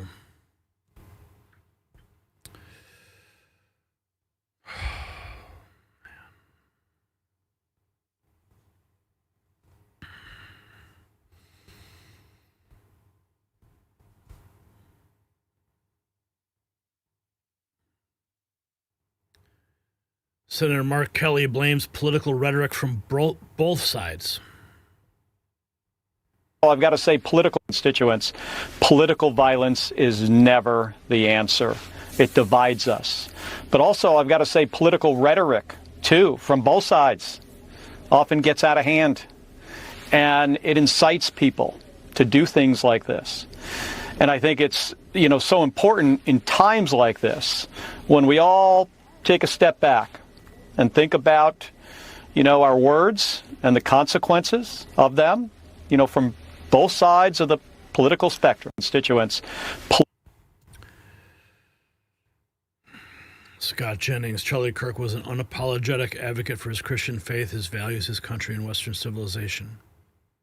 Well, Charlie was one of the most unique and special people in the conservative movement today. What he was able to build, the people he was able to organize, was just so large and powerful. He was able to convince people to get involved in politics that might not have otherwise done so.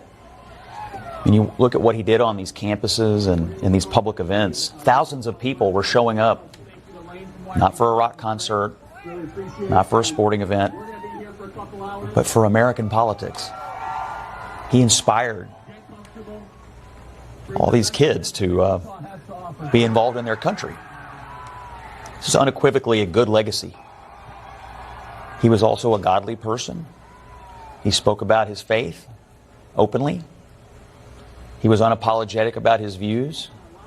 I think what's been said about Charlie having his finger on the pulse of the MAGA base is true.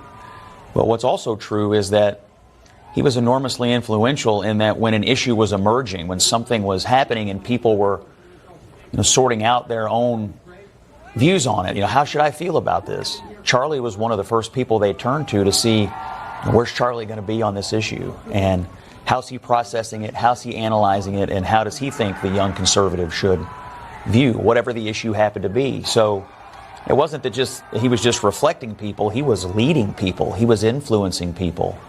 When he did something, when he said something, when he took a stand on an issue, you can bet that people would move.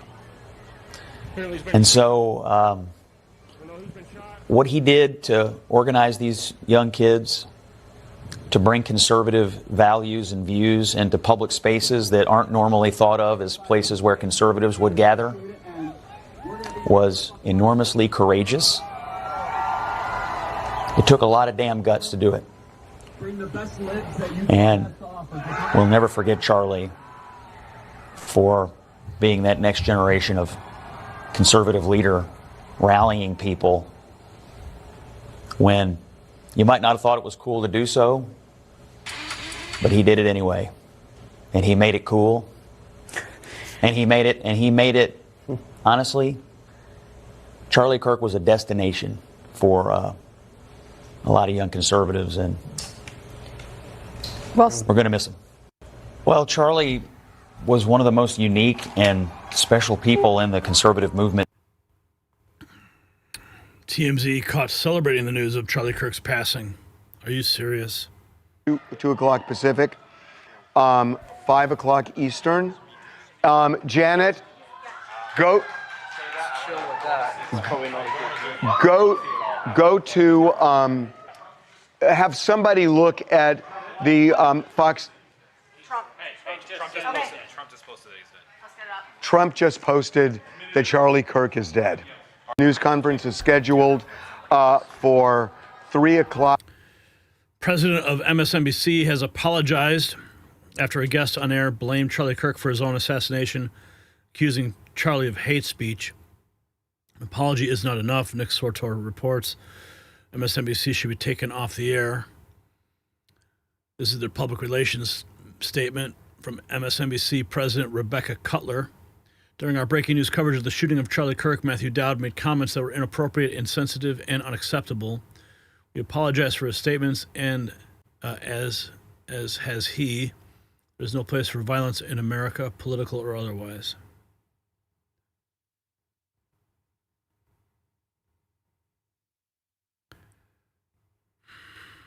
The world reacts to Charlie Kirk.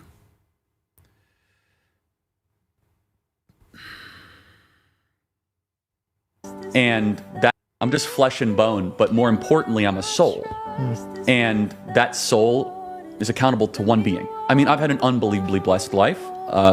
Been doing this now, it'll be 12 years on June 5th. Such a young man to do it. So young. Yeah, so praise God. I mean, I've been all across the world. I've met with world leaders. I've flown in Air Force One, got to know a president. I have an amazing family, the podcast, Turning Point USA, all that stuff. And so you experience that and you're like, what actually matters? What matters is your relationship with the divine, your relationship with your family, your kids, and maybe a close collection of friends, and your relationship with the truth.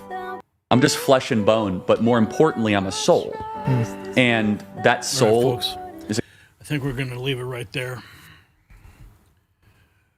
We will bring you more updates as information becomes available. As you probably figured, we will not be having a raw feed tonight. We've been live for the last 4 hours since this news broke. So I want to thank you all for joining us and choosing us as your beacon of truth in this darkness. And if you'll just join me in a moment of prayer for Charlie, his family, and for this country. Lord, we just come before you right now and we lift up the family of Charlie Kirk into your arms, and we just ask that you surround them with comforting angels through this moment. We also ask that you soften the hearts of those who have so much darkness and hatred, and we just ask that you bring messengers of peace and love and truth and angels to them to minister to their darkness, Lord. There are many people in this world that have lost their way, and we know that the media is helping amplify those messages, and that's why we're here, Lord, and that's why you've put us here in this position, so we can combat those armies of darkness with the word of truth and love and light that you've planted in our hearts, Lord, and put us on this mission. We just ask that all the viewers who are watching right now carry this message of love and hope, the message of Jesus Christ and his sacrifice and resurrection into the homes of many more people, and that Charlie Kirk's words and his work will always remain in our hearts and our minds as we move forward to continue to push back against this darkness. We just ask you, Lord, and we thank you, we praise you. We praise you, Lord Jesus, for bringing us Charlie Kirk as a messenger. We thank you for lifting him up. I thank you, Lord, for allowing me to meet Charlie Kirk and meet the person who found Charlie Kirk, Bill Richardson. Lord, I just ask that you just continue to pour your spirit upon this nation in this moment. Pour your spirit upon the White House and President Trump and protect him. And we just ask, Lord Jesus, that you continue to work through people like Charlie, people like myself, Lord, people like the viewers who are watching, Lord Jesus. We thank you, and we remember the words that Pastor Mike Pimpo shared with me today. Jeremiah 32:27, behold, I am the Lord, the God of all flesh. Is anything too hard for me? that no matter the challenges that we face, Lord Jesus, that we know that you are there guiding us, that despite the darkness, that you will turn this moment into something even greater than we can understand, that you can use moments like this for good, and that people's eyes will be opened, Lord, and then this will be a true turning point in this nation so that we can heal this land through the blood of Jesus and sadly through the blood of Charlie. But we know he's with you now. We know he is celebrating on streets of gold, and that while we may stand here with tears and being brokenhearted over this moment, we know that you have a plan, and we may not understand it, but we know that Charlie's in a better place, Lord Jesus, and we thank you for taking him into your arms. We just continue to ask you pour peace and love over that family, the Kirk family, his parents, his siblings, his wife, his children.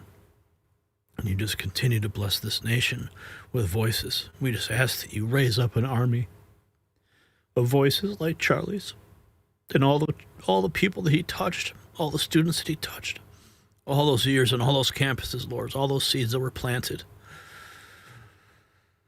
Oh, rise them up, Lord Jesus. Rise them up. We thank you. We pray this name in your holy name, in the name of Jesus. Amen. I love you guys. We'll see you when we have more information. Thanks, Brian.